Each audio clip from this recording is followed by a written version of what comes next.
Verdi e strisciare i badge.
Per cortesia strisciate i badge.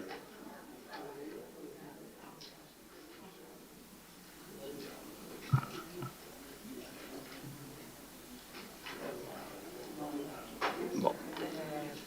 Presenti 11, ok. Sì, vuoi semplicemente dire che quello che hanno sul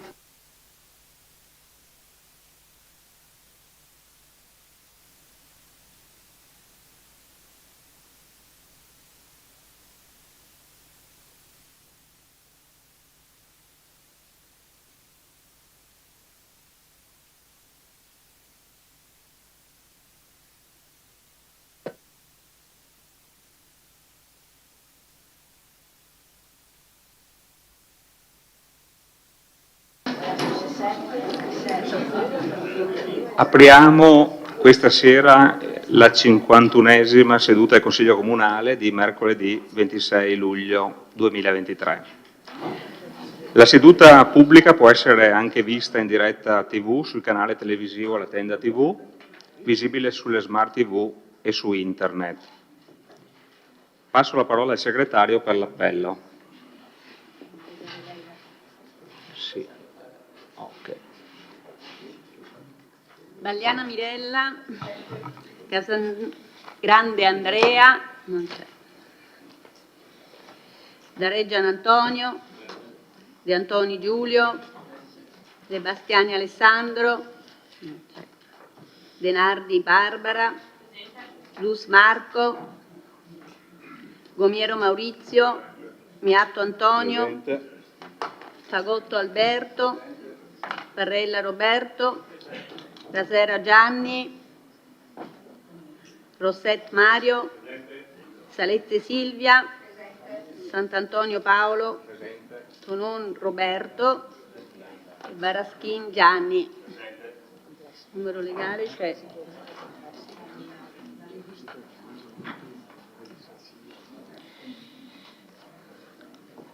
Nominiamo gli scrutatori. Pagotto Alberto, va bene, grazie. Varaschin Gianni, grazie. E Barbara Denardi, va bene. Si è offerto il consigliere De Antoni, perfetto, grazie. Comunicazioni. Allora, sul tavolo, il dépliant, il giornale che avete, è la rivista del catalogo della mostra fotografica di Giulio Piscitelli. Comunicazione numero 2. Allora, facendo seguito ad un'ipotesi che avevo ritenuto utile per il Consiglio Comunale fin dalla seduta consigliare del 19 aprile scorso, e relativamente alla quale era successivamente intervenuta anche la richiesta qui in aula del collega De Bastiani, comunico che dopo la pausa d'agosto effettueremo una visita sul campo al Teatro da Ponte, ai suoi vani e ai suoi servizi. La visita avrà luogo sabato 16 settembre alle ore 11. Sarà mia cura ricordare l'evento con apposita comunicazione all'inizio del mese di settembre. Grazie. Allora, se il Sindaco non ha comunicazioni da fare, procedo con l'apertura dei lavori. Allora, abbiamo 2 interrogazioni.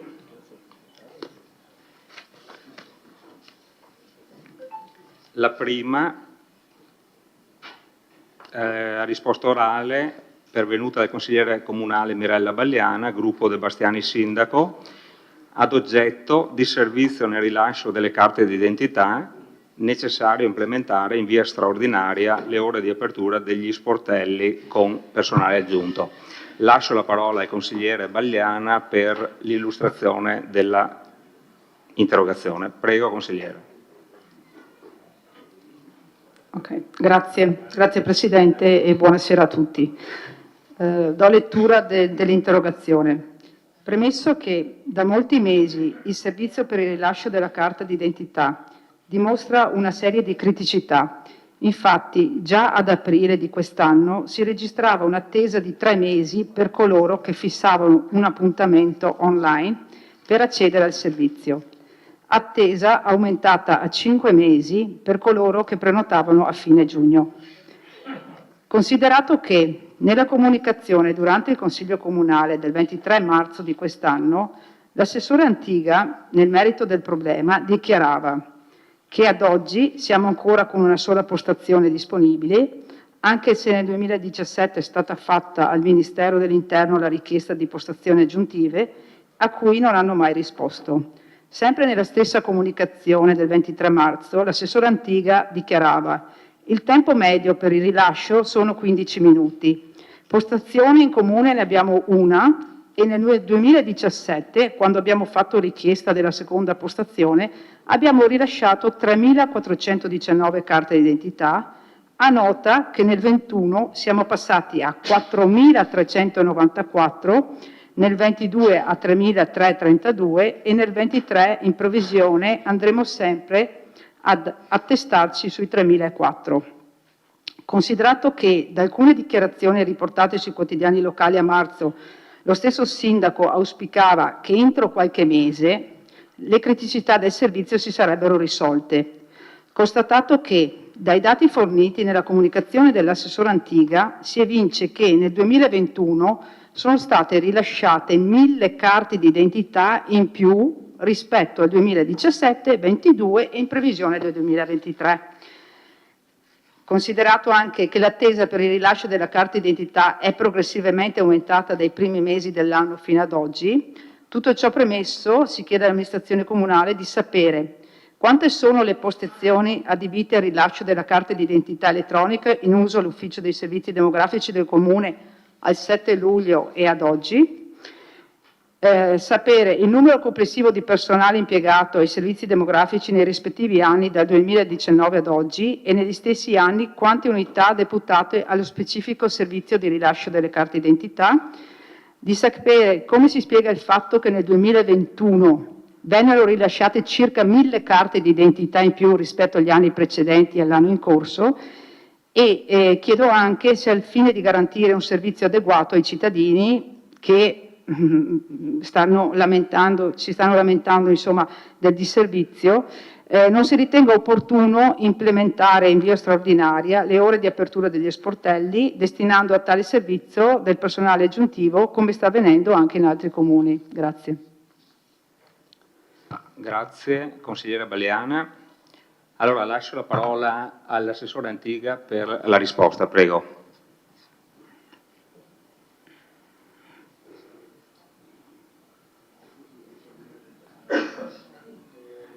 L'assessore prima deve inserire il badge per entrare in riunione.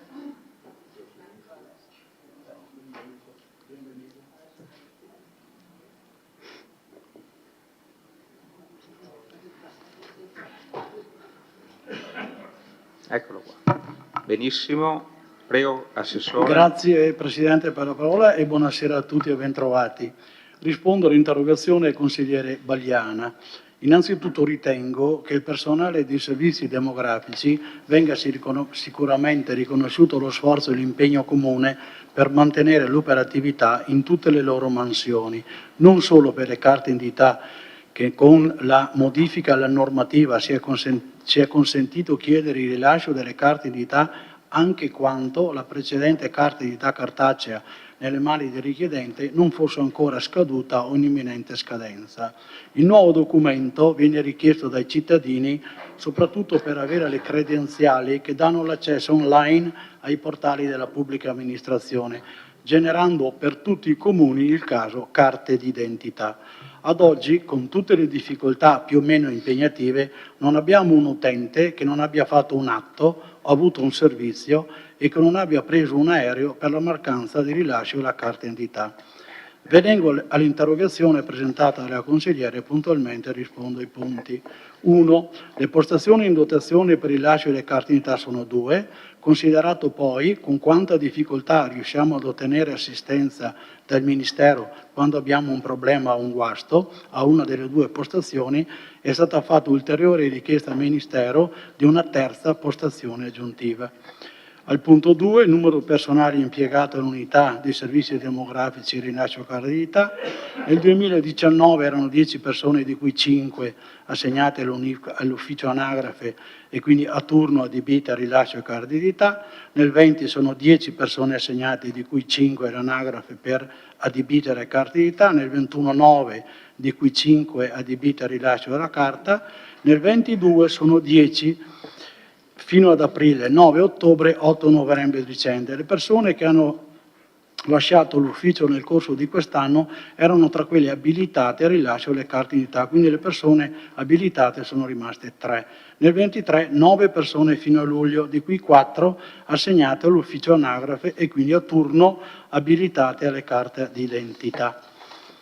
Dall'1/8/23, dopo il tempo trascorso per il bando e la selezione, prenderà a servizio un'ulteriore risorsa che verrà assegnata esclusivamente all'ufficio anagrafe per la richiesta delle carte d'identità.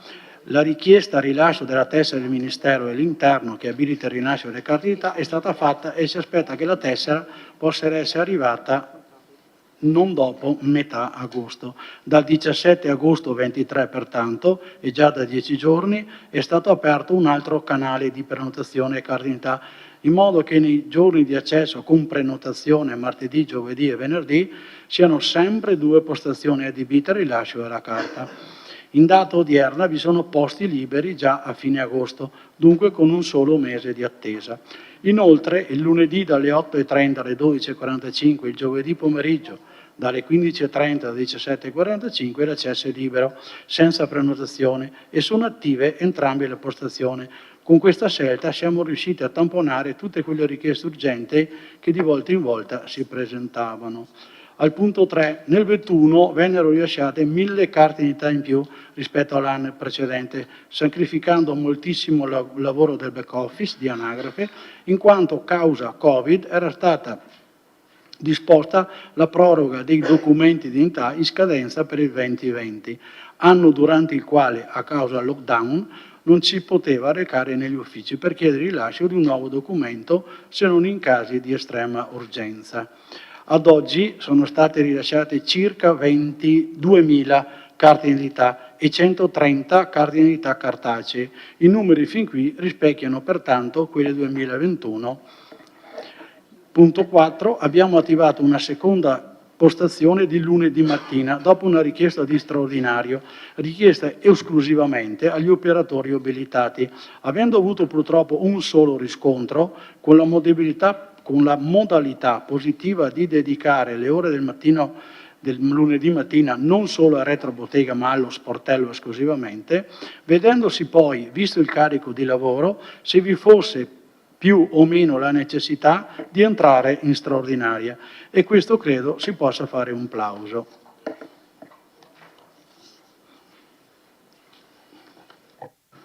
Grazie, Assessore Antiga. Lascio la parola al consigliere Bagliana per la replica. Allora, ringrazio l'assessore Antiga per la risposta. vorrei evidenziare che nessuno mette in discussione il lavoro, lo sforzo enorme del personale che è sempre presente e si sta applicando. La questione che ponevo era di evidenziare se erano state prese tutte le giuste, tra virgolette, precauzioni per sostituire il personale che man mano, tipo nel 22, per vari motivi aveva lasciato l'ufficio. Detto questo, non è che in tutti i comuni sta avvenendo questa situazione che si sta verificando qui a Vittorio. Ci sono comuni dove tutto sta andando in modo regolare e dove da una prenotazione al servizio passano una, massimo 2 settimane, solo una. Quindi non è che in tutti i comuni succede quello che sta succedendo qua da noi. Altra cosa che ho rilevato dalla sua risposta è che ci sono sempre state 2 postazioni. Lei invece durante la comunicazione del marzo, se io non ho interpretato male, dichiarava che ne avevamo solo una, quindi le postazioni sono sempre state 2, purtroppo è mancato il personale, secondo me, che poteva far lavorare a pieno regime queste 2 postazioni. Chiudo dicendo che prendo atto delle sue valutazioni e degli interventi che state facendo. Alla prova, vediamo la prova dei fatti e vedremo se la situazione rientra nel breve di poco tempo. Ecco, grazie. Grazie, consigliere Balliana. Bene, passiamo alla seconda interrogazione, sempre del consigliere Balliana, gruppo De Bastiani Sindaco Rinascita Civica, ad oggetto: il consultorio non deve essere chiuso ma va incentivato. Lascio la parola al consigliere per l'illustrazione della delibera. Prego.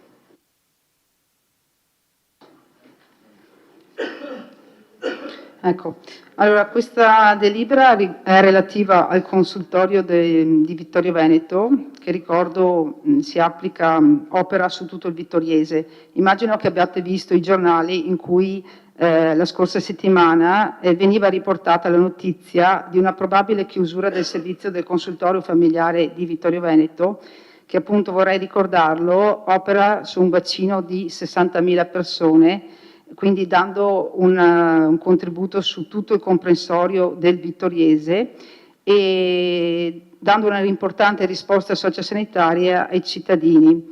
E appunto in queste notizie si diceva appunto di un possibile trasferimento di questo servizio presso la sede di Pieve di Soligo.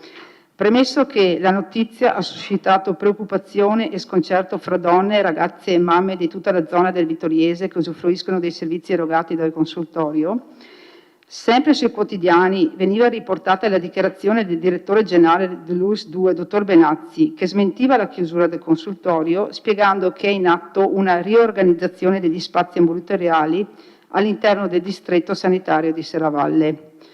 Considerato che il consultorio è di fondamentale importanza per l'assistenza, il sostegno e la consulenza al singolo, alla coppia e alla famiglia, tra le finalità del servizio è prevista l'assistenza sanitaria, psicologica e sociale in preparazione della maternità e paternità responsabile, sia biologica che adottiva. Considerato che il servizio è formato da un'equipe interdisciplinare che permette una continua integrazione sociosanitaria, che garantisce il benessere psicofisico e sessuale della donna nelle varie fasi o situazioni della vita, dalla gravidanza, dall'interruzione volontaria della gravidanza, alla contraccezione, all'infertilità. Inoltre fornisce consulenza per adolescenti, vorrei ricordarle, relativa alla vita di relazione e alla sessualità. Si occupa di adozioni, affidamento familiare, mediazione familiare e di molti altri servizi. Tutte le prestazioni consultoriali sono gratuite, permettendo così un lavoro fondamentale per i servizi nel campo della prevenzione, che oggigiorno è assai importante. Considerato che una chiusura anche parziale del consultorio causerebbe grossi disagi per tutti coloro che usufruiscono del servizio, inoltre il trasferimento del presidio altrove potrebbe limitare il ricorso all'assistenza di molte donne, incidendo negativamente sul benessere psicofisico, considerato che continuare ad eliminare servizi pubblici sociosanitari dal territorio alimenta da una parte il ricorso dei cittadini al servizio privato e dall'altra comporta la rinuncia di molti all'assistenza con significative ricadute sul piano sociale, oltre che sanitario. Per tutto ciò premesso si chiede al Sindaco di sapere se tutti i servizi attualmente offerti dal consultorio rimarranno attivi nella sede di Vittorio Veneto. In considerazione delle dichiarazioni del dirigente dell'ULSS, dottor Venazzi, apparse sulla stampa, chiedo inoltre quali siano i servizi per le cui attività non hanno necessità di essere collegate al territorio come da lui sostenuto e di sapere al Sindaco o a chi risponderà se non ritiene opportuno sollecitare l'ULSS ad intraprendere una campagna di informazione relativamente ai servizi offerti dal consultorio all'interno delle scuole secondarie di secondo grado. Qui vorrei spendere una parola in più perché attualmente non ci sono esperti che stanno entrando nelle scuole di secondo grado per quanto riguarda tutta la questione insomma, della prevenzione, della sessualità e quant'altro. Quindi io ritengo che questa cosa sia di fondamentale importanza e spero che questo sollecito venga recepito da chi di dovere. Grazie. Grazie, consigliere Bagliana. Lascio la parola per la risposta all'interrogazione al Sindaco. Buonasera. Allora, sull'argomento devo dire che eravamo informati della necessità da parte dell'ULSS di riorganizzare un pochettino quel tipo di servizio, specialmente in termini di logistica, di collocazione. E le interlocuzioni non sono mancate, sia informalmente che anche in sede di comitato di sindaci. Erano state prospettate diverse soluzioni, la principale della quale volgeva a portare questi servizi a Serravalle, presso l'attuale distretto, riscontrando però una insufficienza di spazi. Alla fin fine il servizio che rimarrà a Vittorio Veneto in tutte le sue componenti si è deciso di portarlo presso l'ospedale civile nostro. Lì troveranno adeguata collocazione tutti i servizi attualmente collaboranti nell'ambito del consultorio, senza nessuno spostamento rispetto all'attuale. Questo è stato confermato in sede di comitato dei sindaci e anche informalmente nei normali contatti che manteniamo con la dirigenza dell'ULSS, dei servizi sanitari. Se vuole posso darle anche lettura dell'atto finale, che è il sopralluogo vero e proprio fatto con gli addetti presso gli spazi messi a disposizione dell'ospedale, se vuole, altrimenti no. Il riassunto ce l'ho qua davanti. Il riassunto è questo, che il servizio avrà a disposizione 9 stanze ampie, di cui 6 dotate di bagno interno e lavandino, finestra, luce, e alcune 6 con anche apparato televisivo. Inoltre sono presenti bagni sia per utenza maschile e femminile, una sala ristoro e 2 depositi. Le condizioni logistico-strutturali sono eccellenti e rispondono in modo più che adeguato alle necessità del servizio di cui si parla. I colleghi del Servizio Infanzia, Adolescenza e Famiglia presenti al sopralluogo hanno espresso apprezzamento per la soluzione proposta. I locali sono già pronti per utilizzo, previo spostamento del materiale di arredo e tecnologico attualmente presente. Sono necessarie solo le seguenti modifiche: blocco delle finestre dei bagni per l'utenza, verifica del mantenimento delle vie di fuga, che ci sono comunque, adeguamento della cartellonistica perché cambia il destino di questi spazi e una verifica della piccola manutenzione. Quindi praticamente siamo divenuti a una conclusione dell'intero processo di cambiamento verso questa collocazione, senza nulla togliere all'attuale. Grazie Sindaco. Lascio la parola al consigliere per la replica. Grazie. No, è difficile fare una valutazione. No, siamo contenti che tutto il servizio in blocco rimanga sul territorio di Vittorio Veneto, anche, ripeto, per la questione di servizio ad altre ad altri cittadini, cioè abbiamo un bacino di utenza di 60.000 persone, ripeto. Però la questione che mi pongo, cioè se si libera dello spazio all'ospedale significa che si è liberato a discapito di altre unità ospedaliere che se ne vanno, mi viene da pensare così su due piedi. Comunque, detto questo, no, il servizio che se ne va da Serravalle pone anche un problema, secondo me, dal punto di vista urbanistico e di impatto sulla città. Cioè a Serravalle rimangono altri servizi, immagino per l'infanzia, mi viene da pensare, però non lo so, punto di domanda. Certo che si svuota Serravalle di questo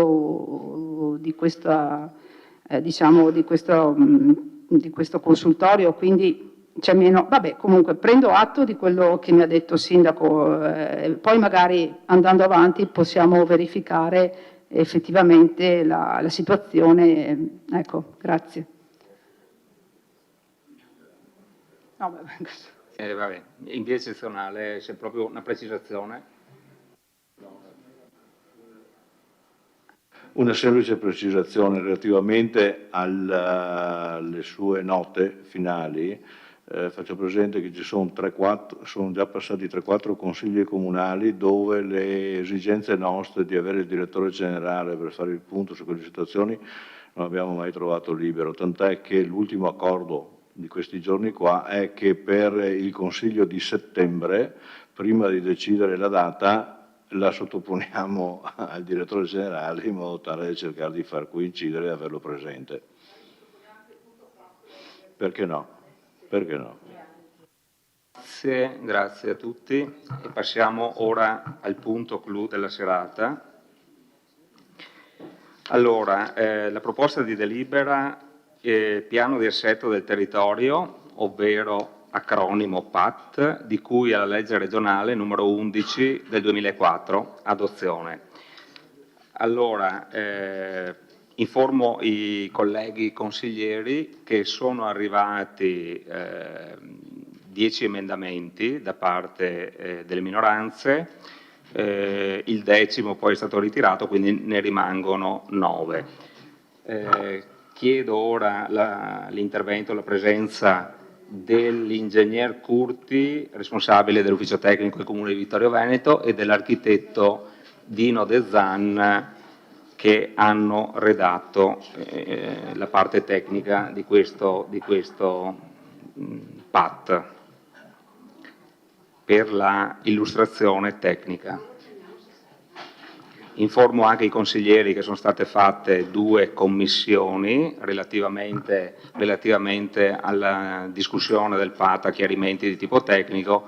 Spero che la maggior parte degli interrogativi rispetto alla documentazione, che comunque è molto cospicua, siano stati chiariti, e comunque insomma abbiamo diverse ore per discutere e per chiarire meglio ulteriori dubbi e incertezze.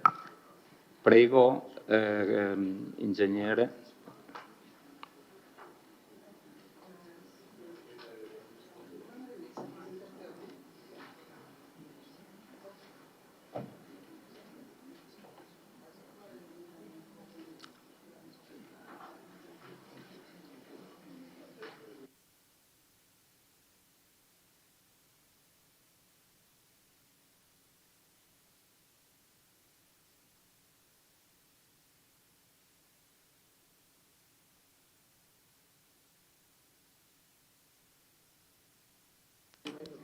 Eccoci qua, pronti via. Buonasera a tutti.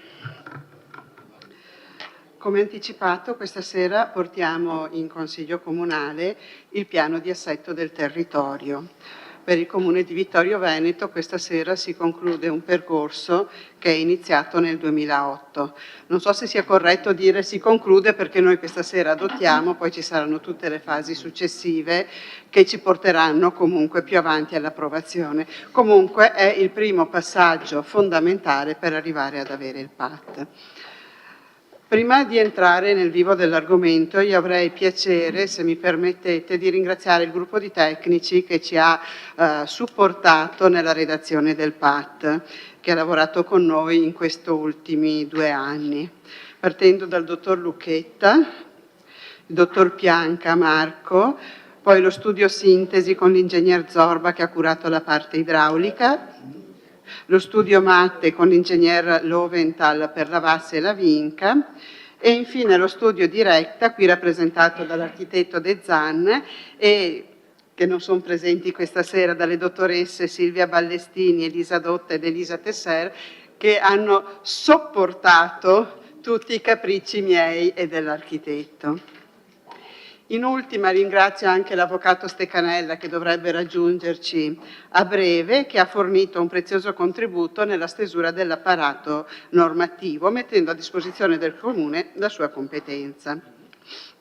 Non posso dimenticare i colleghi che in questi 15 anni hanno lavorato perché si arrivasse a questo risultato. Non cito i nomi perché in 15 anni molti non ho avuto neanche il piacere di conoscerli, quindi rischierei di dimenticare qualcuno e non vorrei offendere nessuno, però ringrazio tutti i colleghi dell'ufficio tecnico e non solo, perché voi sapete che per arrivare alla redazione di un PAT c'è un'attività multidisciplinare che coinvolge non solamente i tecnici ma anche gli altri uffici del Comune. Ringrazio però l'ufficio urbanistica che ha lavorato fino a ieri sera, le colleghe Dall'Acqua Antonella e Sita Emanuela, per predisporre tutta la documentazione. Dicevo che questa sera chiudiamo un percorso che è iniziato nel 2008. Per poter parlare di PAT vi annoierò un attimo con un inquadramento giuridico della materia. Il PAT entra nella nostra disciplina urbanistica con la legge regionale 11 del 2004.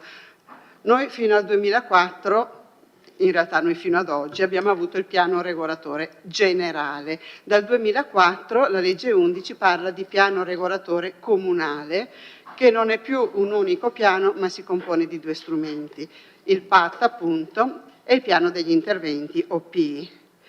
Il primo è un cosiddetto strumento strategico o strutturale, il secondo è un piano operativo di dettaglio. Nell'ambito della pianificazione il PAT si pone un po' come momento di incontro cerniera tra quella che è la pianificazione sovraordinata, e per quel che ci riguarda quindi parliamo di PTCP e PTRC, e il piano degli interventi, quindi recepisce le indicazioni e le prescrizioni che i piani sovraordinati forniscono e a sua volta fornisce direttive e prescrizioni che dovranno essere tenute in considerazione nel momento in cui si andrà a predisporre il piano degli interventi. Tutto questo percorso di 15 anni inizia con il cosiddetto documento preliminare approvato appunto dalla Giunta Comunale di Vittorio Veneto nel 2008. Il documento preliminare contiene le indicazioni necessarie per la predisposizione del PAT, contiene gli obiettivi che la Giunta si è data per arrivare poi a dotarsi di questo strumento. Quando questa amministrazione ha deciso di porre mano al PAT, ha valutato di confermare il documento preliminare del 2008. C'è da chiedersi se in 15 anni questo documento sia tuttora valido. Allora, innanzitutto è da dire che alcuni contenuti sono chiaramente superati, ma sono superati perché nel frattempo alcune indicazioni, alcuni obiettivi sono stati raggiunti. Ma sono superati anche perché dal 2008, come sappiamo tutti, soprattutto in urbanistica, è cambiato il quadro di riferimento. Banalmente, nel 2008, quando è stato approvato il documento preliminare, il PTCP, Piano Territoriale di Coordinamento Provinciale, era stato adottato da pochissimi mesi e sarà approvato solo 2 anni dopo. Il PTRC, Piano Territoriale Regionale di Coordinamento, non esisteva ancora perché sarà adottato nel 2009 e approvato addirittura nel 2020. Sono cambiate molte leggi urbanistiche. Nel 2009 abbiamo avuto la legge 14 del piano casa, che doveva essere una legge limitata a 3 anni ed è durata qualcosina di più circa. Nel 2012 abbiamo avuto un'altra norma, secondo me importante, che è la 55, dove la Regione Veneto ha dettato una disciplina semplificata per gli sportelli unici. Nel 2017 abbiamo avuto un'altra legge 14, che è quella sul contenimento del consumo di suolo, un'ulteriore legge 14 ce l'abbiamo nel 2019 che è Veneto 2050, poi nel 2021 abbiamo la legge 19 Veneto cantiere veloce, e questo solo per citare le principali.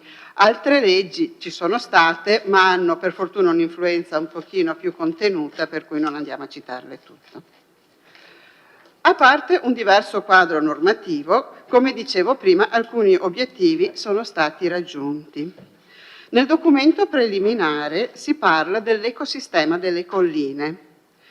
Ricordiamo tutti che dal 2019 il nostro territorio è stato inserito nella lista del patrimonio mondiale UNESCO nel sito Colline del Prosecco di Conegliano e Valdobbiadene, e anzi l'elevata qualità proprio del territorio di Vittorio Veneto fa sì che buona parte della zona collinare ricada in core in buffer zone, quindi nelle zone più pregiate all'interno del sito dell'UNESCO. Sono cambiati altri riferimenti perché nel documento preliminare facciamo riferimento al PAI, piano di assetto idrogeologico, che per quanto riguarda tutta la problematica idraulica è stato sostituito dal PGRA, piano di gestione del rischio delle alluvioni. Parlando poi proprio degli obiettivi specifici, il documento preliminare parlava di una fluidificazione del traffico, di creare un collegamento tra il casello di Vittorio Veneto Sud e la strada statale 51, ma vi ricordo che nel frattempo è stato realizzato e aperto il traforo di Sant'Augusta, c'è stata l'elettrificazione della linea ferroviaria. Sempre il documento preliminare impegnava l'amministrazione a dettare strumenti che disciplinassero l'uso delle sostanze inquinanti in agricoltura, e questo comune ha approvato un regolamento di polizia rurale in tal senso. Parlava dell'ammodernamento del Museo della Battaglia, cosa che come sappiamo tutti è stata fatta e anche con risultati pregevoli, e questo solo per citare alcuni esempi. Quello che è interessante secondo me di questo documento è che tutti gli obiettivi che non sono stati raggiunti, non per mancanza di volontà, ma perché mancava il quadro di riferimento, alcuni si potevano raggiungere indipendentemente dal PAT, altri avevano la necessità di un quadro di riferimento all'interno del quale trovare le corrette procedure per essere realizzate. Stavo dicendo che questi obiettivi non raggiunti sono tutt'oggi assolutamente validi.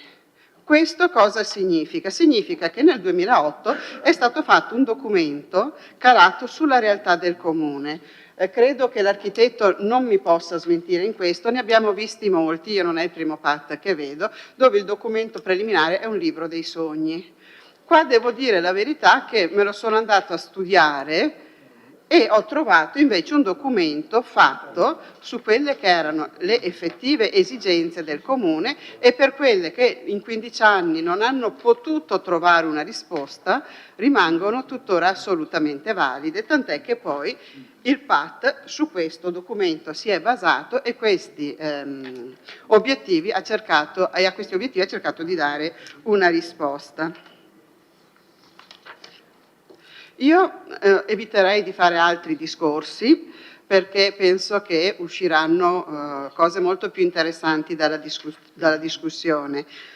Adesso passerei la parola all'architetto De Zan, che ci illustrerà il PAT sia sotto il profilo di documenti. Il PAT è composto da un numero importante, da una serie importante. Buonasera, avvocato. Ecco, è arrivato l'avvocato Steccanella, importante di documenti e soprattutto in termini di contenuti. È uno strumento complesso, come ricordava poc'anzi il Presidente, abbiamo fatto 2 commissioni anche abbastanza impegnative, non credo che in 2 commissioni siamo riusciti a sviscerare tutto, ma sì, è un documento che andrà vissuto e sicuramente non riusciremo neanche questa sera a dire tutto quello che c'è da dire, ma proprio per la complessità del documento stesso. Operativamente, adesso cederò la parola all'architetto De Zan, poi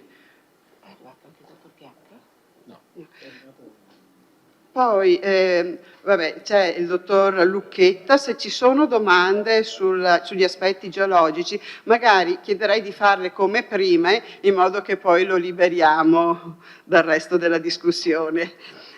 E se nel frattempo poi arrivano gli altri professionisti, lo stesso chiederei questa cortesia di fare le domande prettamente tecniche sugli aspetti geologici, agronomici e idraulici come prime. Se non arrivano gli altri professionisti ci limiteremo con il dottor Lucchetta. E niente, mi pare che non ci sia nient'altro tecnicamente, non so se... Quindi io passerei direttamente la parola all'architetto De Zan per l'illustrazione del piano vero e proprio. Grazie.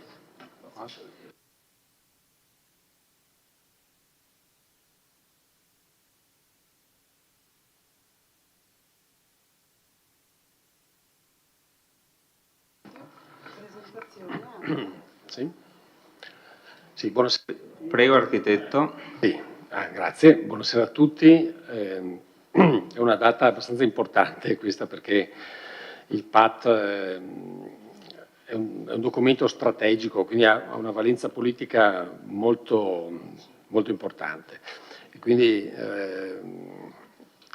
anche il tempo che spenderemo per discutere e approfondire alcuni temi che in parte abbiamo discusso anche in Commissione sono molto importanti, perché ovviamente qui è un po' la scelta dei prossimi almeno 10 anni della pianificazione territoriale e urbanistica di Vittorio Veneto. Allora, già un po' l'ingegner Curti ha spiegato la struttura della legge urbanistica. È una legge urbanistica che noi eravamo abituati ancora fino a poco tempo fa a leggere, la nuova legge urbanistica, in realtà ormai è già vecchia e datata, infatti la Regione sta già mettendo mano a questa legge. Però ha confermato il PAT e il PI. Sì, comunque ecco, l'importante è che hanno confermato almeno la parte del PAT e PI, che questa ci preoccupava molto perché sennò dovevamo rifare tutto.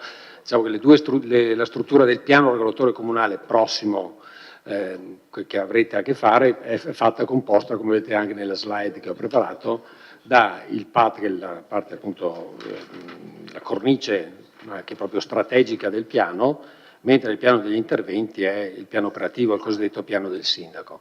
Insieme fanno appunto il piano regolatore comunale. Uno, come dicevo prima, ha una validità decennale, il piano degli interventi ha una validità quinquennale, quindi 5 anni. Dicevo anche in Commissione che il piano degli interventi ovviamente è quello più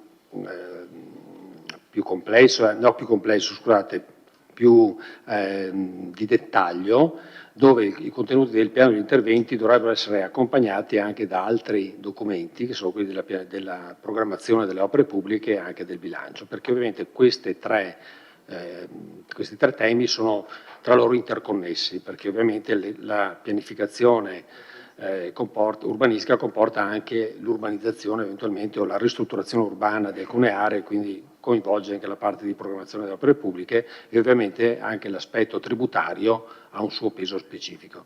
Quindi nel documento del sindaco del piano degli interventi dovrà contenere queste indicazioni.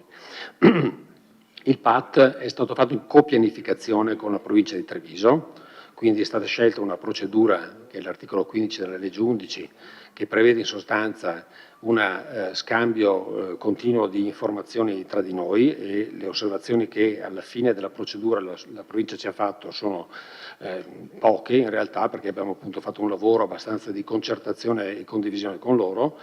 E quindi questo comporta anche una procedura particolare, che è quella della conferenza servizi dopo, diciamo così, dopo l'adozione, le osservazioni e la VAS, ovviamente, la VAS è la valutazione ambientale strategica.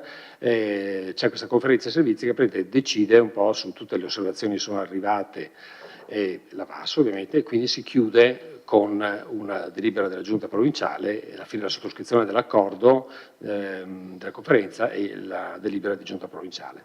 Una volta finito il patto, appunto, parte finalmente il piano degli interventi, che, come abbiamo detto anche in Commissione, può essere un piano degli interventi generale oppure un piano di interventi anche tematico. Il PAT se voi guardate la legge, in sostanza dà tutta una serie di indicazioni su cosa deve e cosa non deve contenere. In sostanza, dal punto di vista cartografico, in teoria sono 4 le tavole fondamentali del PAT. In pratica, in realtà, se voi vedete tutta la documentazione che è stata allegata e è stata consegnata, ovviamente nella parte molto più corposa, perché ovviamente tutti i lavori di preparazione propedeutica alla redazione delle tavole, le 4 tavole che dicevo, sono ovviamente derivano da questi studi specialistici fatti dai colleghi che sono stati presentati prima. Quindi le tavole più importanti sono quelle che state vedendo anche adesso scorrere sulle slide, quindi la carta dei vincoli, che non è altro una ricognizione di tutti i vincoli possibili che nel vostro territorio li avete quasi tutti in sostanza, perché ci sono i vincoli nazionali, i vincoli regionali e i vincoli anche puntuali, quindi vedete anche ad esempio quel circolo grande che vedete su in alto, scusa, torno indietro, che vedete l'ultimo che abbiamo messo, perché questo è un adeguamento al PTRC, quindi un adeguamento abbastanza recente. Abbiamo tre caselli autostradali, sono 2000 metri di distanza dal casello autostradale. Se si fanno determinate trasformazioni, che non è il vostro caso, comunque bisogna passare attraverso una copianificazione con la Regione. Però tutti gli altri sono, ripeto, vincoli dovuti agli acquedotti, dovuti al centro storico, i vincoli dei beni ambientali, i vincoli della Galasso, insomma, le antenne, i cimiteri, cioè tutta la parte vincolistica è riassunta in queste tavole, cioè la tavola 1, diciamo, del PAT. È ovvio che, come dicevamo anche in Commissione, sono tavole alcune volte che sono dove i vincoli e alcune grafie sono sovrapposte una all'altra, perché purtroppo non c'è una possibilità di scomporre questa sovrapposizione. Però diciamo che questa è anche la più semplice. Abbiamo aggiunto una tavola successiva, che è qua, adesso magari dopo vi facciamo vedere, che ho spiegato anche in Commissione, che è la carta del paesaggio cosiddetta, che è una proposta che noi facciamo sia dal punto di vista normativo, dal punto di vista anche proprio l'introduzione di un elemento nuovo e diverso rispetto ai PAT tradizionali, perché avendo molti vincoli, soprattutto nella zona sud, quindi la parte, diciamo, di Formeniga, la parte di Manzana, quelle parti lì ovviamente c'è una sovrapposizione di 2 vincoli importanti, che sono il vincolo beni ambientali e il vincolo, appunto, che diceva anche l'ingegnere, dell'UNESCO, quindi del patrimonio UNESCO, che sovrappongono e molte volte sono in contrasto uno con l'altro. Quindi su questo ci sarà un problema di coordinamento che cercheremo di fare, appunto, con questa iniziativa che abbiamo avviato anche con la soprintendenza, di coordinare i due strumenti, perché sennò effettivamente non si riesce a capire qual è il prevalente rispetto all'altro. Mi viene da dire che i beni ambientali hanno più potere, però diciamo che entrambi riguardano aspetti di tutela, e quindi bisogna capire insieme a loro come regolamentare questo aspetto. L'altra tavola, questa delle invarianti, è una tavola di progetto. In realtà non contiene aspetti, come dire, di sviluppo urbanistico, ma è al contrario una specie di negativo della tavola 4, che è l'ultima tavola che vi farò vedere, perché in questo caso invece sono analisi soprattutto di tipo agronomico, e quindi di tipo ambientale, e tipo anche di alcuni vincoli ovviamente che comunque ci sono già, e quindi questa è una tavola in cui abbiamo inserito alcune norme di salvaguardia di ambiti di particolare pregio, e quindi anche che limitano l'edificabilità o diciamo danno delle regole di edificabilità con norme precise e specifiche. Qui scorriamo sempre la tavola, come vedete ad esempio, ecco, sì, abbiamo cercato anche ecco, quella che vedete ad esempio su questa tavola sulla vostra destra, quella il colore azzurro, verde chiaro, lì ad esempio ci sono i prati, quella zona lì, ecco, quella ad esempio è un invariante tipo agronomico che abbiamo cercato di salvaguardare, perché hanno delle caratteristiche dal punto di vista vegetazionale e anche paesaggistico tali da salvaguardarle, quindi abbiamo messo questo ambito di tutela. Anche in questo caso ovviamente la norma dà delle indicazioni sulla possibilità di realizzare o non realizzare edifici. Pure avanti. Beh, questa è una carta di felicità, questa sarebbe meglio che la spiegasse Lucchetta perché è lui il redattore di questa tavola. Diciamo, beh, adesso semplificando, ovviamente è un riassunto di tutti gli studi che sono stati fatti dal dottor Lucchetta per quanto riguarda gli aspetti geologici e anche rispetto anche alla parte del dissesto idraulico. Quindi anche qui ovviamente la planimetria divide il territorio in varie categorie e vedete ognuna di essa contiene determinati articoli e anche qui le attività di tipo edilizio vengono regolamentate a seconda della tipologia del terreno e quindi della sua pericolosità o meno o a seconda delle individuazioni e degli studi che sono stati fatti appunto in maniera molto approfondita dal dottor Lucchetta.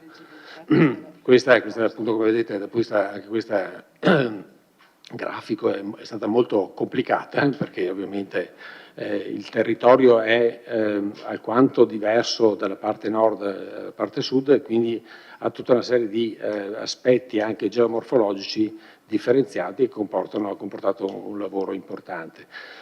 Per l'aspetto sismico, eventualmente, il dottor Lucchetta qua, è uno dei temi importanti che sono stati affrontati come l'aspetto idraulico, perché l'inserimento da parte dell'autorità di bacino di questo PGRA, il piano di gestione a rischio alluvioni, ha comportato una revisione in corsa un po' delle indicazioni che erano riportate nel vecchio PAI, con l'inserimento di alcune zone attenzionate che quindi ha comportato un po' anche per noi un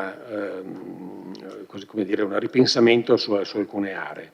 Anche in questo caso voi sapete che lungo l'asta del Meschio ci sono zone che sono particolarmente attenzionate, altre, come abbiamo visto anche in commissione, sulla parte verso il Fadalto, hanno altri rischi, soprattutto i conoidi che scendono dalla parte est e ovest, scusate, quindi lungo l'autostrada, e che questo quindi è una tavola importante che alle spalle però contiene tutto uno studio idraulico molto puntuale e preciso, perché ovviamente dobbiamo dimostrare anche al genio civile e all'autorità che tutte le aree, ad esempio, che abbiamo previsto di trasformare sono state verificate una per una a seconda della possibile trasformazione. Questo ovviamente nel PI dovrà essere ovviamente approfondito e aggiornato. Questa è quella che vi dicevo prima, quindi la fragilità bis, questa l'abbiamo aggiunta proprio per quanto riguarda quello che stavo dicendo adesso, andiamo pure avanti, che è la parte idraulica. E l'ultima, ecco, questa invece è quella più importante, che è quella di progetto, quella della trasformabilità. Allora, una premessa. Allora, tutte le città medio-grandi come Vittorio Veneto, diciamo che i vecchi piani regolatori avevano una potenzialità edificatoria importante, perché c'era una prospettiva di aumento demografico esponenziale, no? In realtà la cosa è inversa, cioè sta succedendo l'inverso un po', ma in tutte le città, anche Conegliano è la stessa cosa, anche Treviso forse è l'unica che sta avendo qualche aumento, ma diciamo, penso anche Mogliano, sì, quasi tutte, diciamo, quelle nostre qui intorno, anche Belluno siamo nella stessa identica situazione. Quindi è ovvio che la progettazione del PAT non può che essere di ricognizione di quello che è stato pensato col piano regolatori, capire quali sono le nuove anche richieste, se ce ne sono, e interpretare le tendenze in atto un po' anche dal punto di vista del lavoro, dell'aumento di diminuzione demografica, della tipologia anche delle famiglie, quello che abbiamo scritto anche un po' sulla relazione del dimensionamento del piano, e quindi le richieste che provengono dalla popolazione, capendo e interpretando un po' dove stiamo andando, non solo rispetto ai residenti della popolazione, ma anche ovviamente la parte economica che riguarda sia le attività produttive, ma anche quelle ricettive e quelle commerciali. Quindi il PAT cerca di rappresentare questo quadro generale. Come dicevo, appunto, la struttura della città è già consolidata, cioè nel senso che, come vedrete, come abbiamo già visto in Commissione, non ci sono grandi slanci, diciamo così, di espansione delle aree residenziali, soprattutto perché in realtà, come molte città, si sono creati nel tempo questi vuoti urbani che vanno riempiti, se riusciamo a riempirli. Riempirli nel senso di contenuti non solo di residenza, ma di contenuti anche di altro tipo. E quindi per questo abbiamo inserito all'interno anche delle norme del piano delle possibilità molto flessibili, proprio perché, a mio avviso, ma penso anche dell'ingegnere e penso anche della maggioranza, quello di capire anche questi mutamenti che avvengono nel corso del tempo, che non sono più così molto lenti o mediamente lenti, ma sono rapidi e veloci. Quindi bisogna avere uno strumento che sia agile e facilmente trasformabile anche nel momento della pianificazione attuativa. Quindi, come dicevo, se possiamo andare con la pagina successiva, questa è la tavola principale. Qui un po', quella azzurrino che vedete di sfondo è tutta la parte consolidata, quindi cioè quello che è già stato realizzato nella città e quindi che ha già subito una trasformazione nel tempo. In arancione vedete appunto la parte, quello indicato dei centri storici. Gli altri punti sono edifici da tutelare e vedete lungo il Meschio, ecco, volevo farvi notare, lungo il Meschio, quelli che vedete i pallini neri, i quadrati neri, sono l'archeologia industriale, no? Perché ovviamente Vittorio Veneto è nata su questo asse principale, che era quello della parte industriale perlomeno, era quello lungo l'asse del Meschio. Ecco, nella progettazione abbiamo messo appunto quello che abbiamo chiamato progetti complessi, che sono soprattutto ambiti dismessi, che sono secondo noi cruciali per la riprogettazione anche della città, e sono molti, che appartengono a privati, oppure anche a enti religiosi, oppure anche al comune, oppure anche al demanio. Quindi abbiamo una capacità, diciamo così, di trasformazione di queste aree che è una quantità notevole di possibilità di trasformazione. E quindi anche per questo l'idea di inserire nuove aree di espansione è stato ridotto al minimo, cercando di recepire alcune indicazioni che erano già contenute nel PRG e inserendo solo alcuni aggiustamenti in alcune aree per quanto riguarda la residenza. Mentre per quanto riguarda il produttivo, che vediamo adesso, quindi la parte proprio estremo sud di Vittorio Veneto, nella zona industriale tra Vittorio e Conegliano, abbiamo reinserito l'area che nel PRG era prevista di espansione industriale, e quindi abbiamo confermato l'unica area dove è possibile eventualmente procedere alla realizzazione di fabbricati industriali. È importante che queste aree, tutte quelle con le frecce che vedete, non diventano edificabili all'approvazione del PAT. Sono aree agricole. Quindi questa è una tendenza, cioè nel senso che queste aree sono quelle che, secondo noi, secondo la maggioranza, potrebbero essere vocate alla trasformazione. Però, come dicevo prima, alcune riprendono quello che era già previsto nel PRG, altre, una o due, sono nuove aree. Tutto il resto sono, diciamo così, riqualificazione del tessuto urbano, quindi data dai progetti speciali, in particolare dei progetti complessi, e quegli ambiti di riqualificazione e riconversione che però hanno una caratteristica diversa rispetto ai progetti complessi.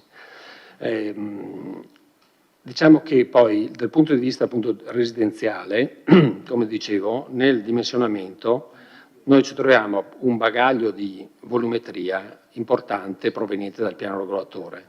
Quindi questa è stata trascinata all'interno del PAT e a questa ovviamente abbiamo aggiunto solo queste aree, diciamo così, di trasformazione, facendo un dimensionamento sulle aree di trasformazione, che sono quelle che vedete adesso, e l'offerta delle abitazioni pubbliche, perché ovviamente anche questo entra nel dimensionamento. Non ce ne sono molte, ma ce ne sono, quindi tutto questo rientra nel dimensionamento del PAT.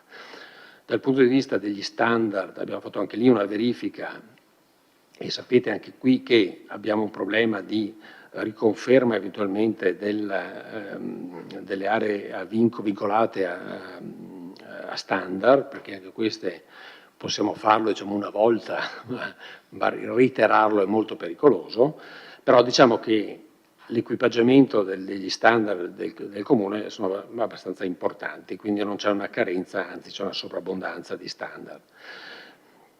Ecco, tornerò un attimo dopo, scusate, parliamo anche della zona produttiva, che è la parte economica, invece qui avete una zona produttiva che è una delle più importanti, insieme con Conegliano, che è attaccata nella parte sud, una delle più importanti, appunto, dicevo anche del Veneto. Qui abbiamo previsto, come dicevo anche l'altro giorno, un'idea, insomma, di fermata possibile una nuova stazione ferroviaria, perché l'elettrificazione della ferrovia potrebbe diciamo, agevolare questa possibilità. E questo anche per cercare di migliorare l'accessibilità attraverso appunto il treno, soprattutto dei collaboratori e dei lavoratori all'interno di questa area, che circa, abbiamo fatto un conto tra Conegliano e Vittorio, sono circa 10.000 persone e che passano gran parte della loro vita all'interno di queste aree.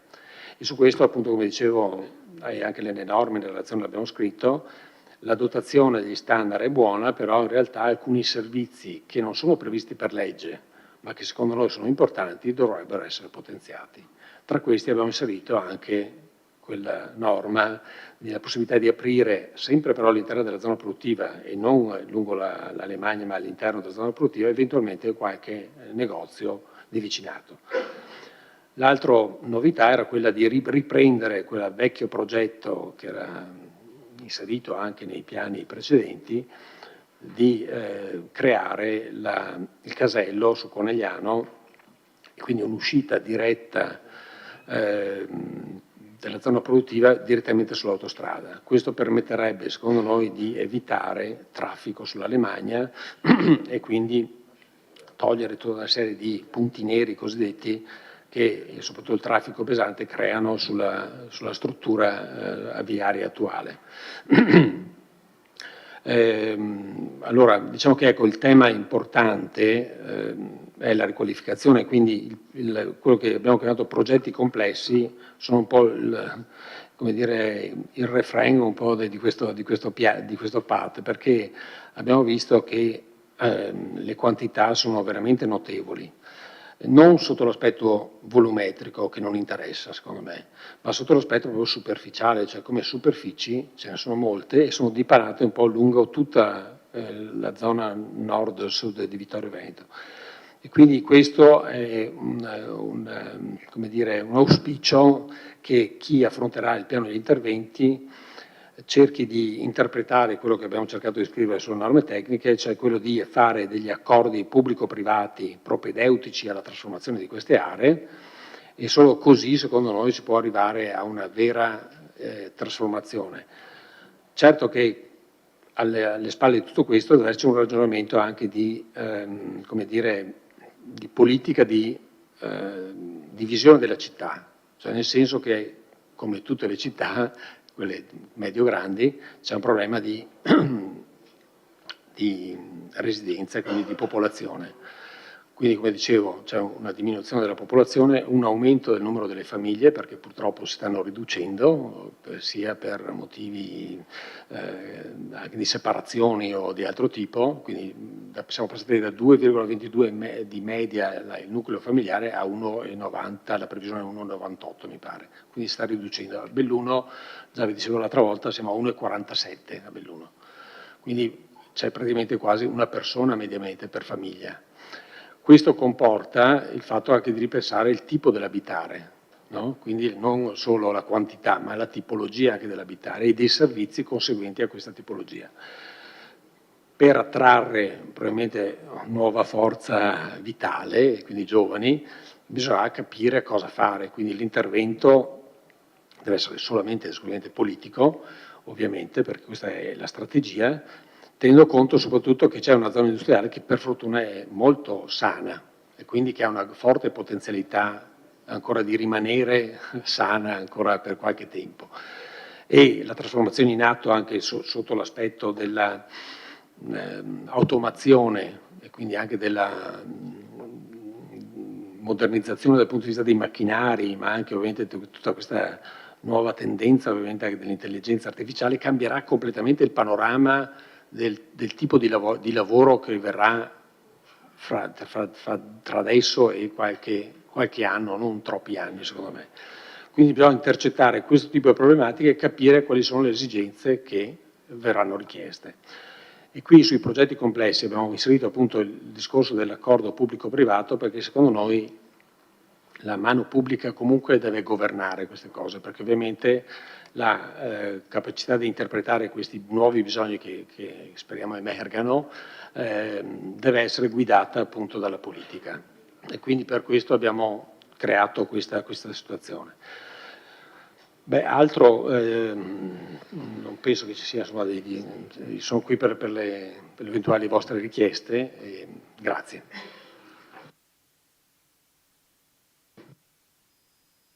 Grazie architetto. E c'è da lasciare la parola a... Bene, saluto l'avvocato Stecanella e se lascio la parola per l'intervento.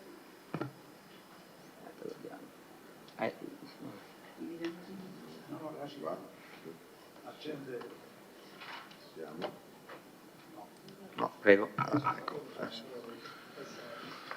Come ha detto già bene l'architetto Zan, questo strumento costituisce la cornice della nuova pianificazione urbanistica comunale, una cornice che appunto trova nel piano di assetto del territorio lo strumento che l'amministrazione è chiamata ad assumere e che costituisce appunto il primo passo, ma di notevole importanza rispetto a quello che poi sarà lo sviluppo successivo della strumentazione urbanistica comunale che si dovrà appunto dipanare attraverso il piano degli interventi, principalmente a livello di pianificazione generale e quindi eventualmente con gli strumenti attuativi che la legge prevede appunto per le operazioni di maggiore importanza.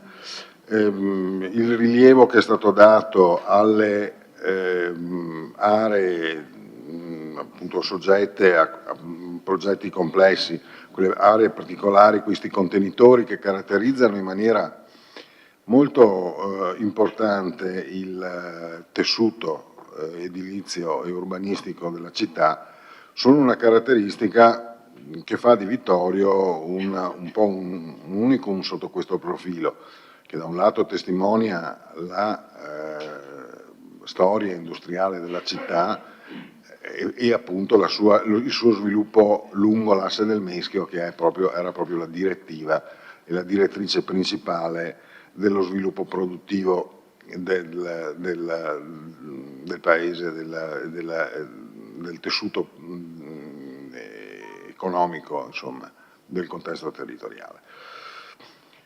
A questi contenitori il piano di assetto del territorio ha inteso lasciare ampio spazio appunto agli accordi che si auspica possano intervenire con i soggetti proprietari o comunque interessati a queste aree e naturalmente con la presenza e con la guida fondamentale dell'amministrazione.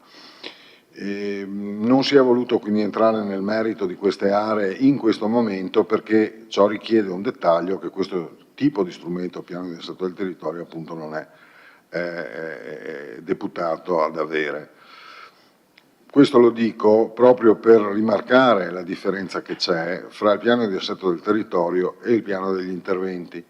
Noi siamo abituati a ragionare soprattutto in Vittorio, dove per la prima volta si approccia alla nuova pianificazione prevista dalla legge 11 in termini di piano regolatore generale, che era uno strumento comprensivo di entrambe le componenti, sia di quella strutturale che di quella operativa. Adesso invece cambia la visione.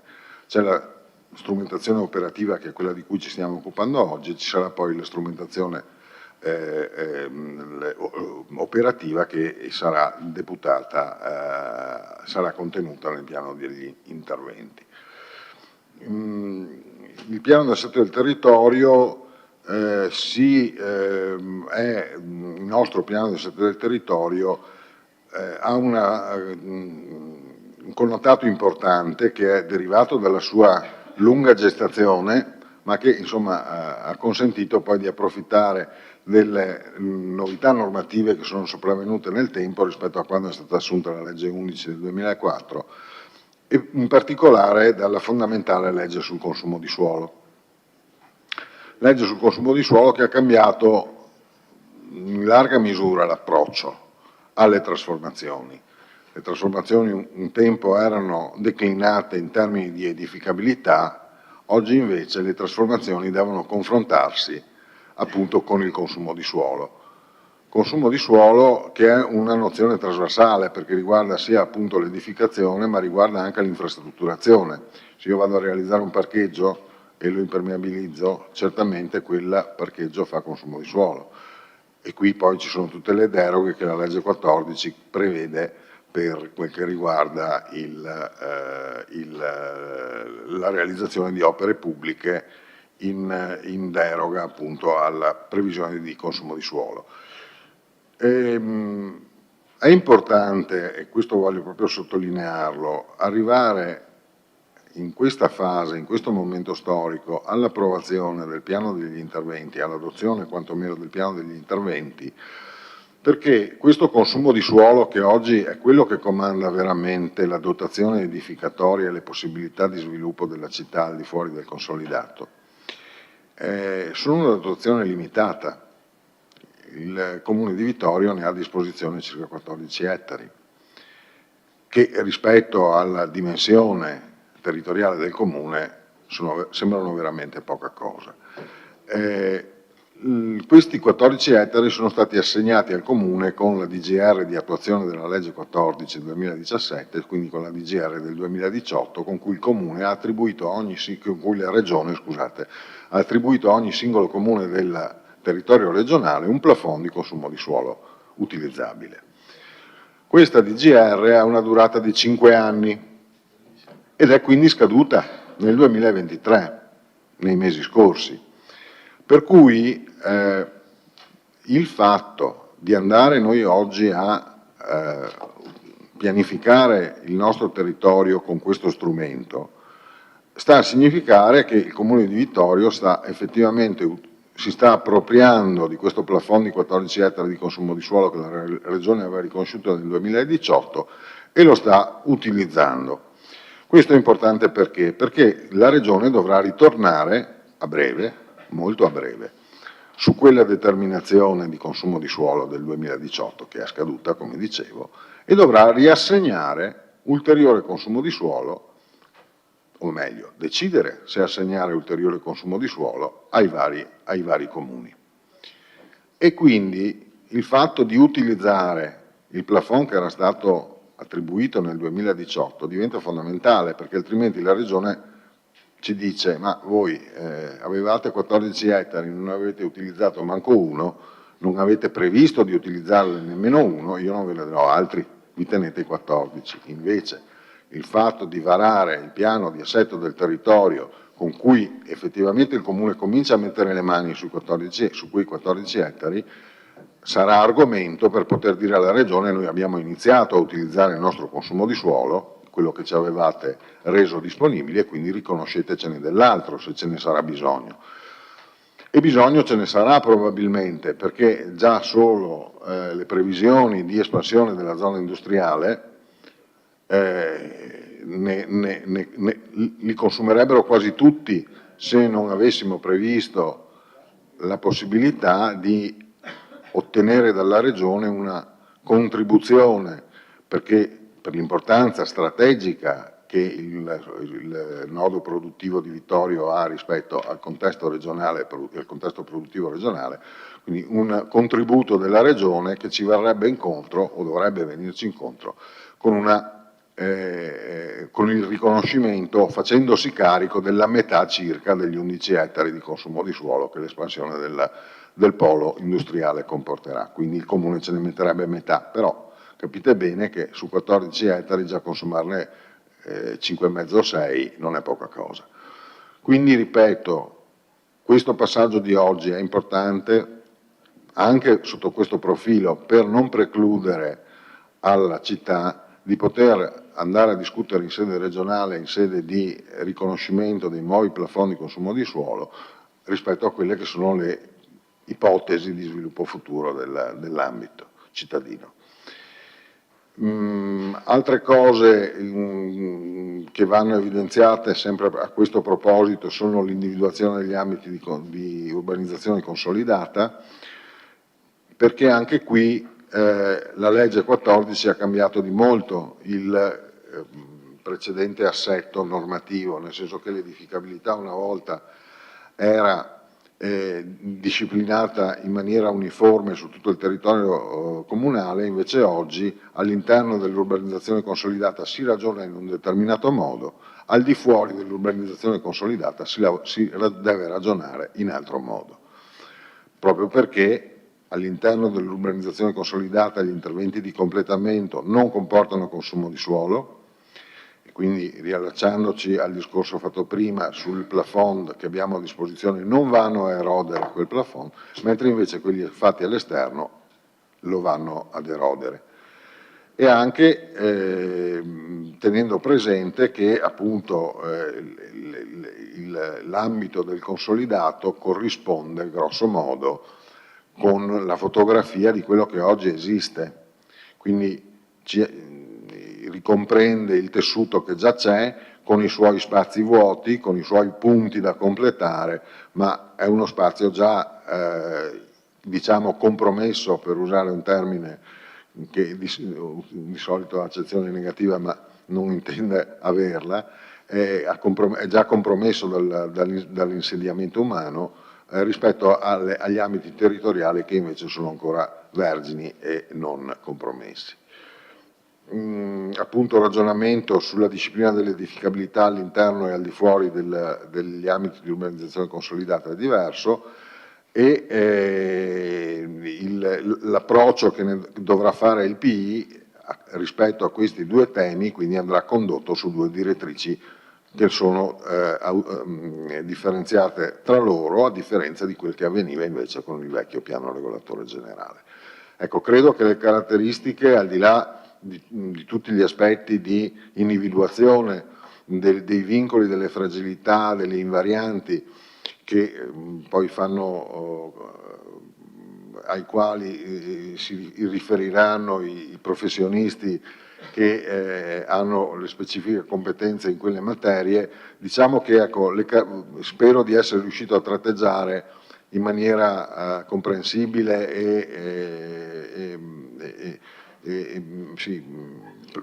plausibile quelle che sono le caratteristiche di questo tipo di strumento. Ripeto, è uno strumento importante non solo dal punto di vista dei contenuti, ma oggi anche proprio per le tempistiche, cioè è uno strumento che il Comune di Vittorio deve affrontare e deve portare avanti, deve riuscire insomma a portarlo a casa in questo momento storico. Grazie. Grazie Avvocato Steganella. Lascio la parola all'Ingegner Curti. Prego. Grazie. No, solo per aggiungere rispetto a quanto detto all'inizio, che poi nel frattempo era arrivato anche il dottor Pianca e l'ingegner Lot Valentina dello studio Sintesi, quindi se volete fare anche domande sugli aspetti agronomici e idraulici abbiamo i professionisti presenti. Altrimenti, se non ci sono domande, nel ringraziarli per la presenza, poi li liquidiamo senza che stiano a seguire tutta la discussione. Grazie.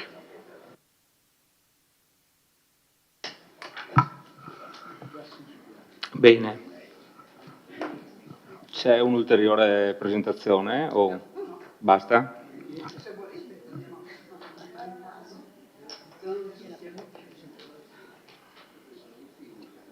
Bene, allora apriamo la discussione.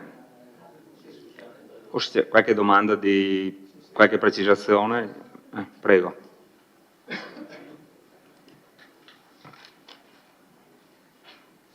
Consigliere D'Antoni, sì, prego. ecco, perfetto. Confesso che tutti questi documenti, il documento sulla sismicità, sull'idraulica, non li ho potuti leggere perché onestamente in 11 giorni di tempo che abbiamo avuto era impossibile. L'unica curiosità che mi resta era quella legata, se poi il sindaco mi aiuta, era legata a quel problema che c'era al Victoria, dove avevamo posizionato la tendostruttura. Era un'area soggetta a esondazione, è giusto? E volevo sapere se questo aspetto era stato esaminato nel nostro documento e se questo problema era stato superato o meno, perché avevo sentito dire che si poteva superare solo questo. E li ringrazio comunque perché il lavoro che è stato fatto è enorme, quindi nei prossimi mesi per l'estate lo leggerò piano piano e poi magari rifaremo le domande. Tutta l'estate per studiare i documenti del PAT. Prego Sindaco per la risposta. Sì, quel problema specifico è stato risolto, nel senso che, come avevo già avuto modo di dirvi, tutto l'asse del Meschio è stato rivisitato dall'autorità di bacino. Assieme al Piave sono gli unici 2 fiumi completamente rivisti dall'autorità di bacino. Nello specifico, proprio per quell'area specificamente, c'era stato già anticipato che la rivisitazione aveva evidenziato come fosse al di fuori di ogni rischio e quindi quella...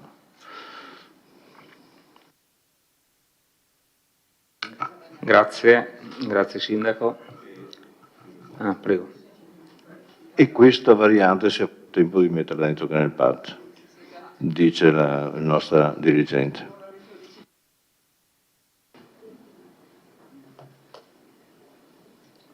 Altre domande secche? Consigliere Tonon, prego. Sì, grazie. Non so a quale ambito appartenga questa domanda. La richiesta è, per quanto riguarda la relazione del dimensionamento, la leggo alla relazione generale. Per quanto riguarda la quota, diciamo, di teorici possibili nuovi insediamenti, si parla di i temi emergenti per un'agenda strategica, i risultati dell'analisi demografica ed economica, in sostanza, accorcio, per non farvi perdere tempo, la popolazione di Vittorio Veneto sta conoscendo un significativo periodo di calo demografico, come ha detto, come ahimè sappiamo tutti e come ha ben ricordato l'architetto De Zan. A pagina 7 e 8 della relazione dimensionamento c'è un calcolo di cui non ho capito la ratio. Nel periodo pagina 8 periodo 2010-2020, mediamente all'anno si sono registrate 856 nuove iscrizioni e 841 cancellazioni con un saldo positivo di 15 unità, mentre nel 2021 la differenza, cioè il saldo positivo, è 171.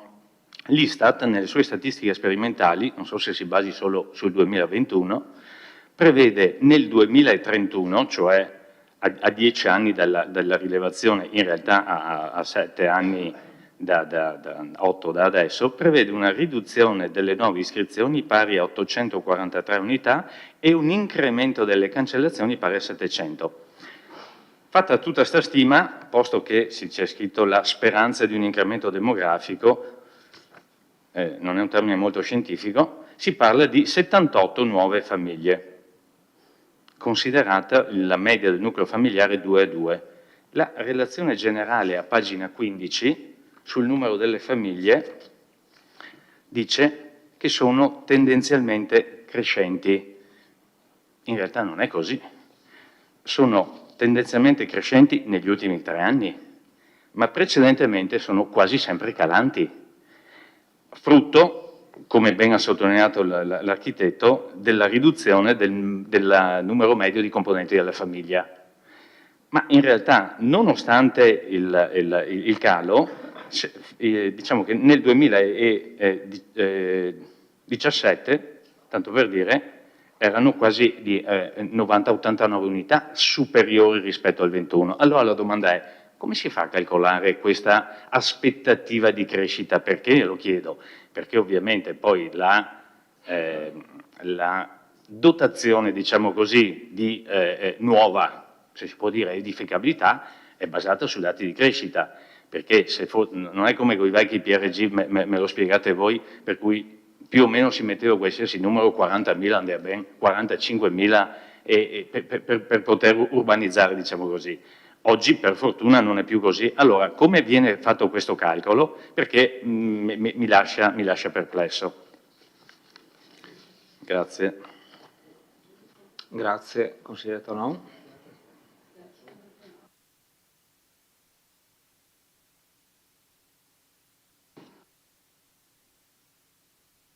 Ecco, ok. Allora, la statistica è una brutta bestia, nel senso che ovviamente è una previsione, come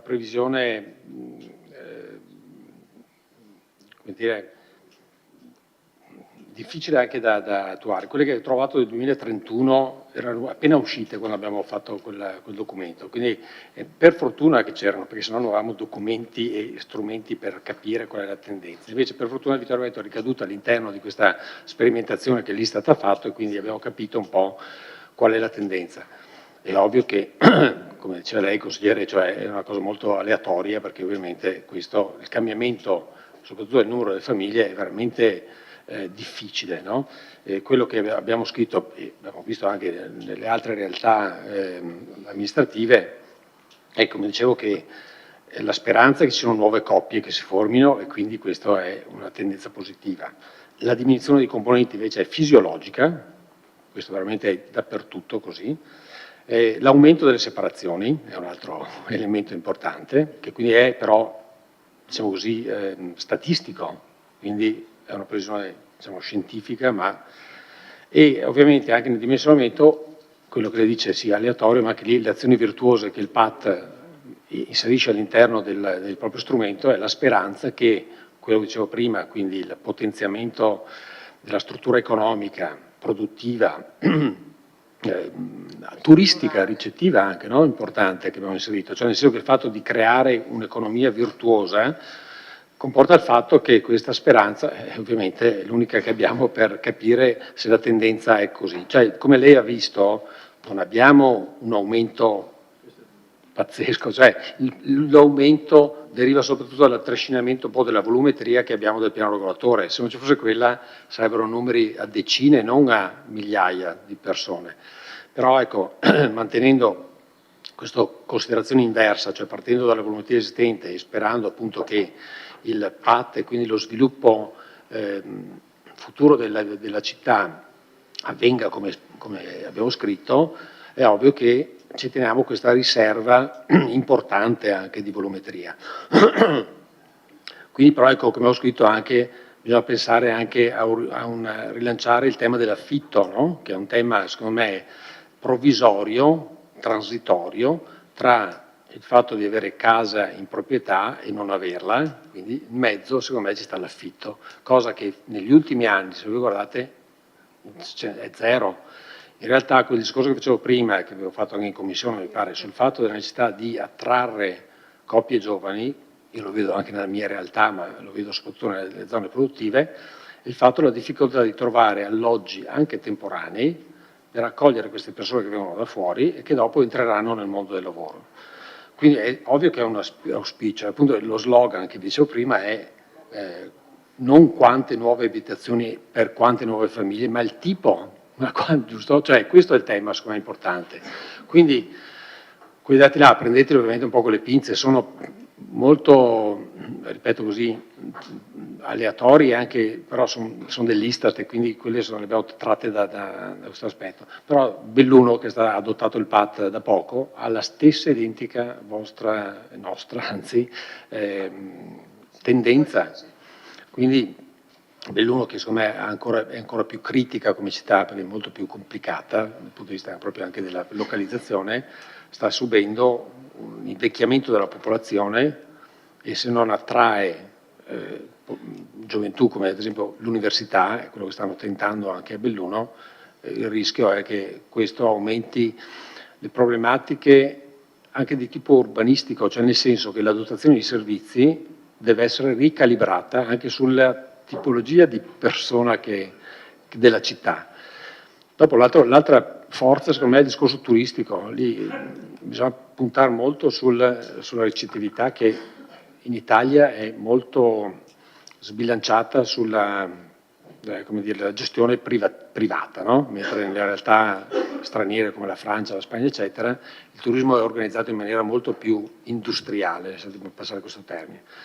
Purtroppo in Italia invece c'è questo aspetto, funzionano bene appunto, come sapete, le attività ricettive extra alberghiere, ma invece bisogna portare anche qui probabilmente strutture che diano l'ospitalità non solo ai turisti che vogliono visitare una città come Vittorio Veneto o come Conegliano, insomma, che sono belle anche dal punto di vista architettonico e culturale, ma anche perché queste attività produttive, come dicevo prima, hanno uno scambio continuo di gente che arriva anche e alloggia temporaneamente per i servizi all'interno della zona produttiva e magari alcuni alloggi anche alberghieri mancano, c'è una carenza quasi importante non solo appunto a Vittorio ma anche a Conegliano, non ce ne sono. Grazie architetto. Prego, consigliere Balliana. Sì, grazie. Io avrei una richiesta però, perché mi sto chiedendo i cittadini a casa cosa capiscono di quello che è stato spiegato, mi spiego io. Cioè, stiamo dicendo che stiamo pianificando in modo strategico, rivedendo in modo strategico la città, però mi sembra che da questa prima presentazione non siano stati dati dei contenuti, al di là di contenuti un po' dal mio punto di vista generali, però poi sul piano effettivamente urbanistico e strategico della città attualmente non sono stati dati. Li abbiamo visti nelle commissioni, però io penso che sia doveroso e giusto, ma chiedo se c'è necessità, se c'è utilità. Io penso che sia utile fare una panoramica partendo dal nord del comune, scendendo verso sud, andando a vedere quali sono i nodi cruciali dove potrebbe esserci un'idea di rivalutazione, rigenerazione, in modo che insomma si possa capire quale potrebbe essere lo slancio, il futuro della città di Vittorio Veneto. Grazie. Penso che sia utile, ma vedete voi se volete farlo. Grazie. Grazie, consigliere Balliana.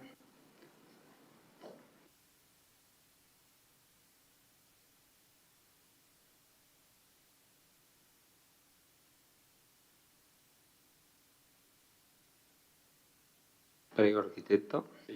Perfetto, grazie. Allora, facciamo questo excursus, giusto? No, ha ragione, sì, effettivamente, perché noi l'abbiamo vista. Allora, abbiamo diviso in tre perché è una città molto lunga, no? Ovviamente, quindi c'è una necessità anche proprio tecnica di dividere. Diciamo che la parte nord ha una struttura morfologica, ambientale, anche di problemi anche, diciamo così, di infrastrutturazioni che nel tempo sono sovrapposte al paesaggio di questa parte di città, per cui ovviamente su questa zona non vi sono grandi vocazioni, se non ovviamente il tema della vocazione turistica, eventualmente dei borghi che si trovano nei pendii lungo la vallata, e quindi la possibilità, come abbiamo scritto, di rilanciare questi borghi.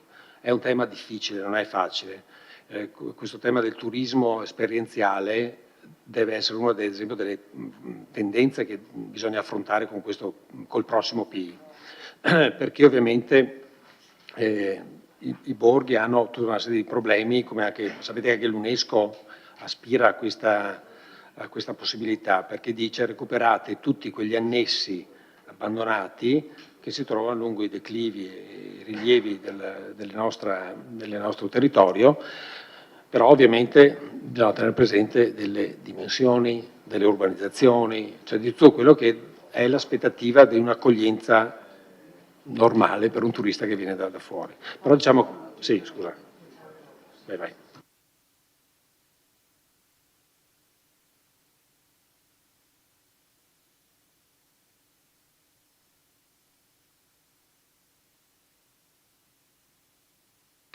Mi inserisco un attimo, ma perché se parliamo in due siamo meno noiosi fondamentalmente. No, a proposito di quello che diceva l'architetto sui borghi e su quello che prevede l'UNESCO, in realtà si era partiti proprio con l'associazione dell'UNESCO a dare un incarico unico per tutti i comuni a uno studio proprio per fare una schedatura di tutti questi fabbricati rurali per fornire delle linee guida di intervento comuni a tutto il territorio, visto che le problematiche sono simili, anche se ci sono poi delle peculiarità per cui Valdobbiadene ha tipologie di fabbricati che noi non abbiamo e viceversa. Questa cosa sta andando a rilento purtroppo, però va proprio nella direzione che diceva l'architetto di individuare questo capitale molto importante di edifici diffusi e anche di pregio in molti casi, da riutilizzare proprio come prevede il disciplinare UNESCO in funzione turistico-ricettiva o comunque di servizio. Adesso c'è il cammino dell'UNESCO, è chiaro che se io vado a camminare tipo la settimana scorsa sotto il sole, se magari trovo un punto di ristoro a metà strada, e questo dovrebbe essere il risultato di questo lavoro che si sta facendo con l'associazione. Grazie. Prego, architetto.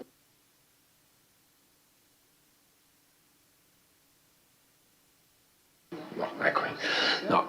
Allora, l'altro tema che ad esempio è inserito nella parte a nord è il discorso della pista ciclabile, no? Una delle infrastrutturazioni principali che anche in questo caso seguono questa direzione unica un po' che ha Vittorio Veneto nord-sud, no? Perché ovviamente è un territorio molto compresso, diciamo così, no? Sulla parte almeno superiore. E quindi questo è un altro elemento, cioè il fatto che appunto un'infrastrutturazione del genere, quindi che ha una valenza regionale, nazionale e forse anche internazionale, deve essere ovviamente appoggiata con servizi che la affiancano proprio per dare ospitalità e servizio ai turisti che provengono da nord o che salgono da sud e che quindi trovano all'interno di questa viabilità importantissima questa possibilità. Quindi abbiamo cercato appunto di dare questa funzione a questa zona. Se andiamo sotto, quindi scendiamo, adesso entriamo appunto nel cuore un po' della città, ecco, scendendo quindi dal Fadalto, quindi scendendo verso Serravalle. Allora, come dicevo l'altra volta, abbiamo cercato di semplificare un po' anche alcune indicazioni del PAT, perché appunto, come già vi dicevo l'altra volta, alcune se no diventano troppo ridondanti e anche pesanti nella lettura. Però diciamo che scendendo e quindi entrando ad esempio in Serravalle, iniziamo con tutte quelle aree che vi dicevo, che sono le aree dismesse o diciamo così, ancora attive, in cui abbiamo cercato di normare questa possibilità di trasformazione. Allora, partendo da nord, se vuoi zoomare un attimo così le vediamo meglio, quindi abbiamo, partendo da Policarpo, che come dicevamo anche l'altro giorno, ha avuto una sua destinazione, e quindi una sua possibilità di trasformazione anche di tipo produttivo, che non è una cosa da poco, nel senso che abbiamo così concordato con la provincia che all'interno di queste aree, di tutte le aree di progetti complessi, possono essere insediate anche attività produttive, con però quelle limitazioni che avete letto anche sulle norme tecniche, cioè nel senso che ovviamente aziende, attività produttive che rientrano nell'elenco della Seveso, ovviamente questo è chiaro, ma tutte quelle diciamo, che non siano insalubri, anche se è una classificazione molto vecchia, e che provocano comunque particolare disagio a una città invece che è prettamente residenziale, possono trovare ospitalità. Nel senso che appunto la Policarpo, per esempio, secondo me è un esempio virtuoso, cioè un riutilizzo industriale, proprio anche perché le caratteristiche tipologiche, il fatto che ci sia il fiume può dare agevolazione a questa azienda che entrerà in questa vecchia fabbrica, ha dato la possibilità di, in questo caso, di riconvertire un ambito abbandonato, dando poi la possibilità di avere nuove forza lavoro anche, e quindi probabilmente nuove persone che arrivano a Vittorio e speriamo che vengano anche ad abitare, quindi quella tendenza è, diciamo, in questo caso anticipata rispetto a quello che abbiamo scritto. Sotto la Bottoli l'abbiamo invece inserita in un altro tipologia di progetto, che è quella degli ambiti di idonei per interventi di riqualificazione e riconversione. Perché c'è questa differenza? Perché la Bottoli è attiva, in questo caso è un'azienda importante, tipica anche nel nostro territorio, e che è attiva, e quindi non è un'area dismessa, ma è ancora, però abbiamo detto diamogli la possibilità nel caso in cui se ne andasse, speriamo di no, per motivi magari che sta crescendo la propria produzione e quindi ha bisogno di trovare altri spazi. Però diciamo sarebbe bello anche in questo caso tenerla, perché secondo me è uno degli elementi caratteristici dal punto di vista della produzione vittoriese. Scendendo più in basso, ecco, il cementificio lungo la strettoia di Serravalle, quello è un problema che bisogna trovare, come dire, qualche miracolo, perché effettivamente anch'io ci ho pensato molte volte, ma trovo veramente complicata la trasformazione, perché poi all'interno ci sono degli edifici di interesse anche culturale importanti. Non lo so, lì effettivamente forse un'azione pubblica forse sarebbe opportuna, cioè nel senso che forse lì l'amministrazione, se avrà i soldi, che spero, insomma, lì dovrebbe esserci un intervento, perché è molto interessante, che io ricordo quando è stata la manifestazione Comodamente, che abbiamo avuto la possibilità di entrare e quindi di visitarla anche all'interno, effettivamente fare quel percorso, riportarlo in una situazione pubblica effettivamente sarebbe molto, molto interessante. Scendendo più a sud abbiamo reinserito la zona di Sant'Andrea, e anche qui voi sapete che adesso appunto sono già partiti i lavori di sistemazione delle due annessi, quindi l'abbiamo reinserita perché appunto c'è quel progetto che era previsto dal piano regolatore, che aveva però un'edificabilità pari a 0, che però secondo noi diventa importante comunque mantenere quella memoria che nel PRG prevedeva la riqualificazione del percorso che va alla chiesa di Sant'Andrea, perché effettivamente è uno dei punti più caratteristici importanti della città. Mantenendo, come vedete, abbiamo messo in quella zona il cono visuale proprio perché lungo la via che porta alla chiesa è importante ovviamente mantenere questa apertura verso nord, verso la Sant'Augusta anche. Scendendo a sud, diciamo che quelli che vedete perimetrati in nero sono quelli che abbiamo inserito i PUA non attuati. Questa è una tavola appunto che è una sovrapposizione tra una tavola di analisi e la tavola di prospettiva, che è quella che abbiamo spiegato anche l'altra sera. Diciamo che gli altri temi, i progetti speciali, li vediamo alcune sulle caserme, adesso scendendo perché anch'io sono un po', non ci vedo bene, quindi ecco, diciamo l'altro tema era la Colussi, lo stadio, non mi ricordo più, l'ex convento, insomma, la struttura dei frati del Consolata, ecco, non mi ricordo mai. Ecco, qui è un ambito, ecco, ricordatevi che i progetti speciali non è un ambito unitario, cioè anche qui l'ambito va definito nel piano degli interventi.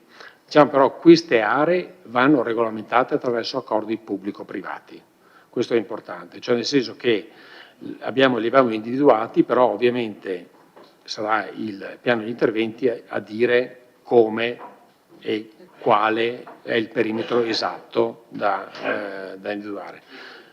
L'altra area che mi sono dimenticato, la caserma Gotti, appena prima, che questa è in parte passata in proprietà del comune, giusto?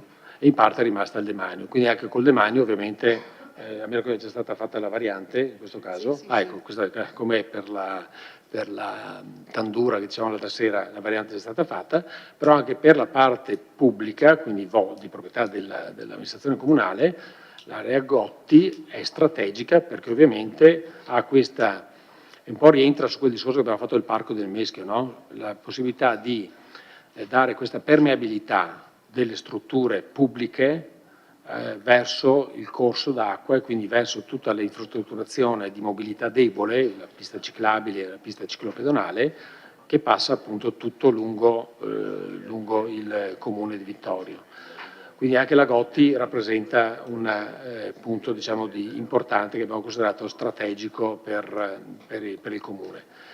Scendendo ancora a sud, questa tavola qua, scusate, l'ultima è all'ingresso di Vittorio, vicino Vittorio Lata, ecco quella che sta segnando anche l'ingegnere. Questo invece è un ambito di riqualificazione e riconversione, perché in questo caso, come sapete, è edificato in maniera molto esiguo, perché c'è un negozio, mi pare, di articoli sportivi e una proprietà del comune, quindi abbiamo messo questa possibilità perché è l'ingresso della città e quindi anche qua, come ho spiegato in commissione, non sono aree che obbligatoriamente vanno trasformate dal punto di vista edilizio, ma vanno ripensate dal punto di vista urbano, cioè nel senso che deve essere ripensato cosa fare di questa porzione di città che, se vi ricordate, che questa era una zona che in parte era con un vincolo che è stato reiterato più volte e in questo caso appunto forse è da pensare cosa fare. Non è detto che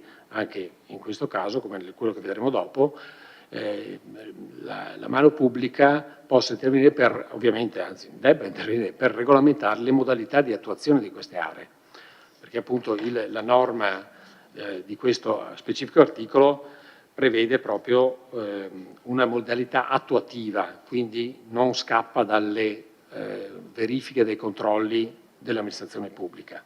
E in questo caso, come ho detto in commissione, quindi nei casi di interventi di riqualificazione e riconversione c'è l'obbligo comunque di fare una preventiva valutazione ambientale strategica, quindi passano anche attraverso le maglie, diciamo così, della commissione regionale che dovrà verificare se quello che abbiamo inteso e che intenderete fare di queste aree nel piano di interventi è compatibile dal punto di vista anche ambientale e di trasformazione, quindi soprattutto anche questo aspetto non solo urbanistico ma anche ambientale. Possiamo andare sotto? Scusa, sì. Di qua, scusa. Qua allora abbiamo, scusate che... Vuoi che te lo ingrandisco? Sì, se riesci così. Sì. Qua. Sì. Visto che adesso stiamo...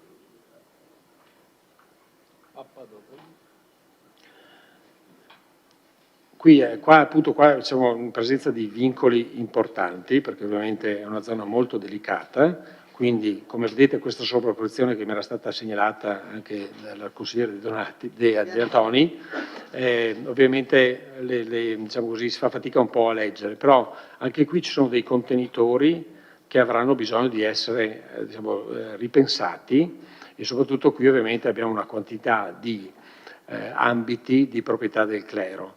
Come dicevo, abbiamo fatto 2 incontri con la segreteria e l'economato del Vescovo, ci hanno dato alcune indicazioni, però diceva appunto che sono tutte proprietà di enti religiosi diversi dalla curia vescovile, quindi faceva anche lui fatica a reggimentare un po' quali sono le aspettative, però tenete conto che ne sono 2 o 3 contenitori veramente importanti.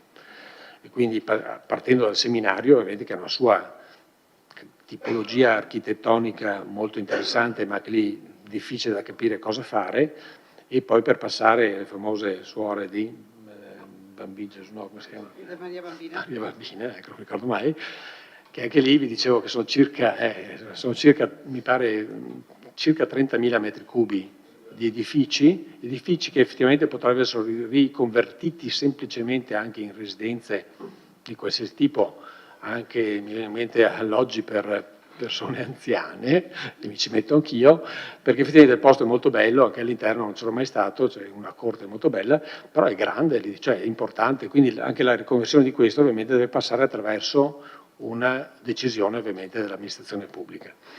Quindi, ecco, mi ero dimenticato, perché ci ho studiato anch'io, Dante, a Salavane, sopra, che anche lì effettivamente sembra relegato un po' da parte, però per fortuna lì adesso c'è la scuola di teatro che insomma, lo tiene in vita, però veramente anche lì sono volumi considerevoli e è un'area del centro storico, quindi anche quella non è proprio banale.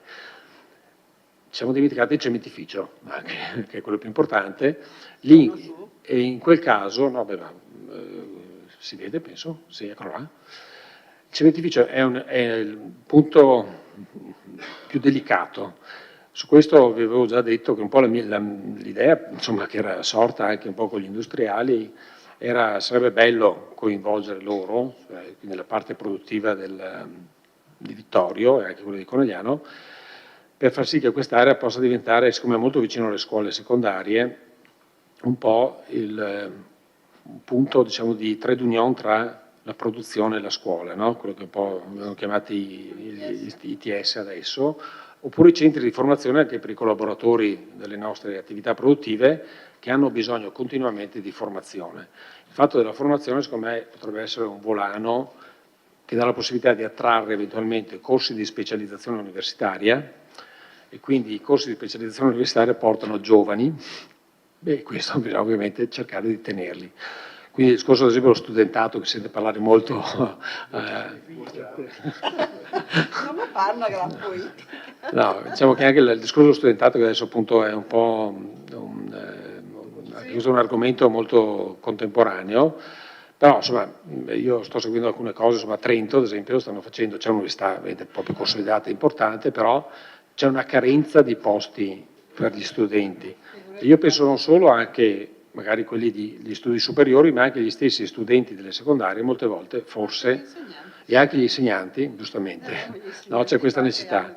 Quindi il discorso di fare in questo centro, in questa zona, un centro di formazione, ovviamente anche con altri interventi, diciamo così, di valorizzazione del bene, secondo noi era uno dei temi che, discutendo con gli universitari, potrebbe, però questa è una speranza mia sinceramente, potrebbe dare una svolta a quest'area che è importante, costosa dal punto di vista della riqualificazione, perché ovviamente, come dicevamo l'altra volta, bisogna prendere atto che il costo di riconversione è pesante, però anche lì forse bisogna trovare anche finanziamenti per capire se ci sono delle linee di sviluppo anche da parte, ad esempio, di Invitalia, insomma, di quelle società pubbliche, che attraverso magari forme di collaborazione con le categorie industriali o artigianali possono, diciamo, determinare un punto secondo me cruciale per la riconversione di quest'area, che non vedrei altre destinazioni sinceramente.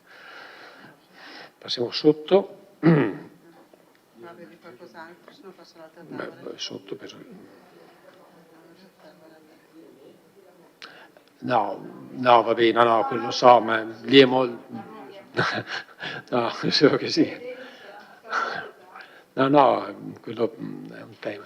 Allora, qui invece abbiamo, nella parte sud, ecco, abbiamo un'altra area di espansione, che è una di quelle nuove che abbiamo inserito, anche qui con un vincolo però di distanza anche dalla strada.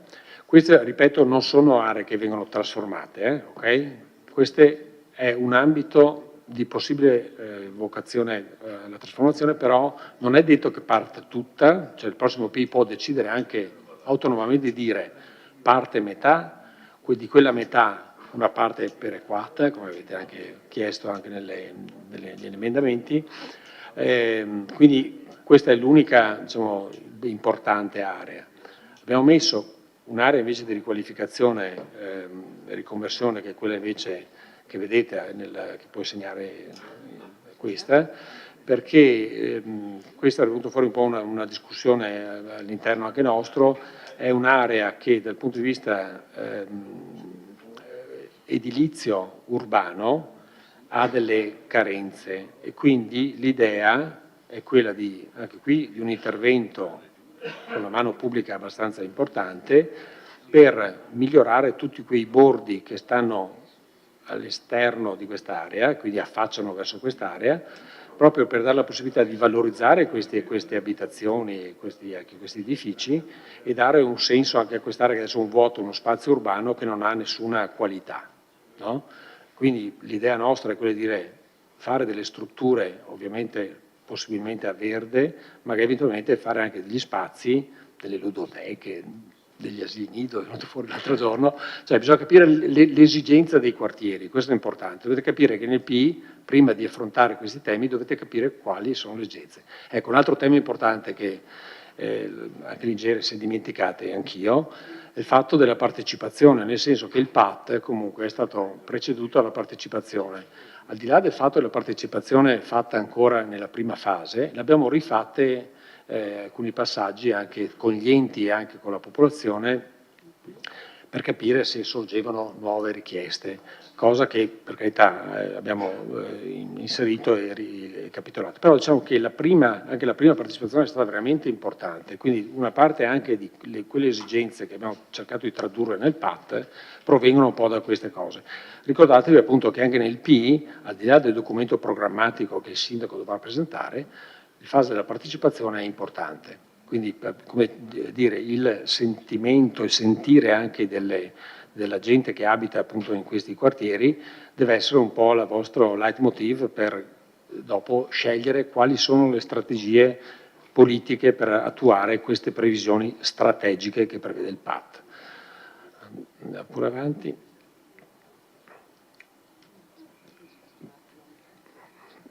Beh, ecco, un'altra area che abbiamo inserito è quella a sud ancora, proprio a confine del comune verso Columberto, vicino all'aviosuperficie, abbiamo inserito questa possibilità eventualmente di questa ricocitura urbana di questo spazio, che anche qui ovviamente nell'idea appunto che l'aviosuperficie si trasformi con destinazioni pubbliche di altro tipo, questa piccola possibilità di ricucitura di questo ambito diciamo così, dà un senso un po' alla parte progettuale. E l'ultima ovviamente è quella che abbiamo sempre discusso, che è la zona produttiva, dove quello che era previsto nel piano regolatore viene riconfermato, no, perché questa è la sovrapposizione sì, quello che era quello che è previsto, l'abbiamo riconfermato con la freccia appunto che vedete, e questo, come diceva anche l'avvocato Stecanella, è quello un po' che abbiamo cercato di fare, cioè di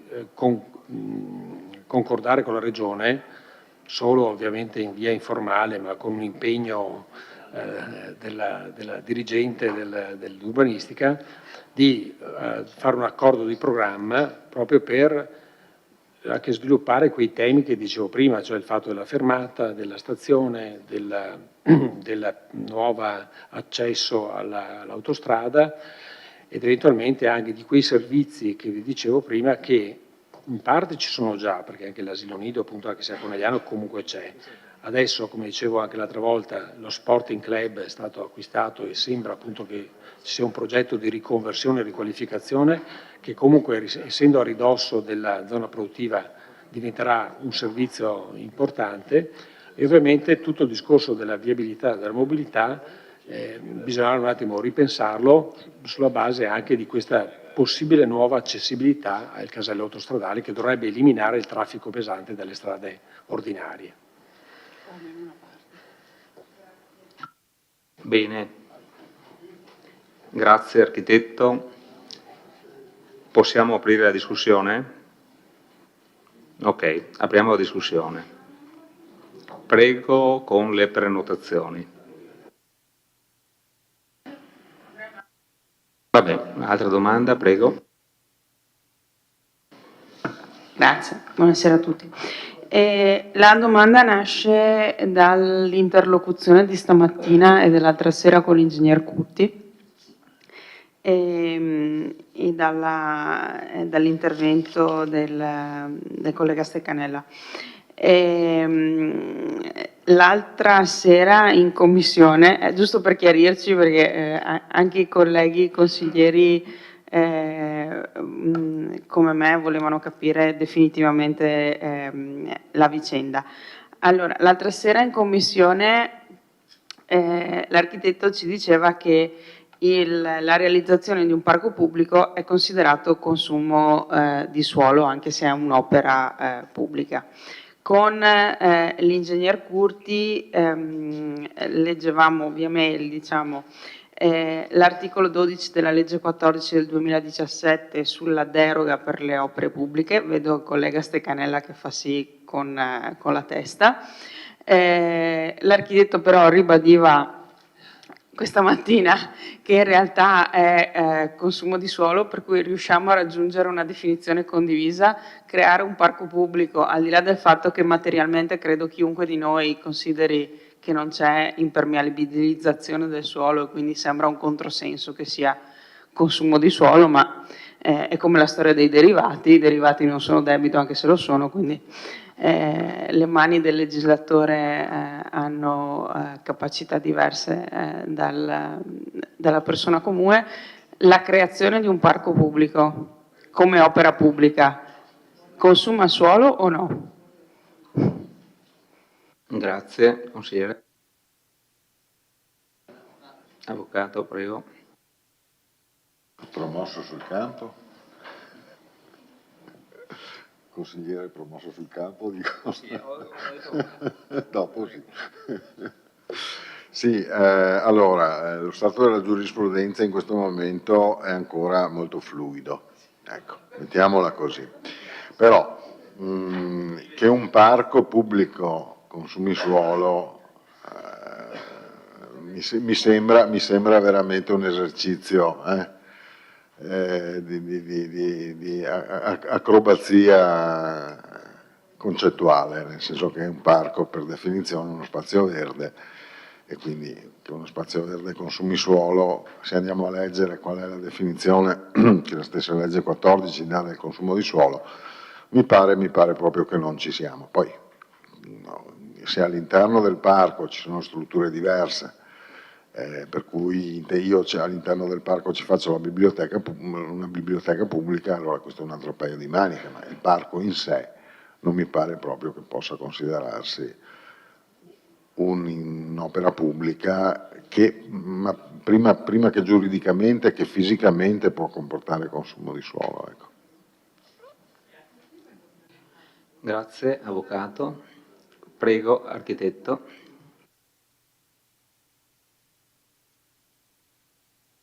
Ecco, perfetto. Allora, sì, come diceva Michele, è un po'... però leggiamo, così chiariamo la questione. Consumo di suolo e le definizioni. L'incremento della superficie naturale e seminaturale interessata da interventi di impermeabilizzazione del suolo e da interventi di copertura artificiale, scavo o rimozione che ne compromettono le funzioni ecosistemiche e le potenzialità produttive. Il calcolo del consumo del suolo si ricava nel bilancio tra le predette superfici e quelle ripristinate alla superficie naturale o seminaturale. Ambiti di urbanizzazione consolidata, che è diverso rispetto a quello del PAT. L'insieme delle parti del territorio già edificato, comprensivo delle aree libere intercluse o di completamento destinate allo strumento urbanistico alla trasformazione insediativa, delle dotazioni di aree pubbliche per servizi e attrezzature collettive, delle infrastrutture e della viabilità già attuato in fase di attuazione, nonché le parti di territorio oggetto di un piano urbanistico attuativo approvato e i nuclei insediativi in zona agricola. Tali ambiti di urbanizzazione consolidata non coincidono necessariamente con quelli del PAT. Allora, anche per me è assurda sta roba qua, è assurda, perché allora vi faccio un altro esempio. Se io faccio un piano attuativo, il piano attuativo mi deve cedere un spazio verde, giusto? Perché è obbligato per legge. Quello spazio verde va nel consolidato o no? Domanda.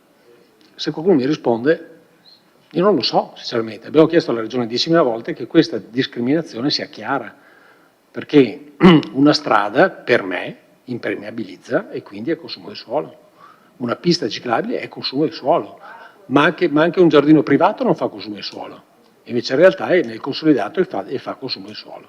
Quindi una casa che ha 1000 metri di giardino, quei 1000 metri fanno consumo di suolo. Allora l'ISPRA fa un altro calcolo, nella superficie diverso, e infatti lo ha segnalato alla Regione. Però questo è lo status quo, cioè questa è la normativa regionale. No, cioè in teoria bisogna fare un volo aereo, vedere qual è la zona impermeabilizzata, no?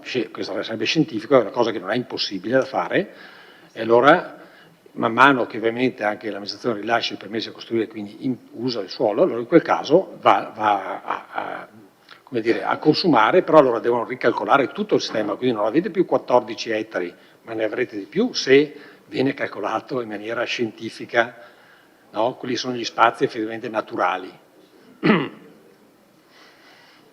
Quindi da qua non facciamo fatica a uscirne come interpretazione. Ok, il ingegnere Curti vuole dire qualcosa, se no lascio la parola al consigliere Tonon. Sì, solo per concludere che anche ieri mattina eravamo in provincia alla presentazione della nuova legge sul territorio del Veneto. È in fase di predisposizione questo testo unico che racchiude tutte le leggi urbanistiche ed edilizie del Veneto, e proprio il direttore dell'urbanistica ha sottolineato come le strade facciano consumo di suolo e come con questa legge cercheranno, come tutti i testi unici è un po' un copia e incolla delle leggi che già abbiamo, però stanno cercando di mettere in ordine tutte le definizioni, perché si sono resi conto che su 4 leggi che si occupano di urbanistica abbiamo 4 definizioni un pochino diverse, che però non dicono proprio la stessa cosa e che ci danno la difficoltà proprio di interpretare queste cose. Lo scambio di mail che abbiamo avuto stamattina, a un certo punto forse stavamo anche sorridendo entrambe, immagino, perché effettivamente c'è una difficoltà oggettiva leggendo la norma, leggendo poi i vari commentari, leggendo le sentenze che si sono succedute, che sono, come diceva l'avvocato, fluide, questo mi piace molto, e la stessa Regione su alcune cose ci dà la risposta. La strada mi sembra abbastanza, ma veramente c'è stato un periodo in cui aveva detto che la escludeva dal consumo di suolo, perché essendo un'opera pubblica è vero che impermeabilizzo, ma siccome mi serve farlo non posso, sui comuni dove non c'è consumo di suolo, cosa non faccio più strade. Per cui c'è stata, però adesso invece la strada sembrerebbe fare consumo di suolo. Ieri in un'assemblea pubblica è stato detto questo. Io mi auguro che questa legge, che dovrebbe vedere la luce entro l'anno, così promettono dalla Regione, riesca anche con i contributi che stanno chiedendo a noi tutti di far chiarezza su alcuni di questi punti, perché veramente è un'interpretazione. Quindi la pista ciclabile farà consumo di suolo con quelle informazioni che abbiamo oggi. Sul parco potremo discutere a seconda di come lo andiamo a realizzare.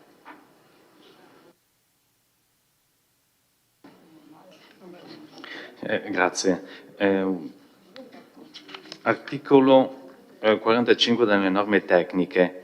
È una domanda relativa, vado direttamente dove si parla delle direttive, al punto 5. I progetti speciali dovranno essere promossi attraverso, parla dell'articolo 6 o dell'articolo 7 accordi di programma. Siccome ho notato che in qualche caso le aree determinate nella tavola della trasformabilità relative ai progetti speciali non coincidono, come mi pare per esempio l'Italcementi Sud, di un'unica proprietà, ma raggruppano più proprietà. Qualora non ci fosse un accordo, punto di domanda, come ci si muove? Perché lo chiedo?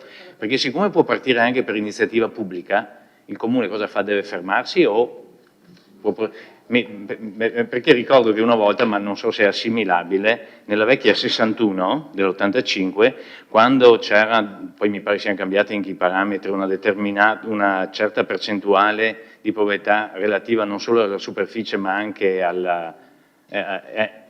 si poteva procedere. In questo caso come ci si comporta? Grazie.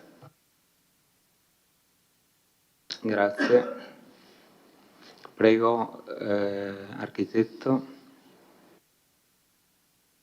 Sì, eccomi qua. Allora, l'accordo articolo 6 parte dal promotore, ok? Quindi il promotore spero che abbia gran parte della proprietà, perché quella norma che lei citava c'è anche sulla 11, è rimasta, parla del 75% della caratura consortile del bene, o il 50% del valore, però c'è. Generalmente su questi accordi capita, che adesso non è che sia una cosa che ci siamo inventati per Vittorio Veneto, cioè capita spesso che negli accordi pubblico-privati magari manca un proprietario che è dissenziente, si fa la stessa procedura e ovviamente generalmente il comune cosa fa? Dice l'esproprio te lo carichi tu, cioè nel senso che io ti seguo la procedura amministrativa, però ti carichi tu la procedura. Quindi è rimasto uguale. Certo che se è spaccato a metà, cioè che non c'è questa maggioranza, non si fa niente. Però sai, quando uno parte, un promotore deve sapere queste robe, cioè generalmente sì, però c'è comunque. Consigliere Romero. Buonasera, volevo fare una domanda, ma l'architetto Lucchetta se n'è andato perché l'assessore Fasan, che non gliene frega niente, se l'è portato fuori, pazienza. La farò a voi comunque, perché se abbiamo quei tecnici è giusto anche che chiediamo, no, che vadano fuori. Comunque non importa, siamo in democrazia, si può fare quel che si vuole. Una domanda, sulle relazioni del genio civile, avevo già fatto in area di commissione, a riguardo la Valle Pesina, a prescindere dal PNR che è stato calato e sta andando avanti come progettazione, visto che qua c'è scritto microgenerazione livello 1, livello 2, livello 3, dopo c'è Faglie che avevamo già discusso di Longhere, di Valdobbiadene, di Fais che si concentrano tutto sulla valle.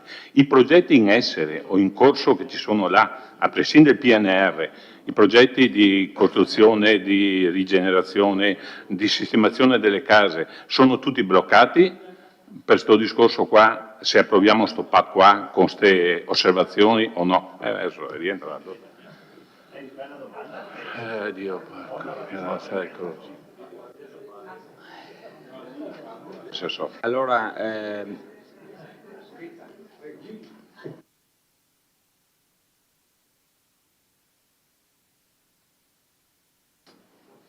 architetto Lucchetta? No.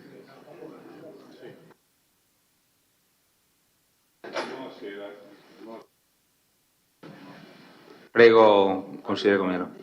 Io ho letto tutte le osservazioni del genio civile di questo lato, abbiamo discusso parecchio in commissione, visto che ne sono il Presidente, ho ascoltato.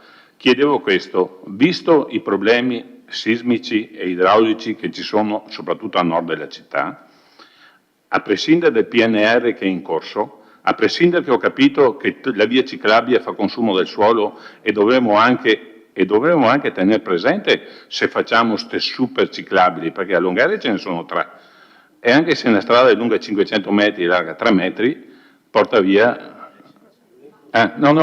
quelli a Longhere... 1.500 per 3 fa 4.500 metri quadri, è mezzo ettaro, no? Solo di ciclabili, quindi andiamo a mangiare sul tesoretto. Le concessioni che ci sono in corso di progetti sulla Valle Pisina devono tener conto di quelle osservazioni del genio civile se approviamo il PAT o no? Punto di domanda. Chi adesso va a ristrutturare casa o va a comprare in Valle Pisina, approvato il PAT stasera, deve tener conto, anche se lo approviamo fra 3 mesi, 6 mesi, che adottiamo le leggi vecchie, o su quello che c'è scritto qua di levamento, faglie 1, 2, 3 e via dicendo, è da tenere presente anche queste osservazioni qua del genio civile? Grazie. Grazie consigliere. Ingegnere. Allora la domanda riguarda più gli aspetti edilizi che quelli geologici veri e propri. No, riguarda gli aspetti edilizi, nel senso che tutte le concessioni che non ci sono più i permessi già rilasciati restano validi. Da domani mattina, per rilasciare un permesso di costruire, andremo a vedere cosa dice il PAT. Se l'intervento proposto dal permesso è in contrasto con le previsioni del PAT, la pratica viene sospesa, non respinta, ma sospesa, perché entrano in vigore le cosiddette misure di salvaguardia, e questo fino al momento dell'approvazione del PAT, quando quella misura a cui l'intervento è in contrasto può essere confermata o modificata, e quindi si potrà fare una valutazione definitiva e quindi respingere o approvare.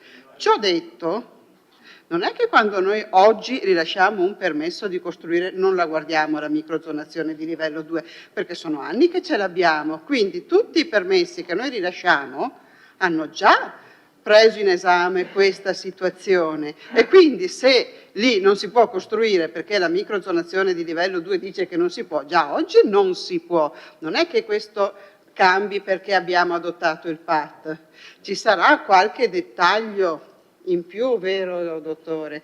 Ma in linea generale questa è un'attività che l'ufficio edilizia fa quotidianamente quando esamina un intervento in queste zone. Dopodiché anche qui distinguiamo da quella che è una nuova costruzione da un intervento manutentivo, dove l'intervento manutentivo in linea di massima può essere fatto. Ci saranno situazioni dove serviranno particolari accorgimenti, se sono vicino alla faglia magari un intervento di miglioramento o adeguamento sismico ci sta anche, ma sono situazioni che già sono attenzionate, non è che il PAT introduca problematiche nuove, è stato messo a sistema perché noi oggi non avevamo una carta di questo tipo, quelle che avevamo visto prima, ma avevamo tutti gli studi che comunque non prendevamo in considerazione ogni qualvolta facciamo un'istruttoria in queste aree, quindi sono situazioni già note.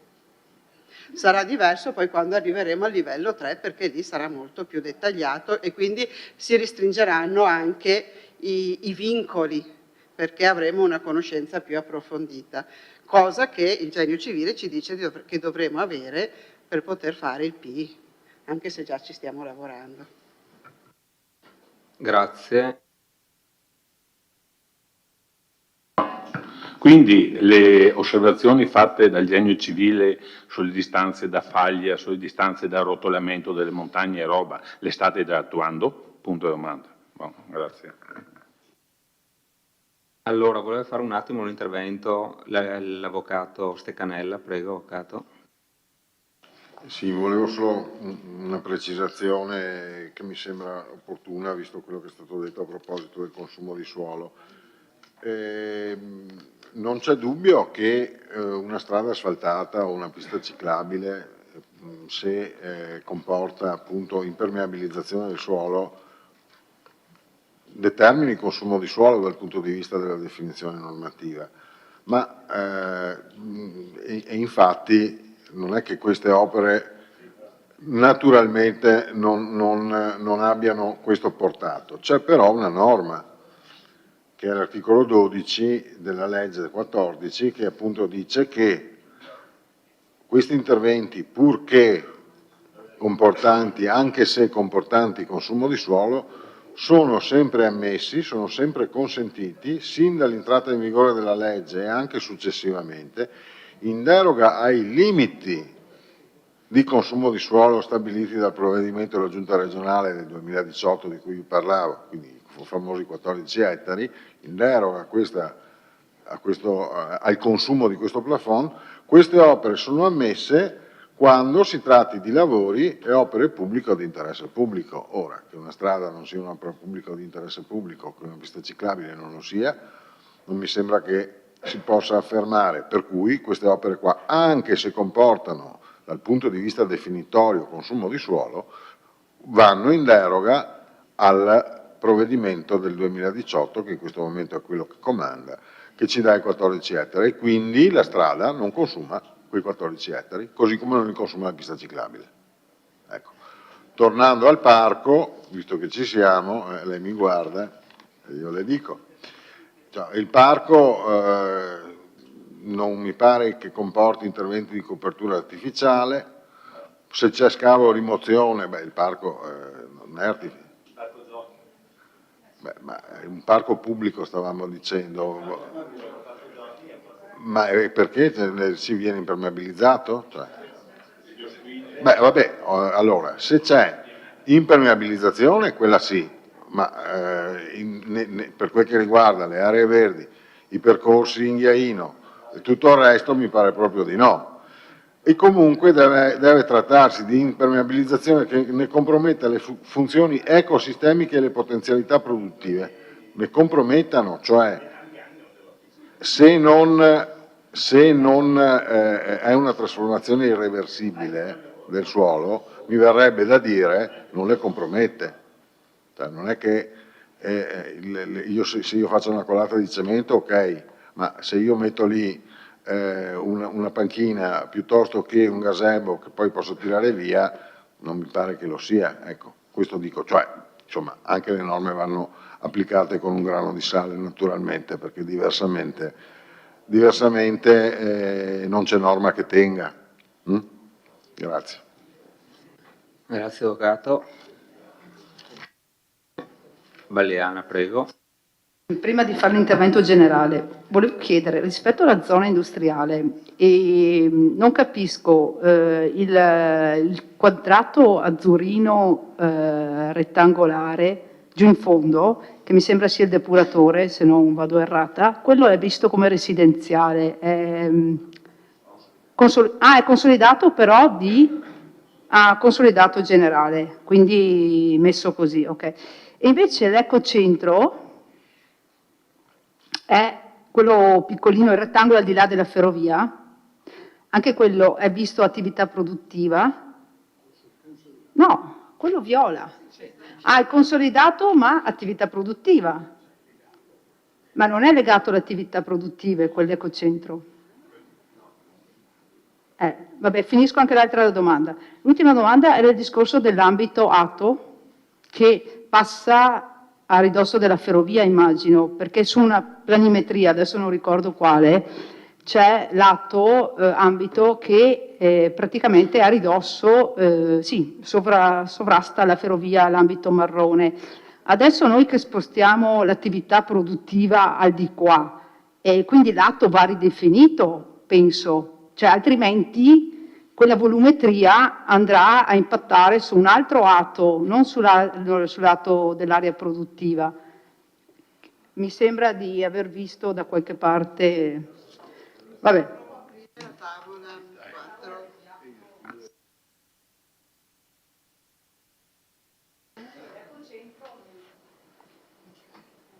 Scusate un attimo che vedo se riesco a recuperare. Se intanto voi Nel mentre volete che facciamo, consigliere Denardi, consigliere, voleva fare la domanda, un'altra domanda, ma sempre precisazione all'avvocato. Prego. L'avvocato Stecanella prima mi guardava, io le do perfettamente ragione, non è che è l'architetto Zan che aveva espresso una posizione contraria rispetto a me e all'ingegner Curti, che stamattina stavamo, come dicevo, via mail interloquendo e sì, no, allora l'avvocato e l'ingegnere avevano una posizione, l'architetto un'altra, abbiamo chiesto all'altro legale di chiarire e dirimere la questione. Come dicevo, sono anch'io convinta che se non c'è, benché non faccia urbanistica normalmente io, ma altro, che se non c'è impermeabilizzazione faccio fatica a vederci, e era la posizione anche dei colleghi consiglieri stupiti dell'affermazione dell'architetto secondo il quale il parco pubblico, è chiaro che se io faccio un lastrone di cemento nel parco pubblico impermeabilizzo, ma i giardini di Viale della Vittoria, tanto per capirci, per fare un esempio, al di là della vasca delle piscine è difficile identificare zone dove siano cementificati. Era questa la nostra, diciamo così, de visu l'ipotesi, quindi ero anch'io convinta di questo. Sì, solo per aggiungere comunque che al di là di quelle che sono le caratteristiche fisiche del parco, dove ci può essere il gioco per i bambini o il chiosco che occupa 20 metri quadri in ipotesi di superficie, se si tratta di un parco pubblico o comunque di interesse pubblico, funziona in ogni caso la norma dell'articolo 12, cioè la deroga di cui parlavo prima. Per cui il parco pubblico, al di là di quello che contenga, non farà consumo di suolo, o meglio, non verrà conteggiato ai fini dell'utilizzo del plafond di consumo di suolo che la Regione ci ha sino ad ora riconosciuto. Bene, avete trovato le tavole della legge.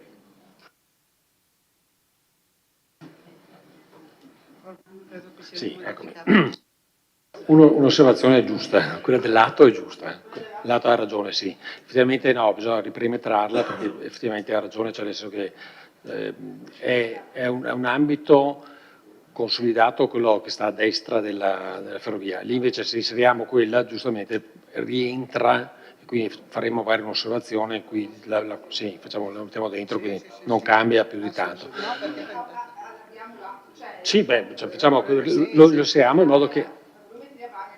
Nell'atto produttivo, come è giusto che sia. Sì. No, le altre, il consolidato, cioè quello violetta è quello a valenza produttiva, però il centro di raccolta rifiuti è della Savno, che è anche se pubblica comunque un'attività di servizio anche produttivo, perché fa anche raccolta di materiali, non solo quelli urbani, ma anche di altri materiali, quindi l'abbiamo dentro all'interno del consolidato, mentre quella in fondo è una diversa, quindi è stato messo appunto come consolidato, però diciamo sono definizioni molto generiche, no? Ok? Come anche quella che sta segnando adesso l'architetto Curti, mi pare sia che lì è un'attività artigianale, no? Giusto? E quindi è stata inserita come produttivo. No, potrebbe essere, ecco, l'unico che era potrebbe essere F, sì, anche lì magari facciamo una osservazione. Sì, ma non... Sì, però non è detto, ad esempio all'interno del consolidato ci sono anche aree che già oggi sono destinate a servizio e che abbiamo comunque indicato con la stessa grafia del consolidato, sia produttivo che residenziale, cioè non è che il fatto che c'è la grafia in questo caso fucsia, lilla, viola, non so perché sono un po' daltonica, significa che quello deve essere un'area produttiva. Sì, quello, no. Bene. Sì, allora consideriamo concluse le domande tecniche, liberiamo i professionisti e li ringraziamo per le articolate spiegazioni e il lavoro fatto, soprattutto per il lavoro fatto. Grazie a tutti e buonasera.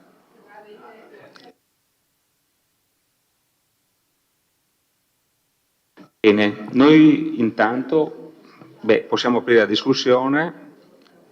La prima prenotazione è del consigliere De Antoni, prego. Sì.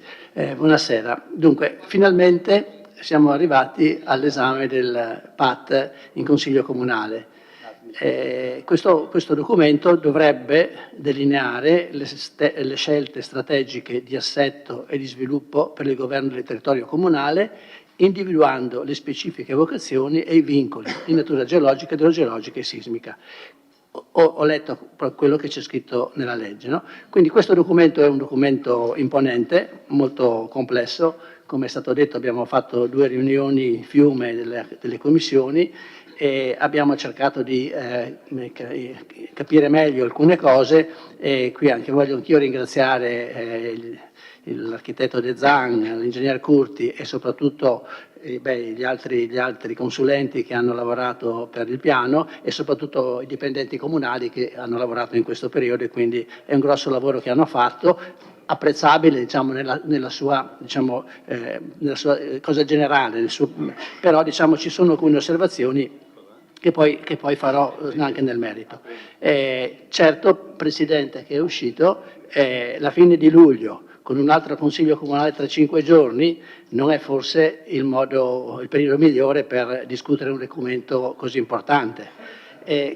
Documento importante che, come è stato detto dalla dirigente, giaceva da tempo, giaceva da tempo in un cassetto della sua scrivania. E arrivare adesso a 10 giorni dal Consiglio Comunale ed esaminare tutti questi aspetti è davvero un lavoro improbo. Solo perché chi non li ha visti tutta la documentazione, ho saputo che per fare la copia di tutti i documenti avremmo dovuto spendere 500 euro. Prego? 5,80, ecco, solo per dire il peso, ecco, quindi il peso non ce l'ho perché non ne ho fatto le copie. E quindi diciamo, è una cosa effettivamente molto, molto imponente e anche difficile da interpretare. Il tema mio è che si è parlato anche di questa concertazione. Effettivamente, guardando le carte, la concertazione che è stata fatta nel 2008-2009 è stata davvero importante. Addirittura ci sono state 306 osservazioni scritte, riunioni e controriunioni, una cosa davvero importante. La concertazione che è stata fatta nel luglio del 2021, dico la verità, non è una vera concertazione. Non facciamola passare per concertazione, una presentazione all'area Fender in cui c'eravate anche voi e poi diciamo delle riunioni che avete detto, c'è anche un verbale delle riunioni, ma diciamo non sappiamo quante riunioni sono state fatte, ma una era stata anche rinviata da quello che avevo letto comunque. Allora, ritornando al nostro documento, ho detto che il PAT in una visione di medio-lungo periodo avrebbe dovuto delineare le scelte strategiche. In quanto dico dovrebbe perché non ho trovato nel documento le indicazioni, le proposte che mi aspettavo. Forse mi aspettavo qualcosa di più e forse sbaglio, ma indicazioni che sono necessarie per tentare di modificare il trend negativo della nostra città, sia in termini di demografici, sia in termini di chiusura di negozi commerciali, di esercizi commerciali, sia per la mancanza di servizi per i giovani, gli studenti, difficoltà, come ha detto l'architetto, di trovare degli appartamenti in locazione. Altri problemi sono quelli legati al ruolo della città, che ha perso un po' quel ruolo di riferimento per l'area, chiamiamo area vasta, diciamo, se così si può chiamare, che fa della vallata in sostanza. Ecco, una volta io mi ricordo, questo era 20 anni fa, le persone da Follina venivano a fare gli acquisti a Vittorio Veneto. Adesso questa cosa non c'è più, d'accordo che sono cambiate le cose, no? Però è chiaro che facendo un documento di questa portata mi aspettavo che alcune indicazioni anche di tipo strategico fossero date. Non ho trovato questo, neanche ad esempio sull'assetto della viabilità, no?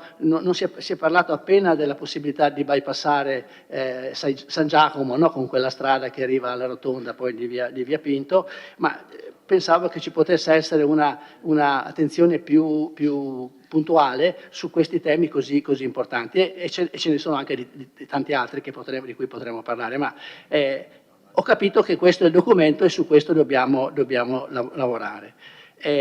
Tutte queste cose, come la domanda che volevo fare prima all'ingegnere era: ma il documento preliminare del 2008 è ancora valido? Mi ha detto di sì e anch'io lo ritengo ancora per gran parte valido, salvo le cose che sono successe. Questo documento, tra l'altro, era stato predisposto dall'amministrazione Scottà, diciamo, no? E poi è stato rivisto anche dall'amministrazione D'Arè, perché nel 2011 è stato approvato un nuovo documento preliminare in cui sono state introdotte anche delle precisazioni segnate in rosso, come c'è scritto nella delibera, di cui poi però parlerò dopo. Ci sono tanti vincoli purtroppo, quelli sono stati messi tutti bene e non siamo entrati e questo è effettivamente, insomma, secondo me il grosso limite di questo documento.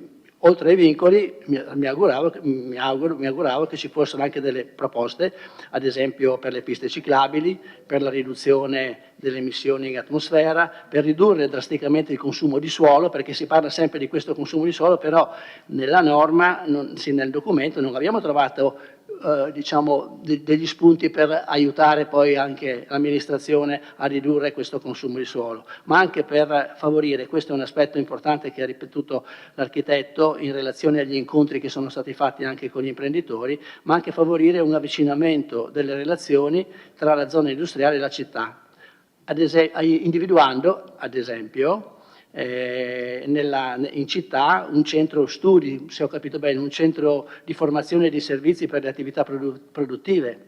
E qui potrebbe essere una bella cosa pensare, oltre al fabbricato di cui parlava l'architetto, anche, qui lo dico alta voce, anche la Villa Papadopoli. È una struttura bella, con tutti i vincoli che ha questa struttura di sovrintendenza, eccetera, però è una cosa che qui sì, con un accordo pubblico-privato potrebbe essere realizzata una cosa importante. Questo secondo me si potrebbe anche cominciare a dire questa cosa, però, perché se continuiamo a discutere su cosa vogliamo fare di queste strutture e diciamo sì, si può fare quello che si vuole, però ad esempio se potessimo dire nel PAT che quella villa, quel parco può essere utilizzato per questa iniziativa, certo che sarebbe un bel, cioè un punto su cui poi poter lavorare. Perché altrimenti se vengono dal sindaco a chiedere come possiamo fare, dove realizzare questo centro servizi o come lo chiamiamo, il sindaco dice boh, c'è quell'area là però è ancora inserita nel centro storico e forse non so che cosa c'è adesso, allora poi se questa cosa non può essere,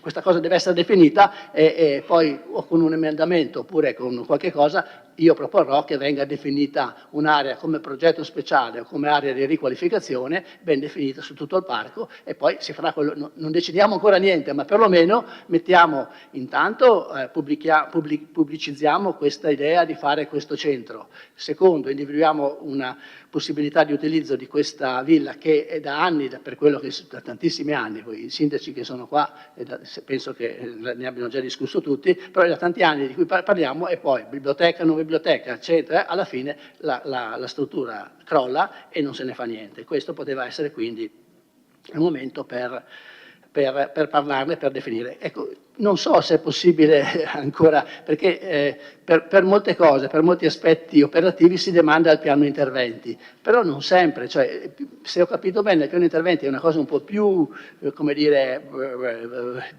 su cui si può lavorare, ma dovrebbe essere anche il PAT che definisce la strategia complessiva. Non ho trovato niente, architetto, di strategie complessive su questo documento.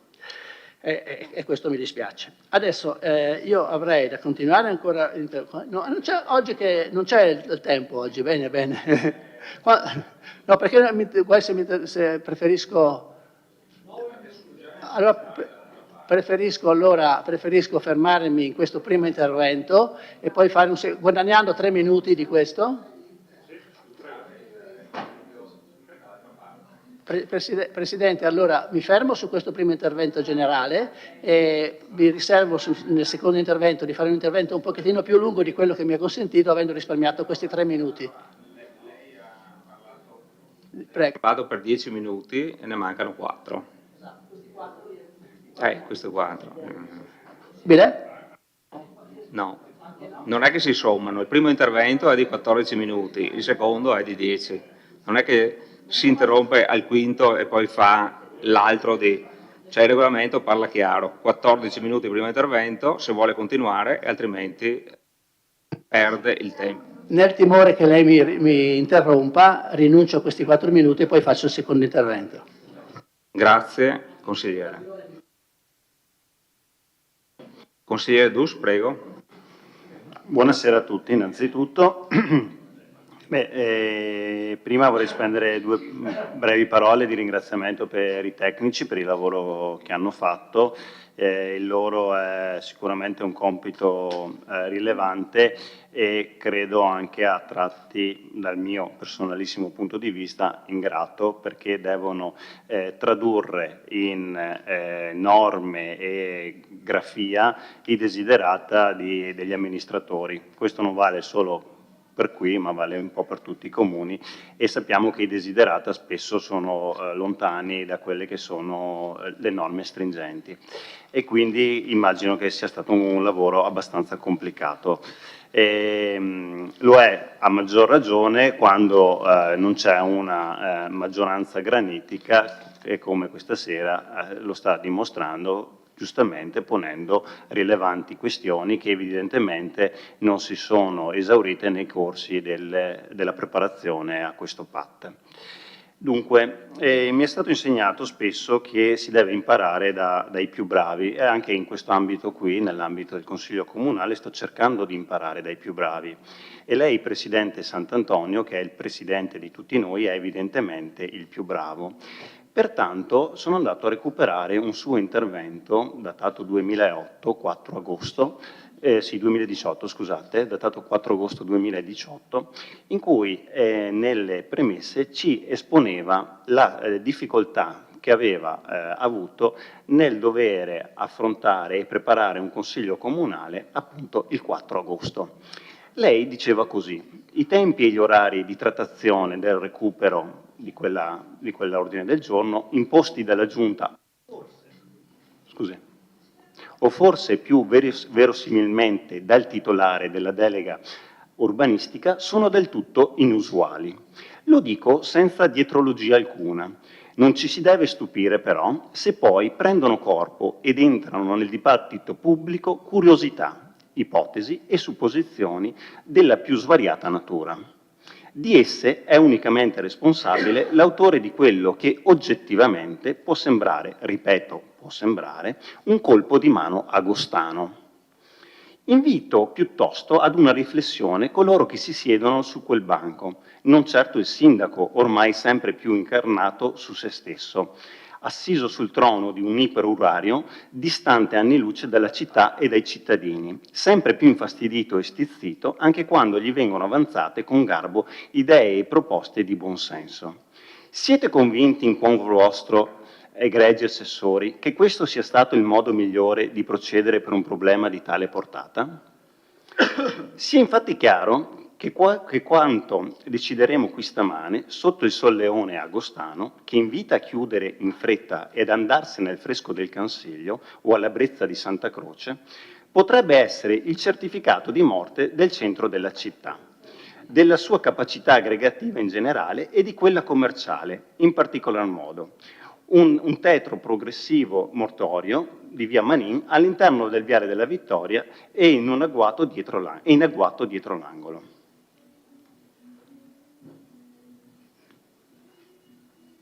Tutto vago, tutto indefinito, tutto incerto, insomma, in corso d'opera si potrà decidere tutto quello che converrà fare di più. A distanza di qualche anno, questa è la discussione sull'area Carnielli, a distanza di qualche anno non mi pare che le sue previsioni si siano avverate. Piuttosto registro che quell'area, che era stata portata sì in agosto, sì in fretta, sì perché si voleva concludere un progetto di tale portata, è ancora lì, ferma, in attesa di non si sa quale decisione, nonostante gli innumerevoli solleciti della minoranza. Ora mi chiedo, e vi chiedo, alla luce di quanto esposto dall'allora consigliere Sant'Antonio, si può riproporre lo stesso intervento anche oggi, che ci troviamo qui il 26 di luglio a trattare un PAT di cui stiamo discutendo da 15 anni? Possiamo dire che 11 giorni non siano sufficienti per studiare oltre 300 pagine di documenti? Possiamo dire che sono le 20:19 e siamo al secondo intervento politico? Possiamo dire che non sappiamo quando verrà riconvocato, se riusciremo ad adottare questa sera il PAT? Ecco, questi sono dei temi che vorrei sottoporvi inizialmente. Credo che la pianificazione sia un tema assolutamente delicato e che coinvolge molti interessi pubblici e privati. Un tempo lo era senz'altro di più, ora gli appetiti immobiliari sono senz'altro calati e quindi è evidentemente che le tensioni anche in grembo al nostro Consiglio Comunale sono sicuramente minori. C'è però sicuramente alla base ci sono delle aree che sono state pensate, pianificate e che qualcuno, a noi non è dato sapere chi, ha deciso che un domani dovranno avere una vocazione diversa, perché in questo caso, come ha più volte ripetuto l'architetto De Zan, non si parla di una vera e propria pianificazione mirata, però si dà un senso di vocazione a quell'area. E mi sono soffermato un po' a guardare quelli che vengono definiti progetti speciali e che sono stati disegnati e sono stati inglobati alcuni immobili, alcune zone della nostra città particolarmente delicate. Una in particolare è Via Celante. In Via Celante c'è un progetto speciale che comprende lo stadio Barison e ci sono altre aree come l'ex asilo Resi che viene inglobata anche un'area commerciale e tutte queste aree qui appunto hanno una vocazione ad essere speciali. Evidentemente alla base di questo ci sono dei desiderata da parte di qualcuno che si è fatto avanti e ha detto che lì ha in mente di fare qualcosa. Ecco, credo che quello che chiedeva un'ora fa la consigliera Bagliana fosse anche questo, cioè qual è la visione che si ha su queste aree, visione che peraltro sulla quale potremmo anche essere d'accordo, però vorremmo anche, ripeto, sapere qual è la visione, perché ad oggi noi, francamente, consiglieri di minoranza, non lo sappiamo. E poiché io ho avuto la fortuna di partecipare anche a alcuni incontri della passata amministrazione, posso dire che c'erano degli appetiti sull'area di Via Celante. E allora una domanda me la pongo. Poiché in questa città gli unici appetiti immobiliari sembrano essere legati al mondo del commercio, che sia esse piccole e grandi distribuzioni, non è che qualcuno sta avanzando anche ad oggi questi interessi? Perché se è così, ce lo dite. Se qualcuno ci dice che al posto del campo da calcio della nostra città si vuole realizzare un supermercato, non c'è nessun problema, potremmo anche esserne d'accordo noi, però lo vorremmo sapere. Altrimenti mi si dica abbiamo individuato quell'area lì come area speciale, come area rientrante nei progetti speciali, perché la nostra idea è che lì un domani possa nascere XYZ. Ce lo dica il sindaco, ci dice guardi che lì abbiamo messo progetti speciali perché in quell'area lì vogliamo fare questa cosa. Come progetto speciale è il buco che c'è giù, sempre in Via Celante, prima della Cadoro, no? Dove anche lì, insomma, penso sia noto a tutti che era stato presentato un progetto per realizzare un supermercato in un'area F. Questa qui è un'area speciale, ci dite, guardate che lì ci hanno tirato la giacchetta 1, 2 e 3, ce lo dite, oppure lì c'è un altro tipo di visione, abbiamo compreso questa cosa qui perché ci sono altri tipi di interessi, a noi può stare naturalmente bene, però ecco, quello che chiediamo è di avere un po' di trasparenza, perché ne vale della sorte di tutta la città. E anche nell'area Pagotto, no? Che ora definiremo area Pagotto, l'ex villaggio anche lì ne abbiamo discusso in commissione e io francamente ad oggi non ho ancora ben capito perché in questo momento quell'area lì è un'area agricola. Allora, se vogliamo tutelare quell'area, diciamo che rimane un'area agricola. Se invece abbiamo qualcosa di diverso in mente, lasciamo un po' la porta semichiusa, no? Che un domani si sta poco ad aprirla. Ed è quello che stiamo facendo con la modifica di quell'area. Se invece quell'area rimane area agricola, beh, ci vorrà qualche altro strumento urbanistico per modificarla. Ecco, io quello che voglio dire è che non sono contrario a prescindere ad un progetto, ad un altro. Uno dei temi che venivano discussi in commissione, quello della partecipazione, un tema a me molto caro, no? A tratti credo utopico in questa città, però mi piace pensare che si possa realizzare della partecipazione, no? Su una determinata area e chiedere ai residenti voi di cosa avete bisogno su quell'area lì. Però temo che invece, come ho detto in commissione, verrà tra la giacchetta e quello di cui si ha bisogno è ampliare la possibilità edificatoria per la casa del figlio, del nipote, dello zio, del cugino, eccetera, eccetera. Mi fermo qua. Grazie, consigliere Dus. Permetta due battute, visto che sono stato citato del 4 di agosto. Intanto il contesto è totalmente diverso, perché quello era il 4 agosto ed era un sabato 4 agosto. E sa perché me lo ricordo bene?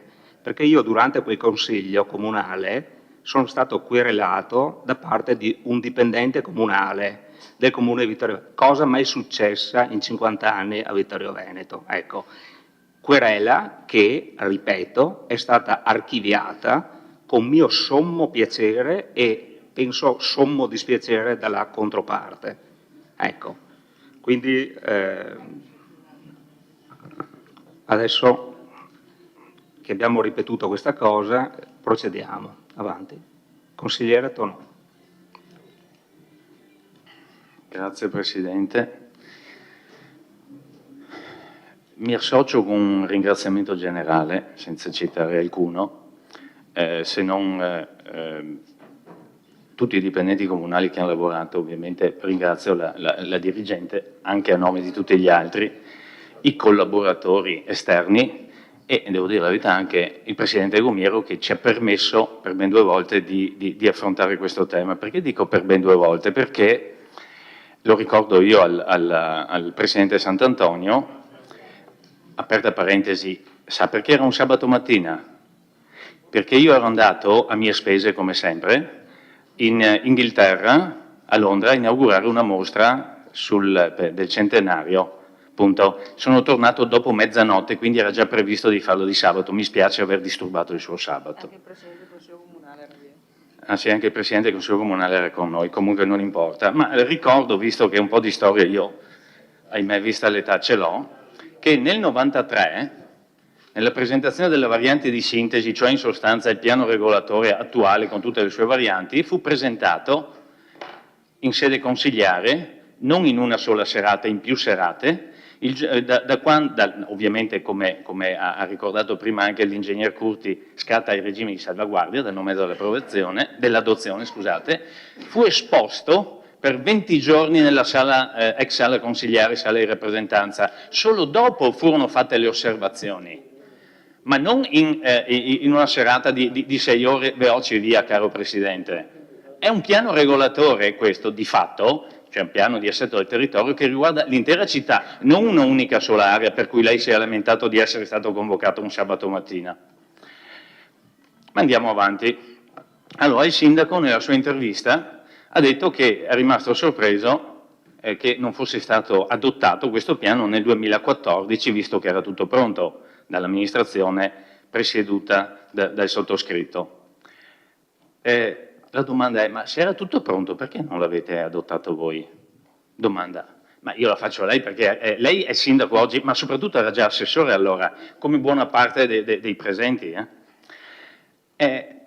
Lei ha anche detto nell'intervista, pensavamo di metterci 1 anno o 2, quindi forse non era tutto pronto, è vero che sono cambiate anche le normative ricordate, per l'amor di Dio, ma sono cambiate anche quando c'ero io. Invece ci abbiamo messo oltre 4 anni. Ma lei pensava fosse tutto a posto anche quando ha cambiato la viabilità, non lei personalmente, chi sta alla sua sinistra, parlo di via da Ponte, via Cosmo, via Oberda, tutto a posto, invece non era tutto a posto, ma anche i derivati era tutto a posto, era una bellissima operazione, ma non è così, nel senso che il primo grado di giudizio ha dato torto alla banca e ragione al comune su tutto il fronte. Non è che sia sempre tutto così facile. Vuole che le ricordi solo semplicemente i fronti aperti che ho trovato e sono stato felice di aver contribuito a risolvere. Ho anche ricordato in quest'Aula che in 2 di questi la sua amministrazione ha fatto meglio di quello che avevo proposto io. E mi riferisco a Piazza Meschio, che noi abbiamo concluso, e all'accordo col Demagno. Ma ricordo anche il Traforo. Era inchiodato, bloccato da una sentenza del Tribunale e non le dico, ma lo può immaginare quante riunioni abbiamo fatto, incontri per riuscire ad avere una comune e unica opinione e quindi un voto sull'accesso sud del Traforo. Era tutto bloccato, il progetto era stato presentato. Ma le ricordo anche che c'era il problema del blocco delle assunzioni, le ricordo anche che c'era il problema, e qualcuno ci ha cavalcato molto perché gli piaceva, dei richiedenti asilo. Oggi ci sono, ma nessuno ne parla. C'era il problema anche dell'elettrificazione, che nessuno si sognava manco fosse, e noi grazie, l'ho sempre detto al ministro allora Del Rio, è stato risolto, anzi portato a termine, tant'è vero che anche oggi, lo ha citato prima l'architetto De Zan, è una nuova opportunità. E che dire del bilancio preventivo 2014? Sindaco, non so se si ricorda, voi non l'avete presentato. L'amministrazione uscente non ha presentato il bilancio preventivo 2014. L'abbiamo approvato a settembre 2014. Quindi non era proprio tutto così semplice, tutto a posto, bastava approvarlo. Non era proprio così. Ma andiamo sul punto. Relazione generale.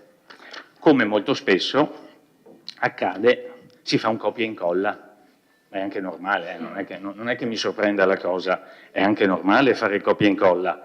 È copiato dal DUP, buona parte, tutta la parte, diciamo così, storica, è copiata pari pari dal DUP, forse lo troveremo anche sul prossimo, confesso che non l'ho visto perché sa, Presidente, dovendo guardare sta roba qua, non so quando riusciremo a vedere i documenti per lunedì. Quello del PTRC ovviamente è tratto dal sito regionale.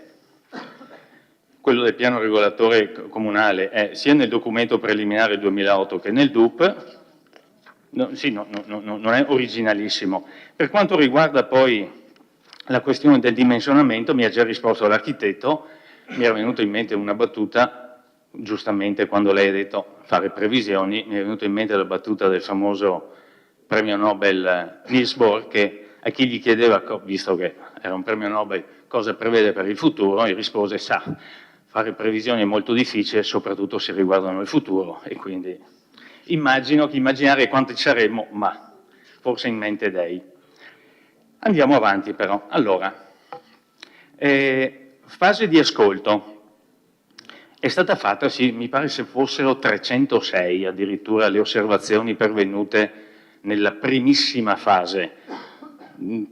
Della seconda, francamente, non ho molti ritorni, se non uno che mi ha lasciato perplesso, perché anche se noi non siamo andati avanti, sindaco, con l'adozione, è ovvio che gli uffici mi avevano sottoposto il punto in cui l'amministrazione di cui lei faceva parte eravate arrivati, abbiamo analizzato e fatto anche noi diverse valutazioni, ma una cosa che proprio non ho mai visto era quello relativo ai progetti speciali. Mi spiego. Articolo 45, quindi si parla delle norme tecniche di attuazione, non di un allegato qualsiasi.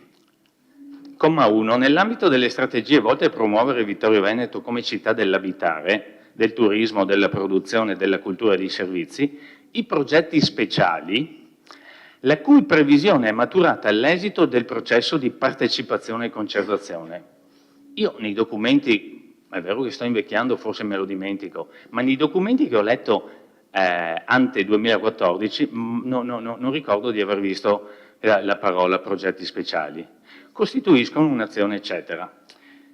Per cui resto molto perplesso quando vedo citare da un lato il documento preliminare del piano 2008, in realtà nella delibera poi si cita anche quella variazione del 2011, prima il collega consigliere Darè diceva no, ma effettivamente la sua amministrazione aveva fatto un altro passo avanti, cioè riadottato, diciamo così, eccola qui, con delibera del 1° marzo 2011, presa d'atto della conclusione della fase di concertazione e partecipazione sui contenuti del documento preliminare.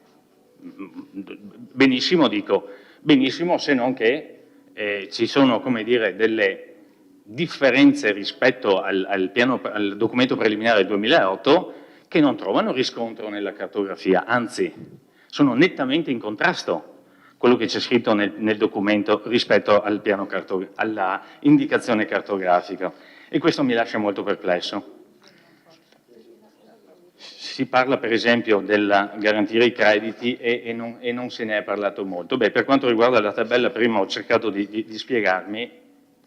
Altra cosa, io non so quando sia stata fatta, siccome qua c'è scritto giugno 2023, a pagina 33 c'è scritto la rivoluzione delle città del futuro arriverà probabilmente verso il 2030, fra 10 anni, no, fra 7 anni. Quindi non so se questo abbia già 3 anni, questo documento, perché qua è scritto così, fra 10 anni. Boh. Andiamo avanti, perché poi ci sono, ecco, carta degli invarianti. La carta delle invarianti, parlo solo della citazione, mi cita un viale che io non conosco. Le invarianti di natura storico-monumentale, il PAT individua, Viale della Concordia, se mi spiegate qual è, che non so qual che sia, eppure sono vittoriese. Ma andiamo avanti, perché non c'è solo questo, non c'è solo questo. Poi andiamo, cito un solo esempio.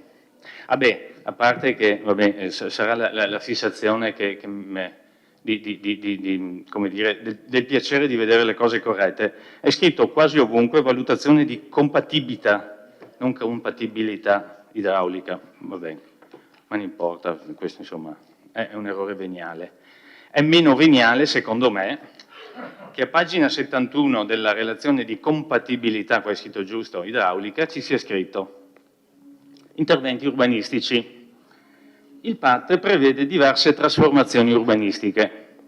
Innanzitutto vengono previste, anche questo è giugno 2023, sono previste 3 nuove aree di espansione urbanistica, una nella zona a confine con il comune di Cappella Maggiore, una, e qua penso venga incontro di San Giacomesi, in prossimità della rotonda fra Cerante Forlanini e Statale. La seconda, questa viene incontro ai San Giacomesi, in pieno centro, quindi a Biceni Centro o altri, lungo l'incrocio fra via d'Amosto e via della Bressana.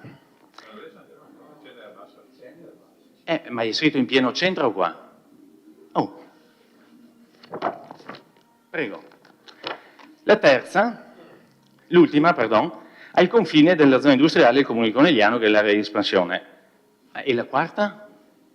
Ne aveva indicato 4, se non ricordo l'architetto, e in cartografia sono 4, qui sono 3. Questa è la relazione che ci chiamate ad approvare, se ricordo.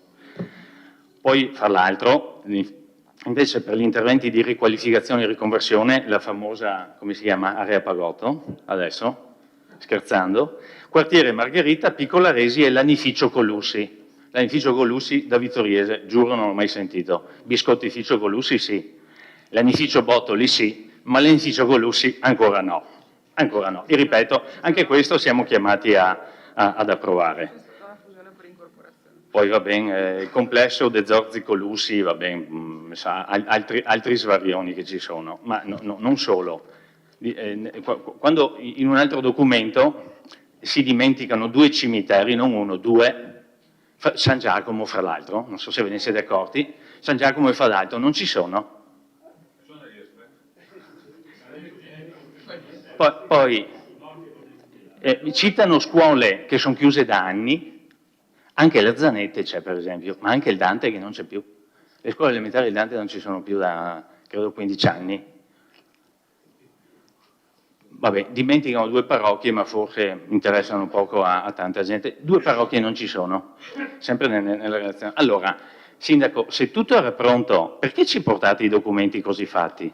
Se tutto era pronto.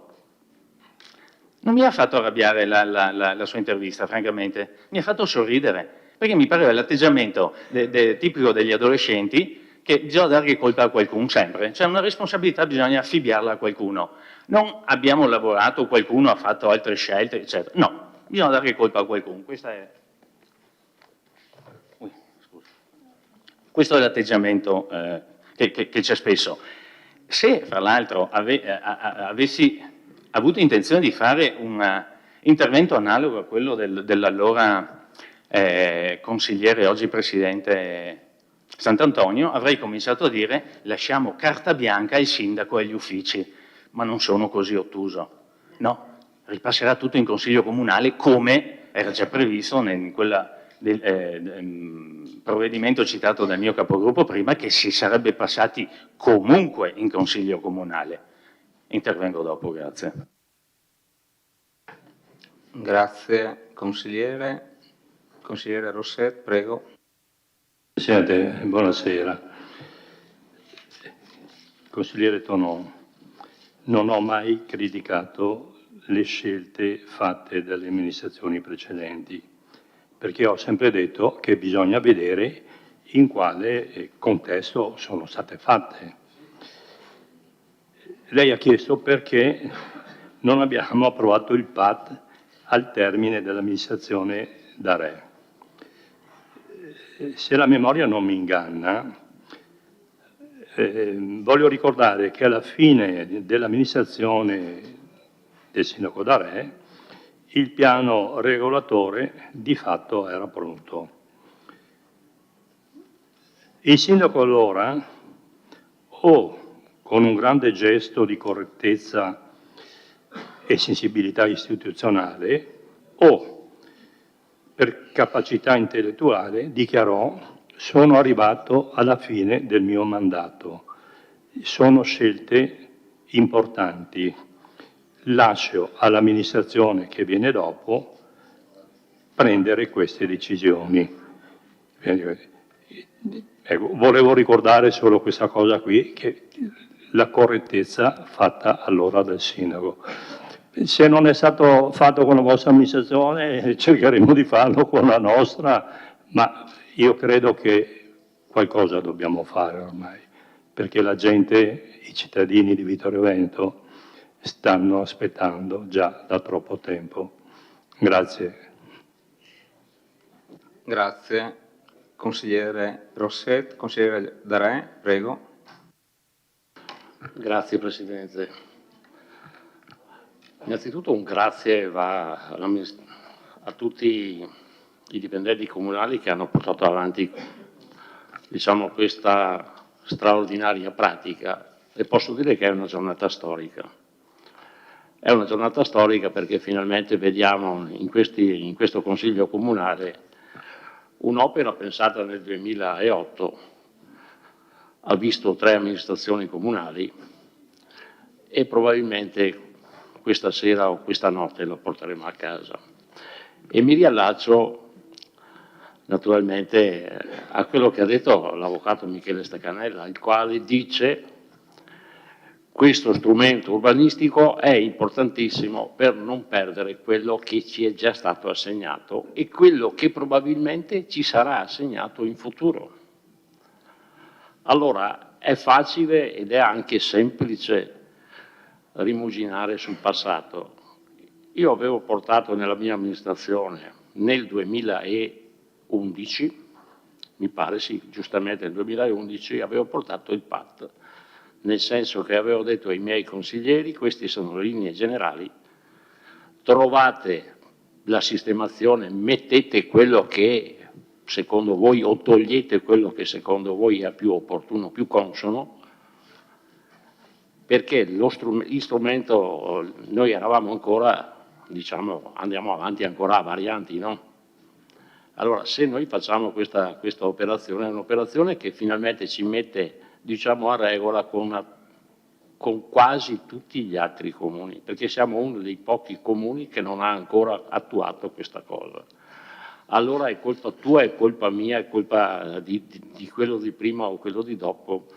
Mi sembra abbastanza un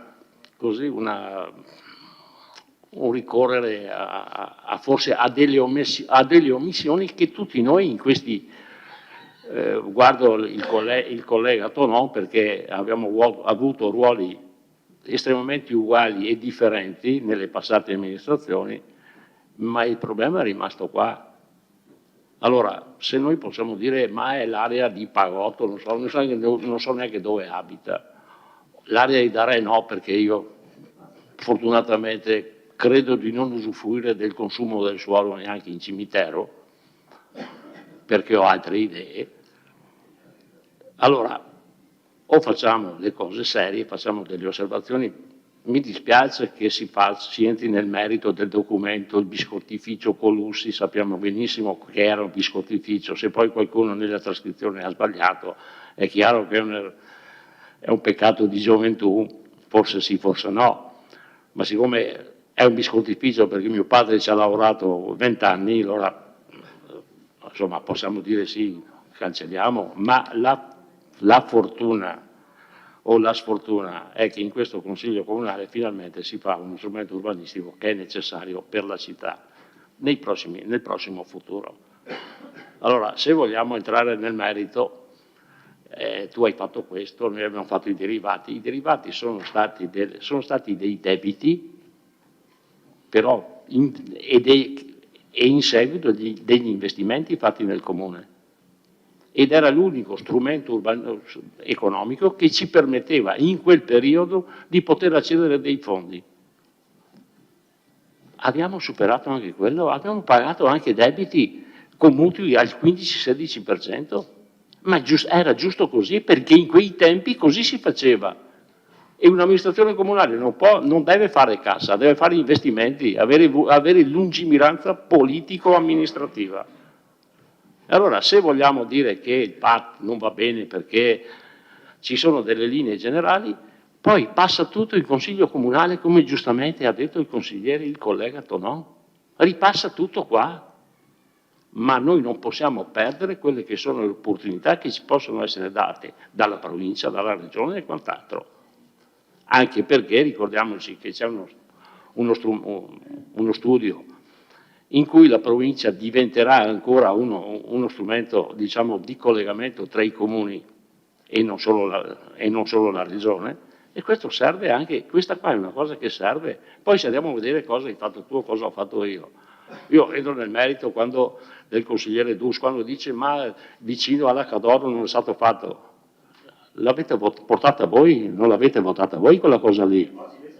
Ma allora io dico una cosa, non potete dare la colpa, cioè rimuginare sul passato, non potete rimuginare. Sì, ma... Allora, probabilmente... Facciamo botta e risposta, per favore. Posso parlare? È probabilmente quel progetto che avete portato voi, si va a chiudere, è un'area che è un buco, no? Di cui non si è costruito nulla, e penso che sia un'area di completamento. Dopo lo chiamiamo progetto speciale o lo chiamiamo progetto spaziale, io dico quello è un progetto che va definito. Siamo tutti d'accordo, penso, no? Perché se l'avete portato voi, questi lo chiamano, dico questi perché i professionisti hanno pensato di chiamarlo progetto speciale, ma è un progetto che va a chiudere un qualcosa che... E quindi viene fatto appunto... Consigliere Dus, non faccia domande, per cortesia. Quando arriverà in consiglio comunale, se ti piace lo voti, se non ti piace non lo voti. È la regola chiara e ferrea della democrazia. Allora, se vogliamo dire cosa avete fatto voi o cosa abbiamo fatto noi, allora penso che se andiamo a parlare di aree in cui non è stato fatto nulla, e credo che qua, siccome probabilmente saremo tutti, diciamo, più o meno coinvolti nelle prossime amministrative del prossimo anno, non è tra 100 anni, qualcuno dice no, qualcuno dice ni, qualcuno dice sì, ma un'area in cui bisognerà avere attenzione sarà sicuramente, e qualcuno ha già definito, è l'area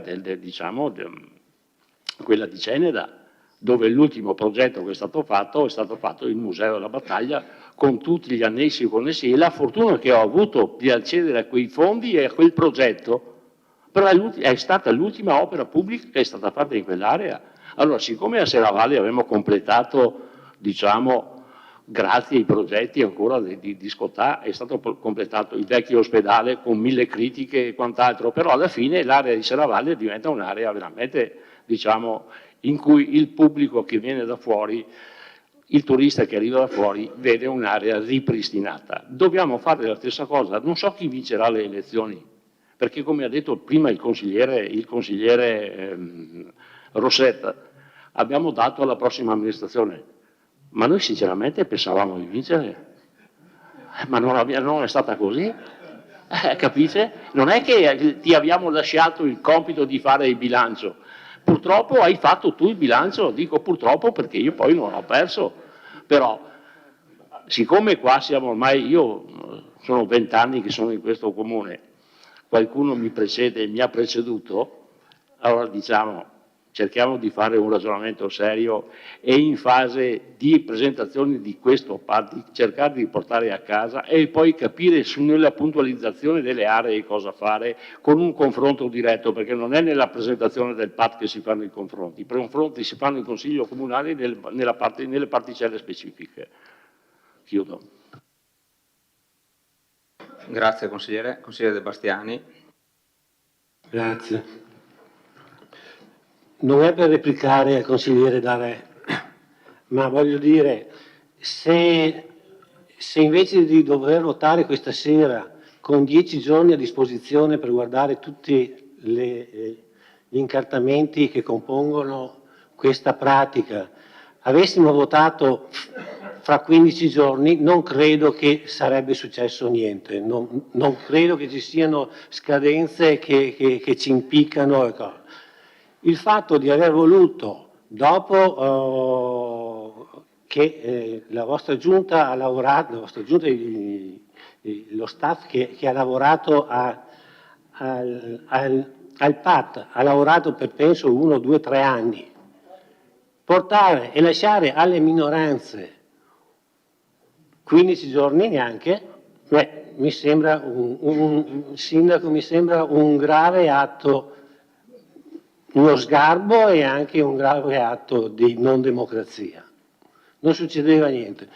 Io effettivamente ho potuto guardare qualcosa, ma non ho avuto né il tempo, né la capacità, né le opportunità di prendere per mano e analizzare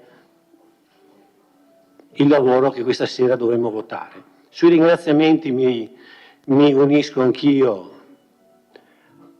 per ringraziare tutti quelli che hanno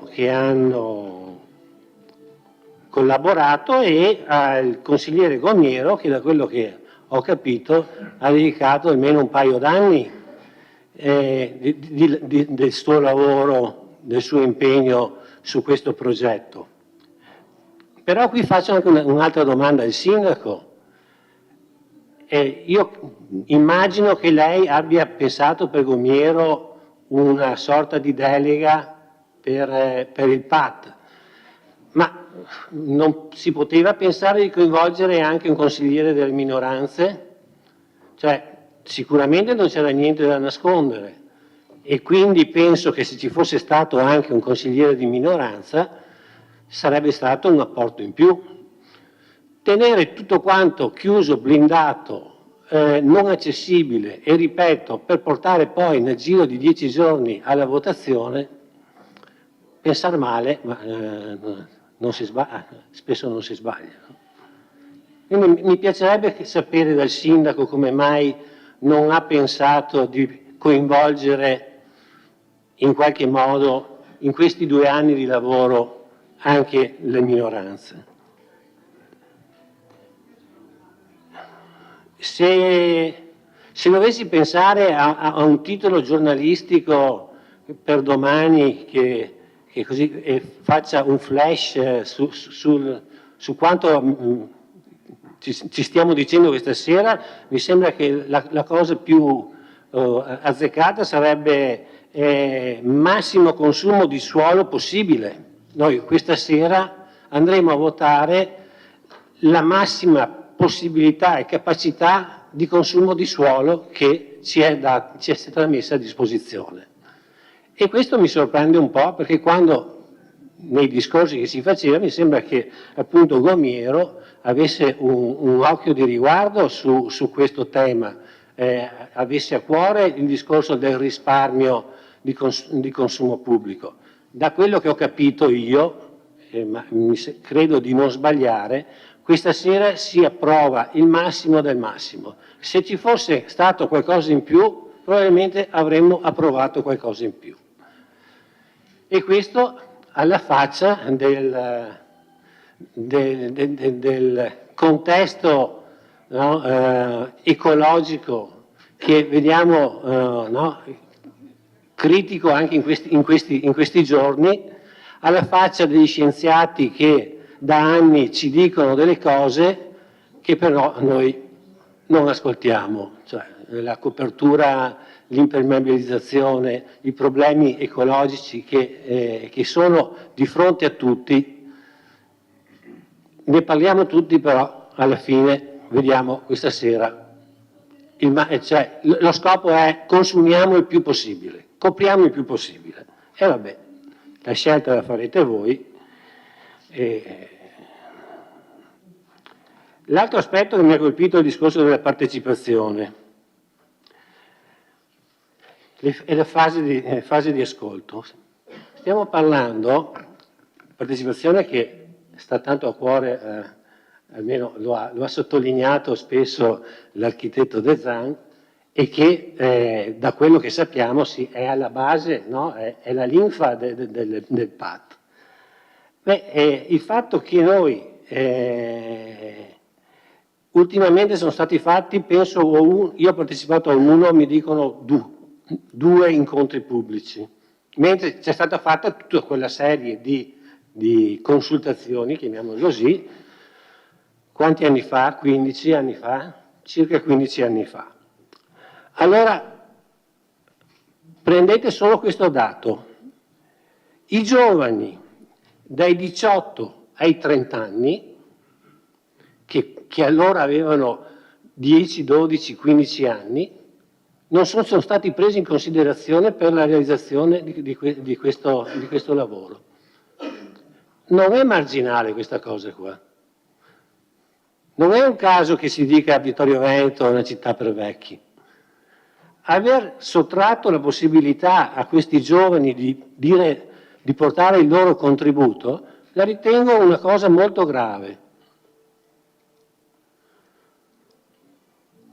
Mi associo a quanto ha detto il consigliere De Antoni su Villa Papadopoli e sugli ambiti speciali, no? Su alcuni progetti, eccetera. Effettivamente noi come amministrazione pubblica è proprio Villa Papadopoli l'unico posto dove possiamo intervenire. Non è sicuramente di Talcementi, cioè possiamo collaborare, ma dove abbiamo la possibilità noi di decidere di partire anche domani mattina è Villa Papadopoli, perché altrimenti dovremmo concertare confronti con tutte le altre titolari delle proprietà che abbiamo. Tra l'altro trovo che il consigliere Darè più di una volta ha sottolineato, mi sembra, l'aspetto che Ceneda ha come un credito, no, di intervento. È giusto in futuro che noi pensiamo a Ceneda come futuri interventi. No, dico che coincide con quello che stiamo dicendo noi. Quindi riscontro una visione condivisa, che non mi sembra che sia quella per esempio, facciamo un esempio, l'assessore Antiga, che mi sembra che abbia sempre detto Papadopoli, venderla. Ho visto anche il materiale pubblicitario che ha prodotto per incentivare la proposta di acquisto. Sui progetti speciali io posso confermare che nel corso delle concertazioni non esisteva il concetto di progetti speciali. Assolutamente non esisteva, perché io allora avevo consultato i progetti che erano in essere e quella né dicitura ma neanche quella formula grafica non era contemplata. Quindi questi progetti speciali è evidentemente una invenzione, chiamiamola così, di adesso. Posso farle vedere delle carte che confermano quello che dico io. Su questo non ho nessun dubbio. E perché dico questo? Perché progetti speciali lasciano così qualche dubbio, cioè, è talmente vago che mi immagino che col progetto speciale posso fare qualsiasi cosa, oppure non posso fare niente, però speciale mi sembra come... e qua la mia attenzione viene attratta dall'area Borca, no? È un progetto speciale. Poi perché fare un progetto speciale? Non possiamo lasciarlo a verde com'è adesso, che mi sembra sia molto più bello e che sta bene così com'è. Concludo dicendo che appunto ritorno sul discorso delle tempistiche e ribadisco che è stata una grave scorrettezza quella di lasciarci pochissimi giorni per approfondire il tema. Evidentemente per il sindaco e per questa amministrazione il parere delle minoranze è la solita seccatura.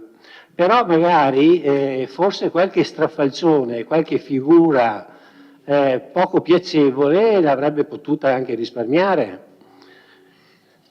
Perché per esempio nella relazione generale, che è una parte principale, cioè di partenza, si parte da là, no? Si fanno le considerazioni generali, c'è un profilo storico-artistico, e a un certo punto ci troviamo o di fronte a uno scoop che è veramente da utilizzare nei prossimi anni con l'UNESCO e eccetera, oppure ci troviamo di fronte a una baggianata da vergognarci tutti quanti e andarsi a nascondere.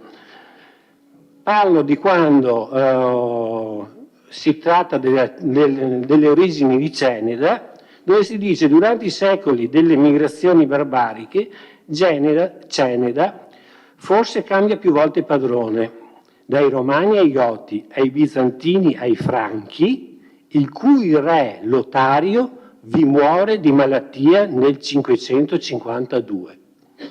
Mi raccomando, segnatevelo perché questa è una perla, ripeto, o è uno scoop che finora nessuno era a conoscenza e da sfruttare anche sotto il punto di vista oltre che storico-turistico, oppure è una cretinata incredibile.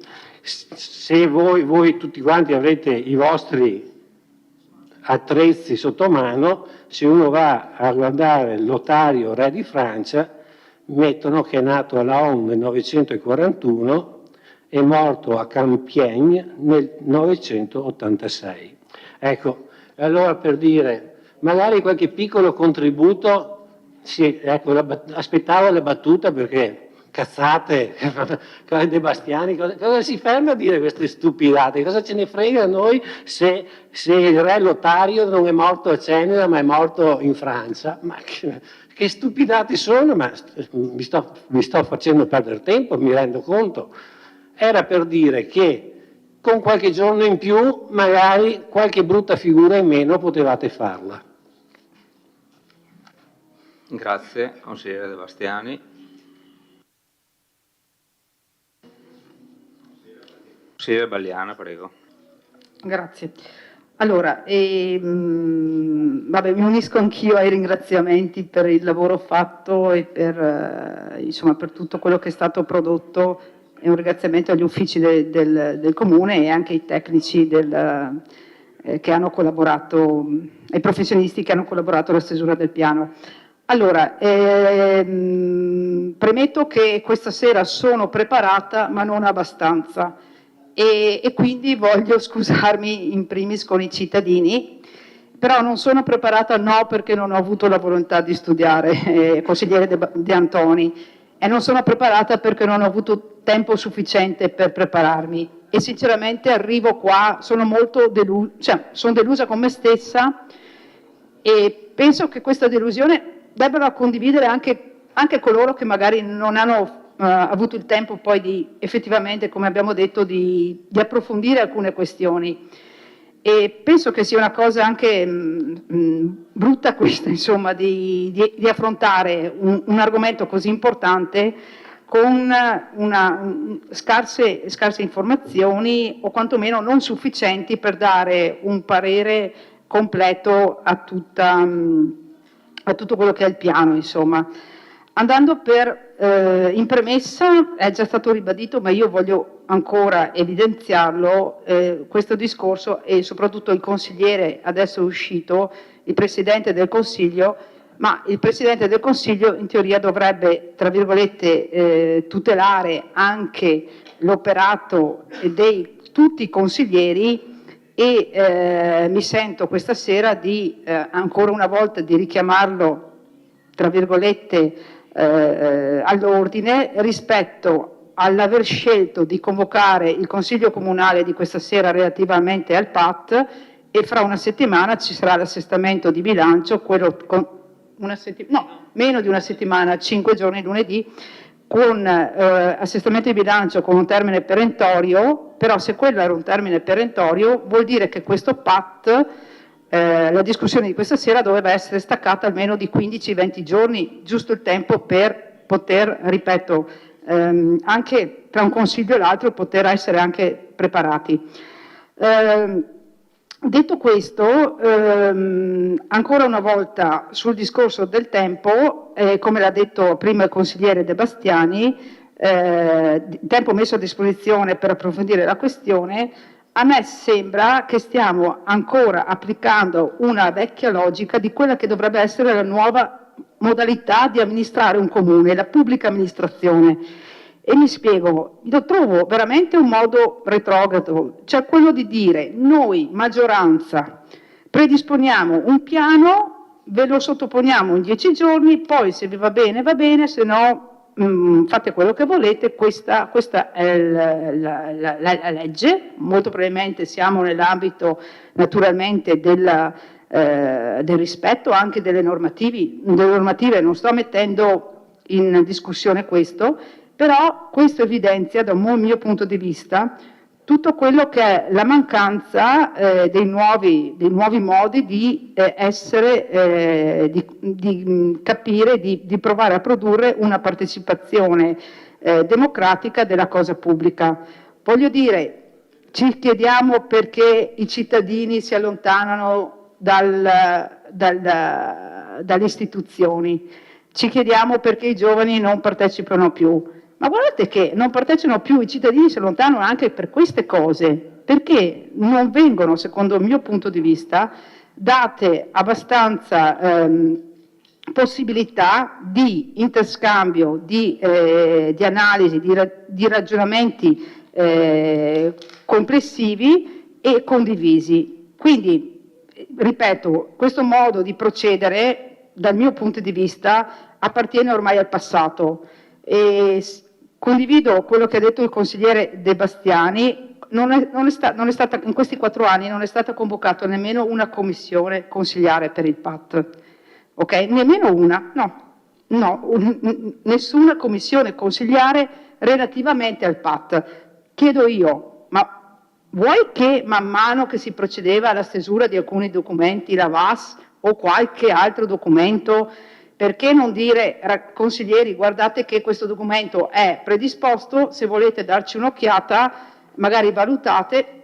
Nessuno ha l'idea poi di far cambiare idea alla maggioranza, naturalmente, non siamo in questa fase, però perché appunto non condividere quelli che erano i documenti base che poi sono stati via via depositati? Perché, come dice, cioè io non ho letto tutto, ho iniziato a leggere la VAS, così per curiosità, e mi fermo anche là, ci sono degli errori abbastanza importanti, forse poi li riprenderete qualcuno relativamente agli obiettivi, non sono da poco, sono completamente discordanti rispetto alla cartografia e alle scelte strategiche che andate a fare. Cioè gli obiettivi posti nel 2008, nel 2000 e poi ripresi, sono totalmente, poi li citiamo magari così, li vediamo. Per quanto riguarda il discorso della partecipazione, allora il fatto che questo PAT, abbiamo detto più volte, ha avuto più di un momento di stop and go, cioè il discorso partiamo, lo facciamo, no ci fermiamo, no, cioè varie amministrazioni hanno provato a farlo, secondo me ha perso un po' il valore del PAT. Io ho avuto questa sensazione, cioè ha perso un po' il valore questo documento, perché il fatto che ben 4 amministrazioni circa non siano riuscite a completare questo importante piano significa che effettivamente o uno non ci credevano, ok? Oppure effettivamente non avevano bisogno di questo strumento da un punto di vista operativo, perché tanto mi viene da pensare che tanto noi andiamo avanti lo stesso con le varianti e quindi il PAT non è indispensabile per tracciare quello che potrebbe essere un profilo strategico per il futuro della città. E dal mio punto di vista adesso si sta vedendo questo in città, cioè la città è ferma, cioè, io la vedo ferma, la vedo congelata tra virgolette, non vedi una città in movimento, in evoluzione, ma proprio perché forse in questi anni è mancato poi quello che era il piano strategico di rilancio della città. Però poi mi sono anche chiesta perché arrivare adesso. Il sindaco l'aveva detto che insomma entro il suo mandato avrebbe concluso il PAT, solo che siamo già quasi a fine mandato, manca un anno, mancano meno di un anno, quindi il ragionamento che faceva, non mi ricordo più, Darè forse, sì, anche qui potrebbe sposarsi, cioè a meno di un anno non so se riuscirete a fare il PI, questo non l'ho ben capito ma penso sia un po' difficile, perché il PI impiegano ulteriore sforzo e ulteriori elementi molto puntuali. Quindi io mi sono veramente chiesta questa sera, ma perché viene approvato il piano adesso a luglio 2023? E sinceramente la risposta me l'ha data l'avvocato Stecanella questa sera, perché l'avvocato Stecanella ha detto delle cose, secondo me, importanti, dal mio punto di vista, praticamente ci ha detto o l'approviamo e mettiamo a terra tutta la cubatura, tutta la volumetria, il famoso tesoretto messo a disposizione della Regione, se no rischiamo che a breve la Regione possa in qualche modo rivederlo e non darne più. E quindi questa è la motivazione per cui noi oggi approviamo il PAT a luglio 23. Ma questo lo dico anche con un po' di rammarico. Invece penso che invece il PAT dovrebbe avere un sentimento diverso di approvazione. Il PAT dovrebbe essere come si può dire, uno strumento in cui le amministrazioni ci credano. Io ho la sensazione che alla fine sia stato fatto un lavoro, non escludo un lavoro enorme, sicuramente anche puntuale, niente da dire, però ho la sensazione che sia stato fatto proprio perché c'era una scadenza, non perché ci si crede veramente, perché tra l'altro se ci si credeva veramente sarebbe stato fatto anche prima, ma comunque sembra un rincorrere, l'ha detto prima il consigliere De Bastiani, i termini perentori della Regione, che tra l'altro ci sono, ma insomma, ecco.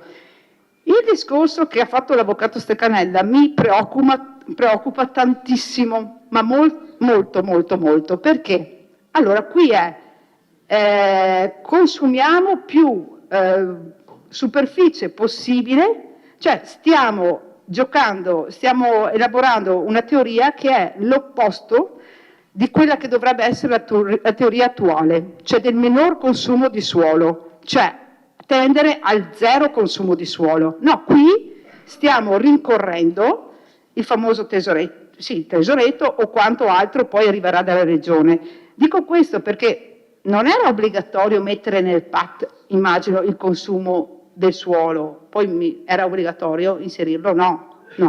Esatto, quindi i famosi 13 ettari potevano rimanere anche a disposizione.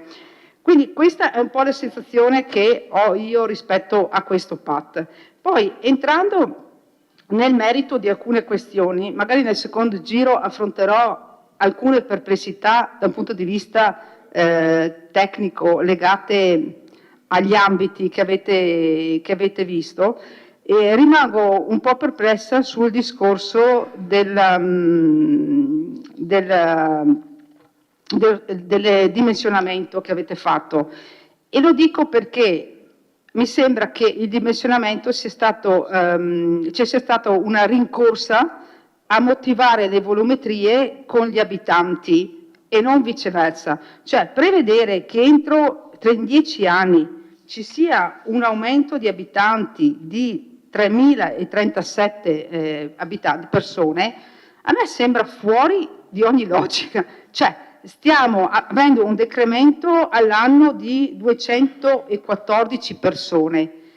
Ora, se guardiamo tutti i rapporti, anche l'ultimo pubblicato, report sulle previsioni demografiche pubblicato dall'Istat nel novembre 2021, si prevede una diminuzione generalizzata della popolazione per gli anni a venire in tutta la penisola, e questo l'abbiamo capito in generale in Italia, e che anche il saldo migratorio non è del tutto positivo, in quanto l'Italia non è un paese attrattivo, a che se ne dica, per la questione appunto della migrazione, e entro 10 anni un numero crescente di comuni andrà incontro a un calo demografico. E ancora, in una situazione relativamente migliore si collocano i comuni a densità intermedia, piccole città e sobborghi, dove il calo demografico atteso è del 2,2.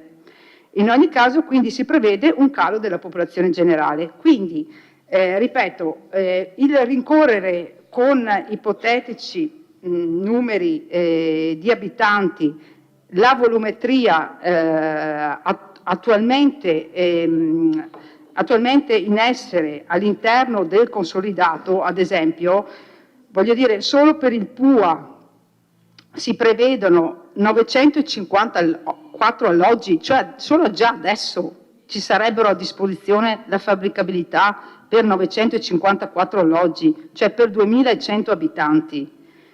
Poi sono state previste aumenti per il saldo migratorio, l'incremento demografico e la questione dell'espansione. L'espansione che dovrebbe vedere 373 alloggi, per un totale di 1503 alloggi.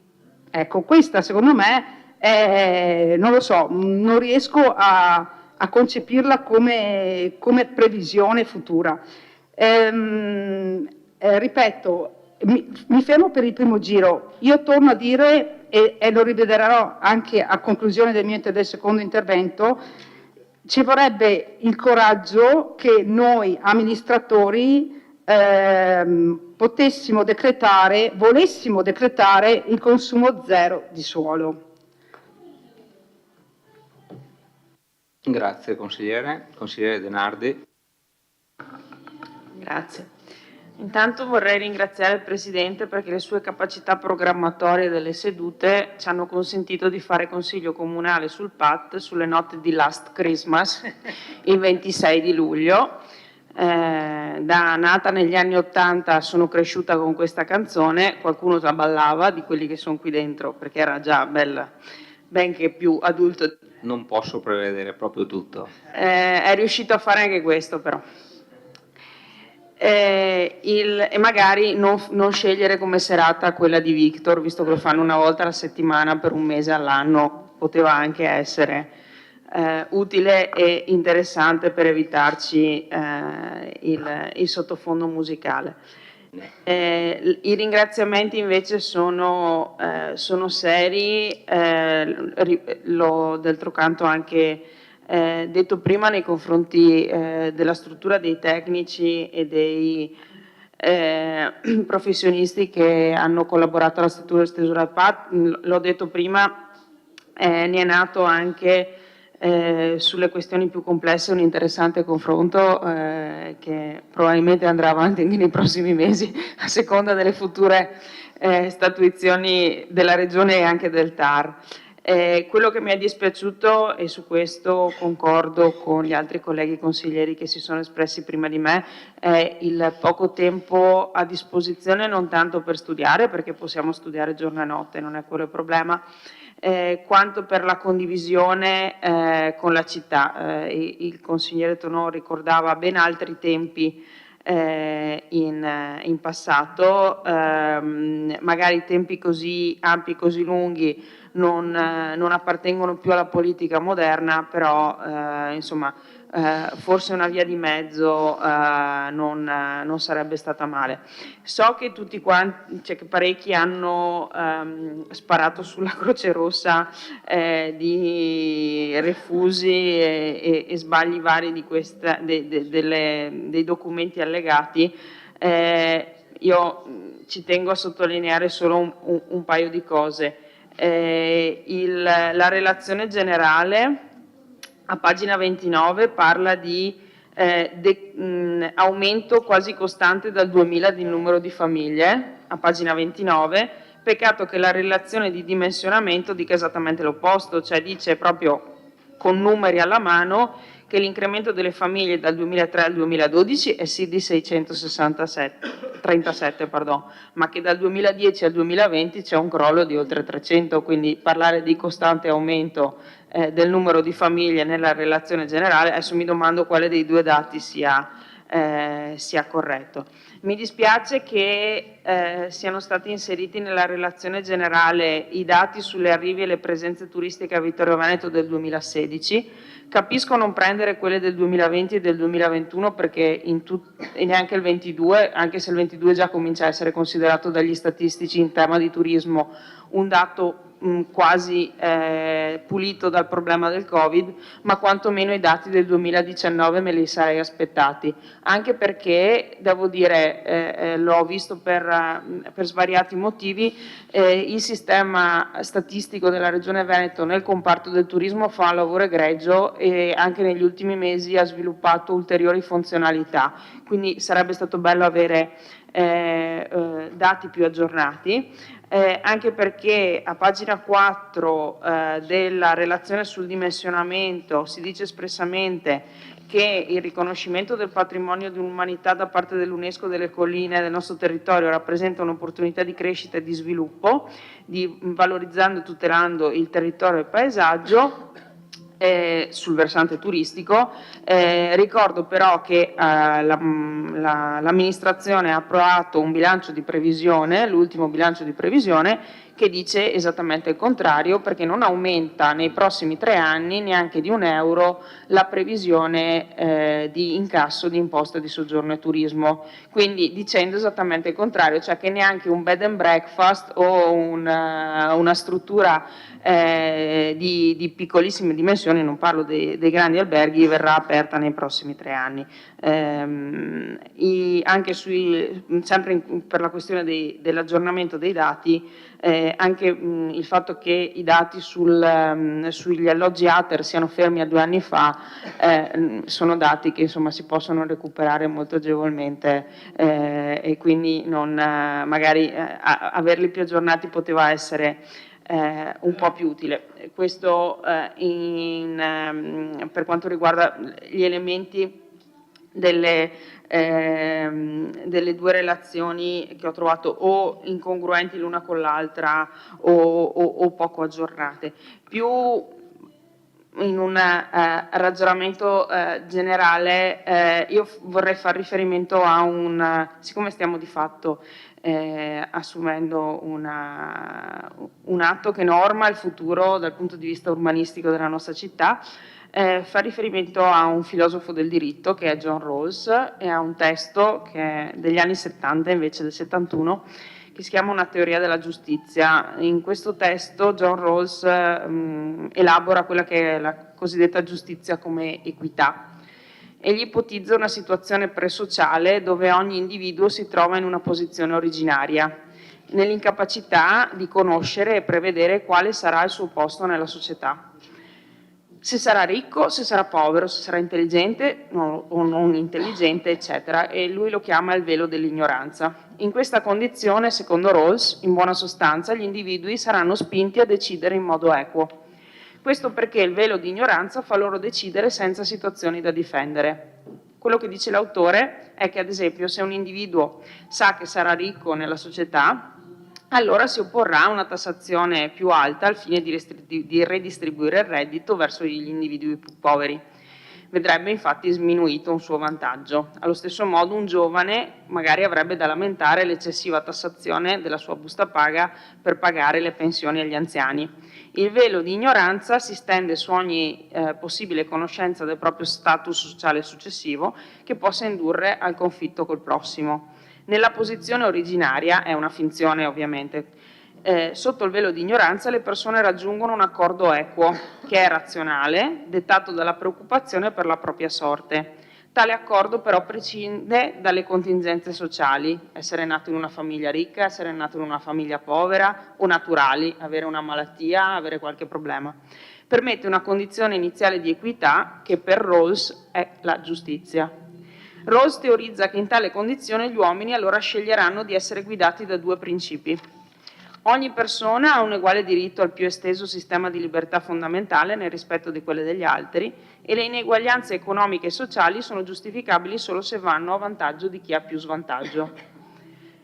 Questo ragionamento ben si adatta alla costruzione di questi documenti. Solo scegliendo, tra virgolette, alla cieca, in questo ambito si può agire secondo giustizia. Metto tra virgolette il termine alla cieca perché non significa scegliere a casaccio, senza logica, ma perché quello che va fatto è un ragionamento profondo, senza far riferimento a condizioni contingenti di qualcuno, a singoli interessi o a cose simili. Va fatto un ragionamento generale su un'idea di città, sui problemi che in modo trasversale la attraversano, su che caratteristiche vogliamo abbia e vogliamo non abbia, su quale sia il nostro concetto di degrado, sulle conseguenze delle chiusure delle realtà produttive, eccetera, eccetera. Fissati i principi generali, poi li si cala nei singoli aspetti concreti, trattando allo stesso modo situazioni analoghe e diversamente situazioni diverse. Di più, trattamenti apparentemente iniqui, come la nostra proposta, lo vedremo dopo l'emendamento che abbiamo fatto, di non costruire fuori dal consolidato se non attraverso il metodo dei crediti edilizi anche nelle cosiddette aree di espansione, servono a tutti, ma in particolare al soggetto più svantaggiato di tutti, il nostro ambiente naturale, che da decenni, per non dire secoli, soffre gli effetti di inquinamento e cementificazione.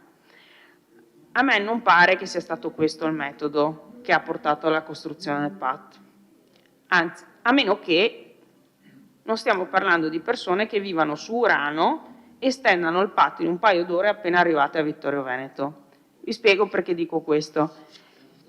Perché se uno va a guardare, sono stati citati tante volte, i progetti speciali e le aree idonee per interventi di riqualificazione e riconversione, non si capisce perché alcune aree che hanno caratteristiche esattamente identiche siano rimaste fuori da queste qua. Quindi i dubbi che sono sorti e sono stati esposti dai consiglieri di minoranza che mi hanno preceduto sono proprio originati da questo.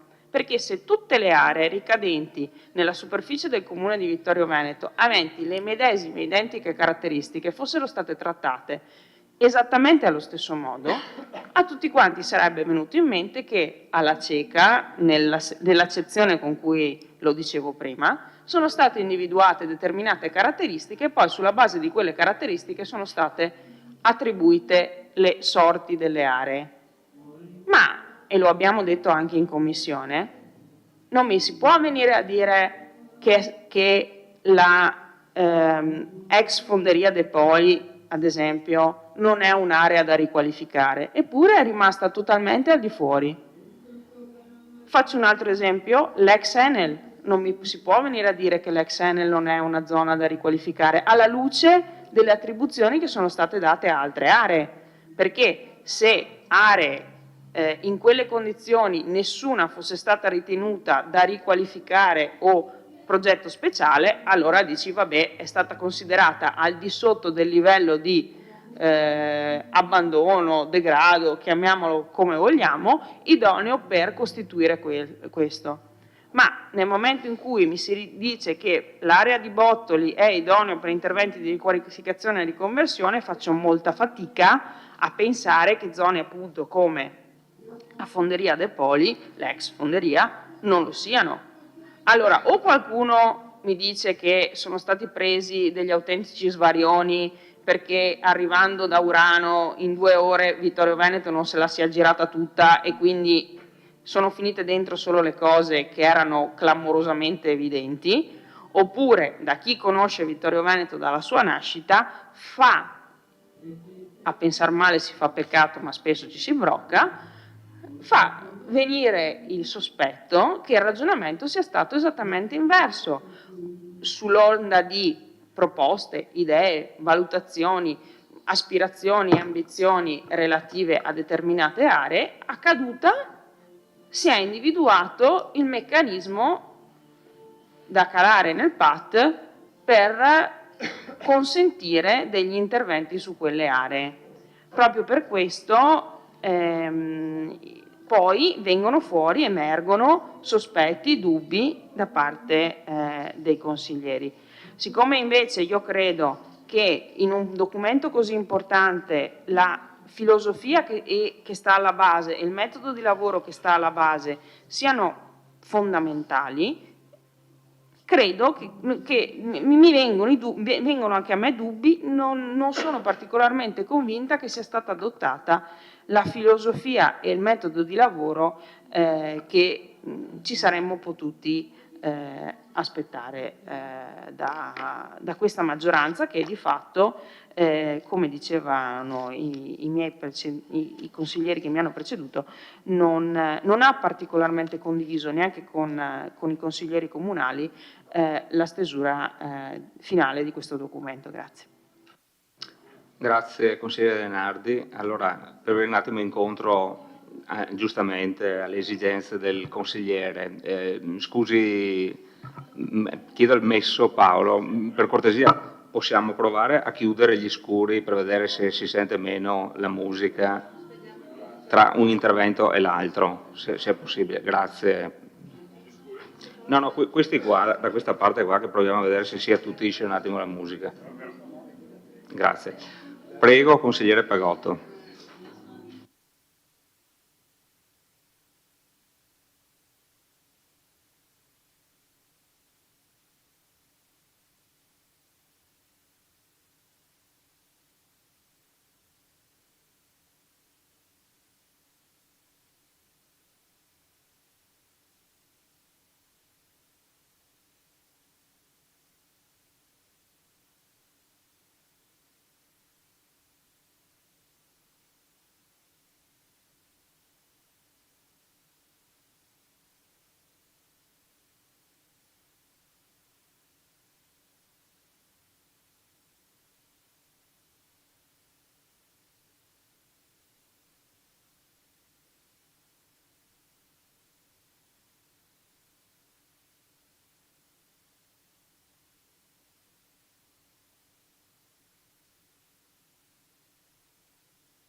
Partiamo con l'intervento del consigliere Pagotto.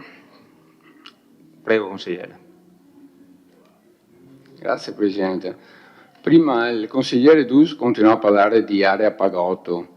In scanso di equivoci è meglio dare le giuste informazioni. Mi sembra quasi che quell'area sia stata inserita per far contento il consigliere Pagotto. No, anzi, il consigliere Pagotto ha fatto domande perché aveva forti dubbi su quell'area là, che infatti mi sono confrontato anche oggi pomeriggio col sindaco apposta. Sì, diamo l'informazione giusta perché non mi hanno fatto un piacere, anzi avevo forti dubbi e comunque le commissioni servono anche per i consiglieri di maggioranza, non solo quelli di minoranza, quelli di maggioranza. Comunque il sindaco sarà più preciso di me su quell'area. Grazie.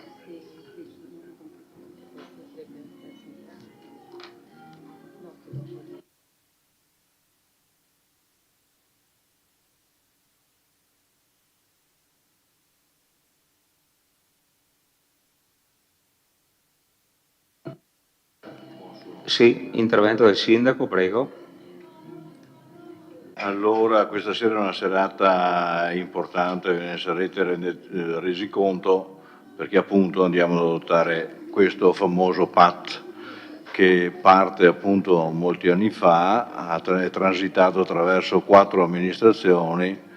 Era compito nostro, perché ci eravamo dati questo obiettivo assieme al rifacimento completo del regolamento edilizio, come 2 obiettivi sull'argomento, e il primo l'avevamo raggiunto, ci teniamo a raggiungere anche questo. È vero, io ho detto che nel 2014 era praticamente pronto e così era, consigliere Tonon. Prudentemente il sindaco Darè ha deciso di non fare le corse e di procrastinare la sua adozione, la sua approvazione. Poi è andata come è andata. Io poi quegli anni là della sua amministrazione mi sono tolto, ero un po' appesantito anche dal compito di assessore, quindi non ho seguito molto, però non mi pare che abbia fatto progressi durante i suoi 5 anni. Non mi pare che ci siano state concertazioni progressive man mano che il documento maturava. Mi pare che sia rimasto fermo, l'abbiamo dovuto riprendere noi con la speranza, è vero, di fare anche più velocemente, però abbiamo, come lei sa benissimo, dovuto pagare 2 anni e rotti di tara da Covid, abbiamo dovuto riaggiornarlo perché nel frattempo, come dicevano i tecnici, la normativa si era evoluta addirittura con la ciliegina in fondo del riconoscimento UNESCO, per cui la nostra dirigente si era accorta che i vincoli che ne derivavano mal si combaciavano con gli altri già esistenti, per cui ha dovuto anche lei fare la sua opera in regione, ad aiutare la regione a far convivere tutti i vincoli. Quindi Togliamo quelle tare là e se ci abbiamo messo praticamente 4 anni, mettiamone 2 abbondanti di persi. Tante sono le cose che si fanno in amministrazione, lei ricorda l'elettrificazione, anch'io me la ricordo l'elettrificazione, quando siamo arrivati via Martello era chiusa o no? E anzi gratuitamente siamo dovuti intervenire noi con una doppia chiusura per poter ottenere la riapertura di via Martello. Le caserme lei le aveva pattuite, ma io, consigliere Tonon, sono sempre del mio avviso che si poteva fare anche a meno di pagarle, perché i giri a Roma li ho fatti anch'io dopo e siamo riusciti a portare a casa non i capannoni cadenti dietro, ma tutto il lungostrada, facendo rinunciare a 50.000 metri cubi di commerciale, quindi piano, qua tutti quanti abbiamo cercato di fare del nostro meglio con risultati di cui uno magari è contento e si cerca sempre in questa sede consigliare di dare la colpa all'altro, cerchiamo tutti di fare il nostro meglio, abbiamo portato a casa tante cose ben fatte. I progetti speciali che avete visto, ho sentito parlare di progetti speciali quasi che nascondano un qualcosa di particolare, i progetti speciali che avete visto sono semplicemente uno strumento individuato dai tecnici per trattare, secondo loro nel modo migliore, quel tratto di territorio, quella definizione di territorio. L'unico su cui effettivamente abbiamo fatto un pensiero è il progetto speciale Pagotto, no, come lo avete denominato voi. Infatti quell'area là l'abbiamo individuata subito come area preziosa verde da mantenere come tale a servizio di tutto l'edificato attorno e come tale è stata definita e come tale noi ci auguriamo che rimanga al massimo con qualche servizio appunto per i residenti locali, non certo per riempire anche quello di abitazioni. È un grado di protezione che abbiamo cercato di dare a quell'area.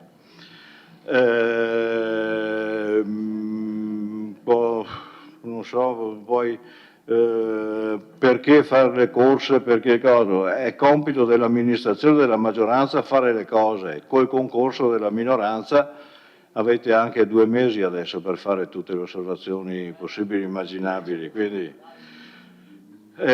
consumo del suolo, massimo del consumo del suolo. Il fatto che ci sia la possibilità di consumare il suolo è un grado di libertà, non è mica obbligatorio. Se ti do 1000 lire, il papà ti diceva a me, non è mica obbligatorio che tu li spenda, sì, però è un grado di libertà che ti dai, specialmente se li andiamo a spendere in zona industriale, e lei sa benissimo che se non c'è lavoro bisogna crearlo. Quando si cerca di creare le precondizioni perché questo possa arrivare si è sbagliato ancora, ma insomma cerchiamo di essere un pochettino più seri. La città è ferma, guardi le altre e dopo parli di Vittorio.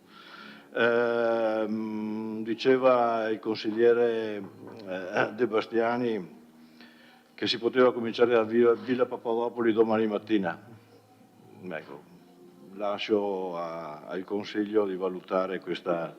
Mentre ha perfettamente ragione, era l'Eutari, no? Sì. Infatti, era l'Eutari, non era Lotario, cosa diceva? Signori, nello scritto sono intervenute qualche strafalcione, vabbè, portate pazienza, stiamo parlando di PAT. Grazie Sindaco.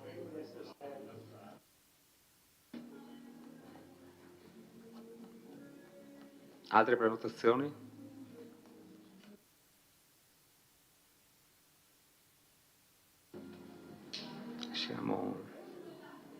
Se non ci sono altre prenotazioni vado avanti io.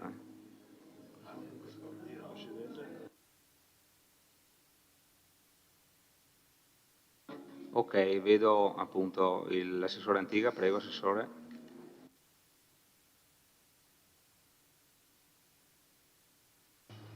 Grazie Presidente, solo una nota che volevo fare alla consigliere Bagliana, nel senso che non dobbiamo interpretare quello che diceva poi l'avvocato Stecanella, che è tutto volto per avere di più.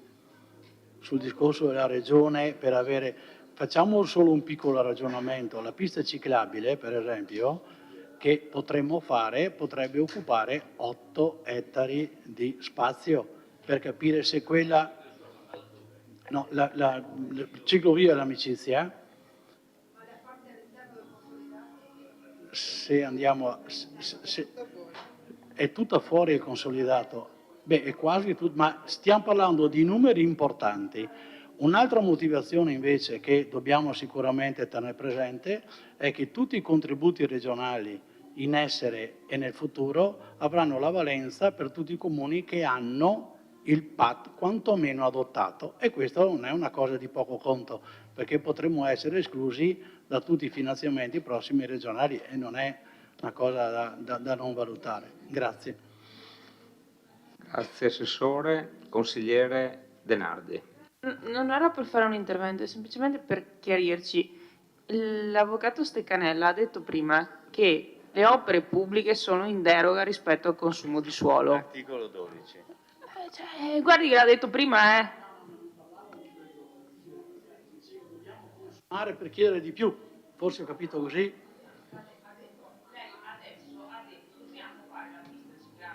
Via dell'amicizia e ci consuma 8 ettari di suolo. L'ha appena detto lei, Allora, l'avvocato Stecanella prima ha detto che in base all'articolo 12 della legge regionale le opere pubbliche sono realizzate in deroga rispetto ai limiti del consumo di suolo. L'ha detto prima.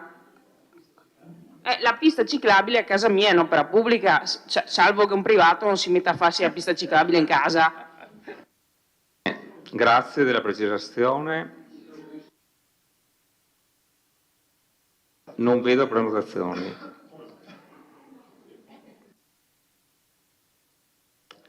Consigliere De Antoni, prego.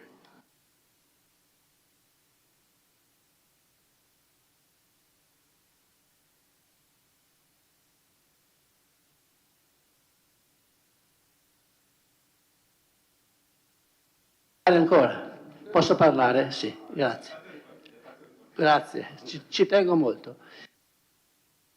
Rischiazzi un'altra volta. Vado? Via. Sì, bene.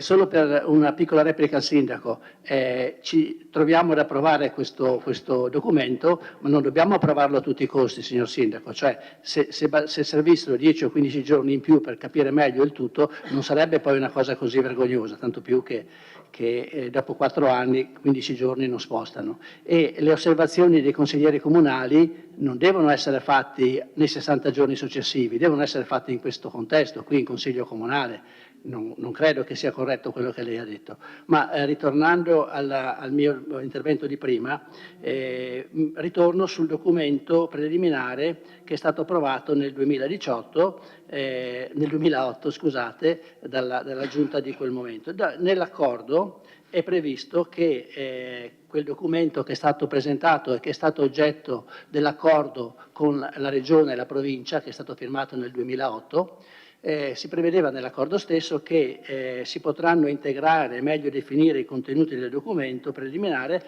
a seguito degli approfondimenti e verifiche effettuati durante il periodo di concertazione, il che effettivamente è avvenuto e con delibera di giunta numero 41 del 1 marzo 2011 viene preso atto della conclusione della fase di concertazione e vengono approvate le modifiche al documento preliminare che, come c'è scritto nella delibera, vengono evidenziate in rosso. Allora mi sono fatto mandare, vado a cercare la delibera, non si trova, cioè la delibera non si trova, poi chiedo la delibera, vedo che c'è l'allegato, mi faccio mandare l'allegato dagli uffici e trovo alcune cose che sono interessanti.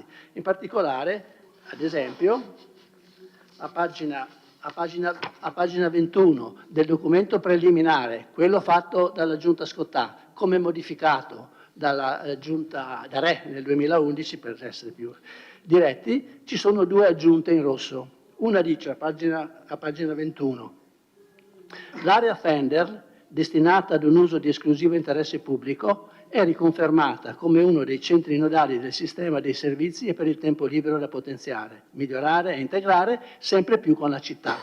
Questa è una previsione del documento preliminare così come modificato. E poi ancora, il parco DAN in zona produttiva sarà destinato ad eventi e spettacoli. Vado a vedere la carta 4243 e non mi ritrovo con queste indicazioni, nel senso che per quanto riguarda l'area Fender mi sembra che sia inserita nel consolidato, mentre probabilmente doveva essere inserita come area di servizi di interesse comune di maggior rilevanza, ai sensi dell'articolo 39.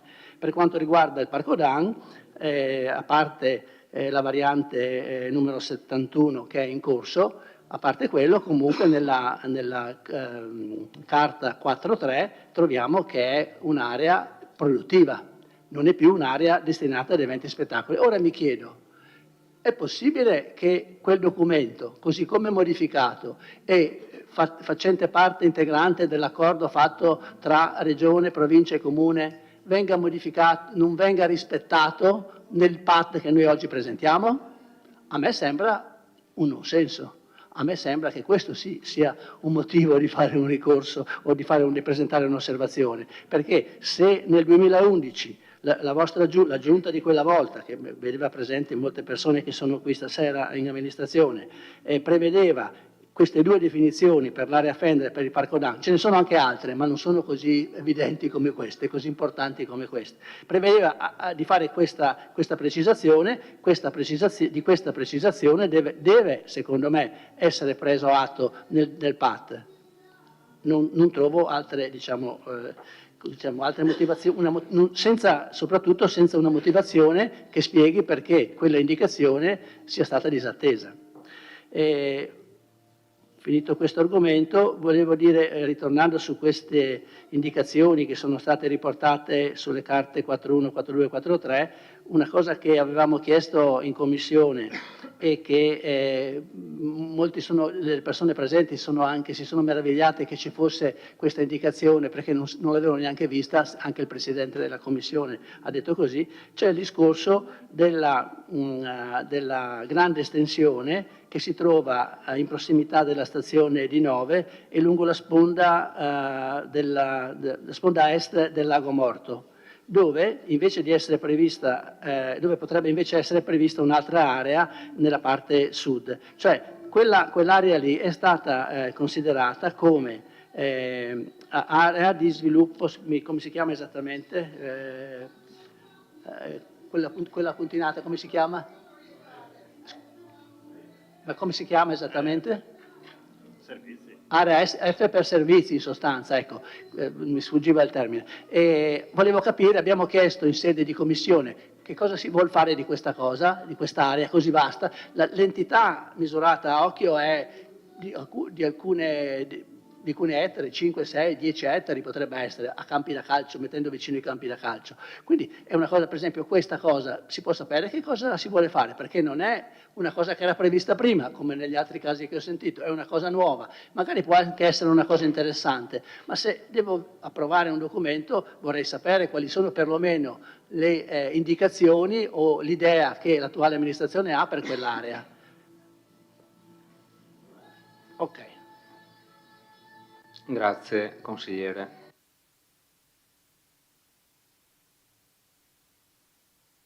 Consigliere Tonon.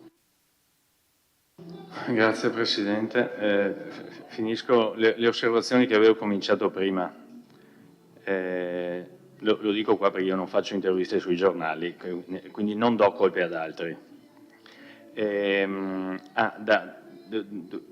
Ho evidenziato altre due cose. In Valle Pisina, a parte che è citata ancora la farmacia, che è un tocchetto che non c'è più, c'è un edificio incongruo segnato. Io ho l'impressione che non ci sia più quell'edificio. Credo sia bene toglierlo, è vicino a Borgo Simoi, credo sia stato tolto prima del 19 ancora.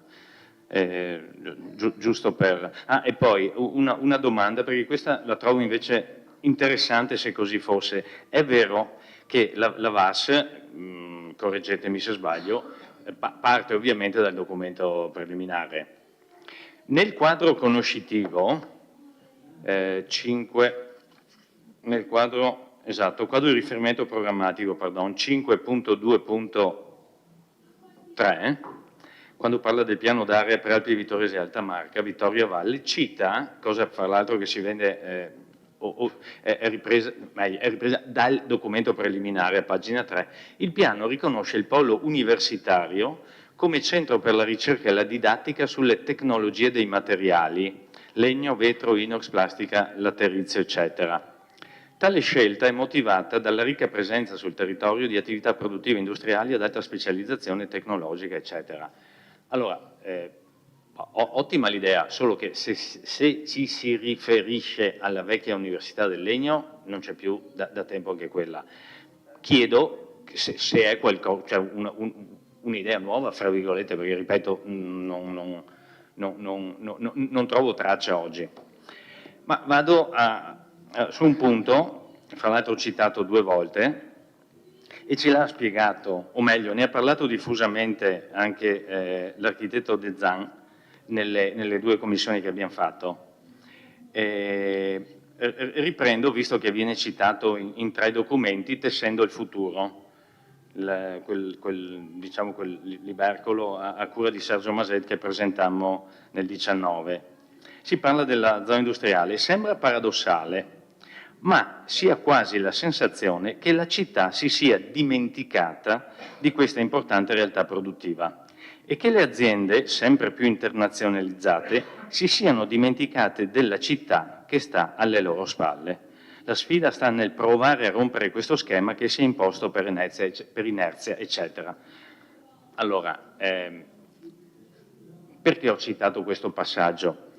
Perché mentre da un lato, mi pare sia stato ricordato anche questa sera a proposito dell'Italcementi Sud, dall'architetto De Zan c'è l'idea di portare, poi il collega De Antoni ha spostato l'idea su Villa Papadopoulos, ma dove che sia, oddio, 2 è un po' difficile pretenderne, ma chiederne uno si può, ripeto, ove che sia. E mi riferisco a quella iniziativa illustrata molto bene prima dall'architetto De Zan di questo centro di formazione che sia anche, eccetera, eccetera. Quindi questo tentativo di riportare la zona industriale verso la città. Mi spiego, una volta, quando ero bambino io, c'era chi lavorava, mio papà lavora alla Colussi, mio papà lavora all'Italcementi, mia mamma lavora alla SIC, eccetera. Oggi, francamente, è vero che ho ben altra età, ma è difficile trovare, mio papà lavora, cioè abbiamo una zona industriale, c'è chi ci opera tutti i giorni, che è proprio scissa quasi, separata dalla città, quantunque siano tantissimi vittoriesi e non solo, che ci lavorano. Allora, se il tentativo era quello di ricucire questo rapporto, anche perché i dati parlano chiarissimo, l'ha detto magnificamente l'architetto De Zan, è un'area produttiva di altissimo livello tecnologico e anche da un punto di vista della internazionalizzazione, cioè è economia sana, vera, per tutta la città e i dintorni. Ma allora mi chiedo perché articolo 38,5, in coerenza con l'indirizzo che è quello sopra del comma 4, cioè di dotare servizi alle persone, perché si dice il P potrà prevedere l'insediamento di destinazioni terziarie a servizio delle attività esistenti, come pure delle persone quali ad esempio uffici pubblici e privati, spazi ricettivi, ristorativi, attività commerciale, palestri, centri di formazione, centri congressi e centro servizi. Allora, ho l'impressione quasi che tentiamo di spostare una piccola parte di città di servizi dentro, in zona industriale. È vero che quelli potrebbero essere più facilmente raggiungibili da chi ci lavora, ma attenzione, se spostiamo tutto, cioè, svuotiamo la città, cioè, rischiamo di svuotare. Allora, forse qualche servizio sì, di più, però la concezione allora è stata, portiamo, perché ricordiamoci, nel 1975 è cominciata lì la zona industriale, le fabbriche erano fabbriche, non erano dei gioiellini come oggi intendo dire, erano fabbriche pesanti. E infatti giustamente anche in commissione è stato detto, mi pare anche che avesse ricordato che era d'accordo provincia e regione, se come è già avvenuto, se riusciamo a riportare qualche tipo di lavoro in città va benissimo, ma io ricordo anche una cosa, tutto sommato.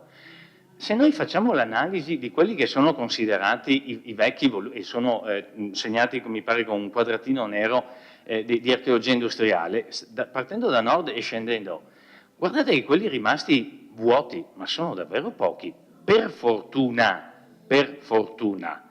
perché Ceruti, da quel che si legge sul giornale, viene riutilizzato, vabbè, botole così. Abbiamo, è vero, e lì sicuramente anche lo so, anche Darè che mi ha preceduto come sindaco ha avuto colloqui con l'Italcementi, se non che anch'io, dopo da quando la Heidelberg ha comprato l'Italcementi, neanche più il numero di telefono, pazienza. Abbiamo Italcementi Nord, Italcementi Sud, però poi se andiamo avanti, oltre alla Colussi, cos'è che è vuoto?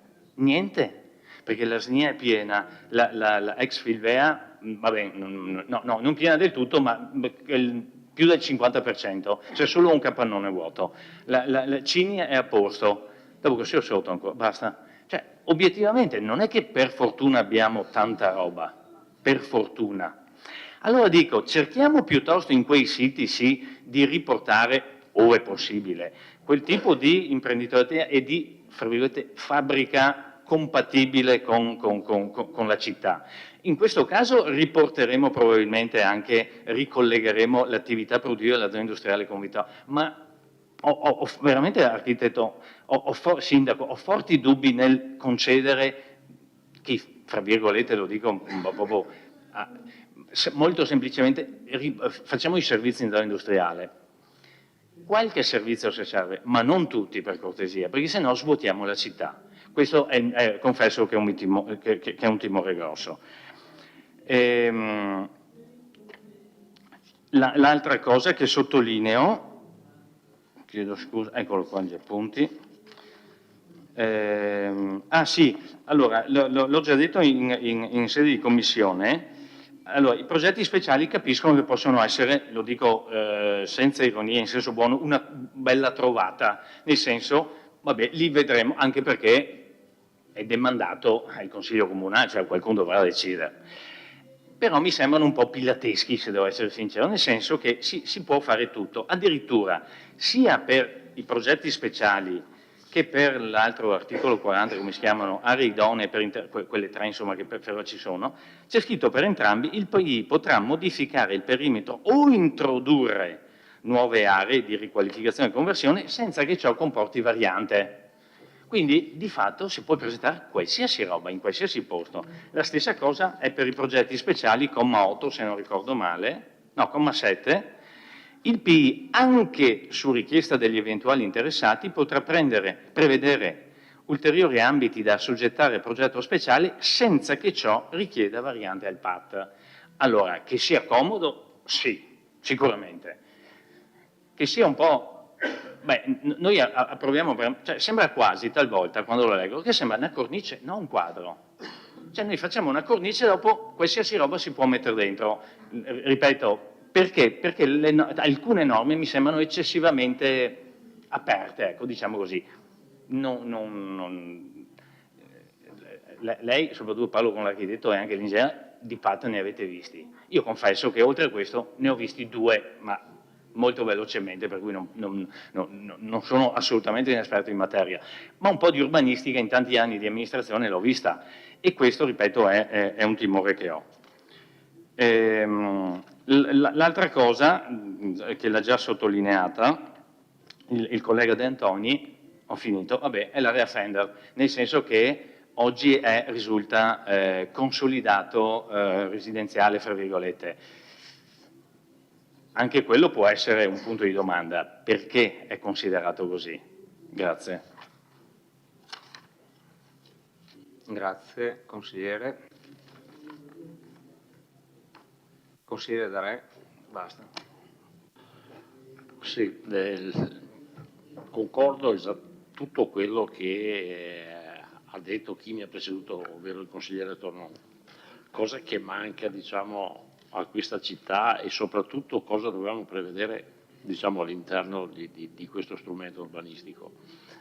Allora, sono cambiate dal 2008 al 2023 sono cambiate, ci sono state leggi regionali, leggi nazionali, ci sono direttive europee che non bisogna dimenticare, che vanno comunque poi applicate sui territori, ma c'è un'altra cosa che secondo me è arrivato sul nostro territorio un qualcosa di sicuramente interessante, ovvero il passaggio del Prosecco come terra dell'UNESCO sta portando nei nostri territori un turismo che prima non arrivava, ma soprattutto concordo su quando dici che noi abbiamo una zona industriale che è straordinaria, con delle aziende che sono leader al mondo, tra l'altro diversificata, non è solo un'azienda su un settore, ma su diversi settori, quindi ne dà anche un'autonomia, diciamo, lavorativa importante e occupazionale.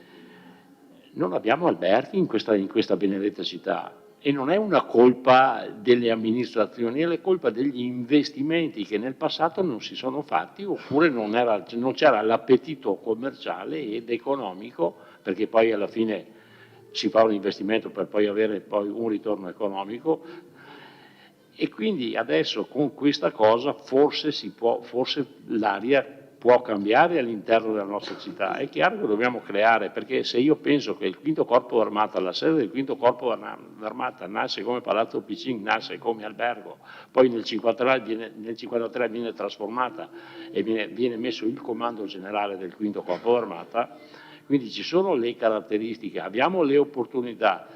È anche vero che abbiamo tante aziende che si sono spostate all'interno, però mi ricordo della scuola di San Giacomo, quando è stata inaugurata si è subito riempita. Perché? Perché è diventata funzionale non tanto per i vittoriesi, ma molto spesso per chi lavorava in zone industriali in altri comuni e quindi metteva il bambino in quella scuola e andava lì là. Quindi cerchiamo di capire che questo strumento urbanistico sì è una cornice che però bisogna trovare la sistemazione e divisione di quelle che possono essere le opportunità che in questo momento sul nostro territorio si sono sviluppate, e sono tematiche e dinamiche nuove, e io spero che questo strumento dia la possibilità che arrivino in città ad investire o comunque a cambiare, che anche qua insomma si può fare turismo, si può fare ricettività a livello e anche diciamo, a servizio della zona industriale e a servizio naturalmente del turismo. La riqualificazione che è passata il Consiglio Comunale dell'ex area, diciamo, dove c'erano tutti gli impianti sportivi vicino alla zona industriale, non a tutti è piaciuta. Neanche a me sembrava una bella cosa l'operazione che è stata fatta sull'ex mobilificio milanese, però sarebbe stato peggio se fossero rimasti degli edifici vuoti o dei capannoni vuoti. Quindi dobbiamo avere una visione intelligente di capire cosa si può fare e cosa soprattutto è meglio fare. E questo sì è il compito della politica e dell'amministrazione. Quindi ben venga questo strumento urbanistico, perché poi ci sono delle osservazioni, ci saranno, però nel dettaglio poi tutto ripassa qua. Grazie.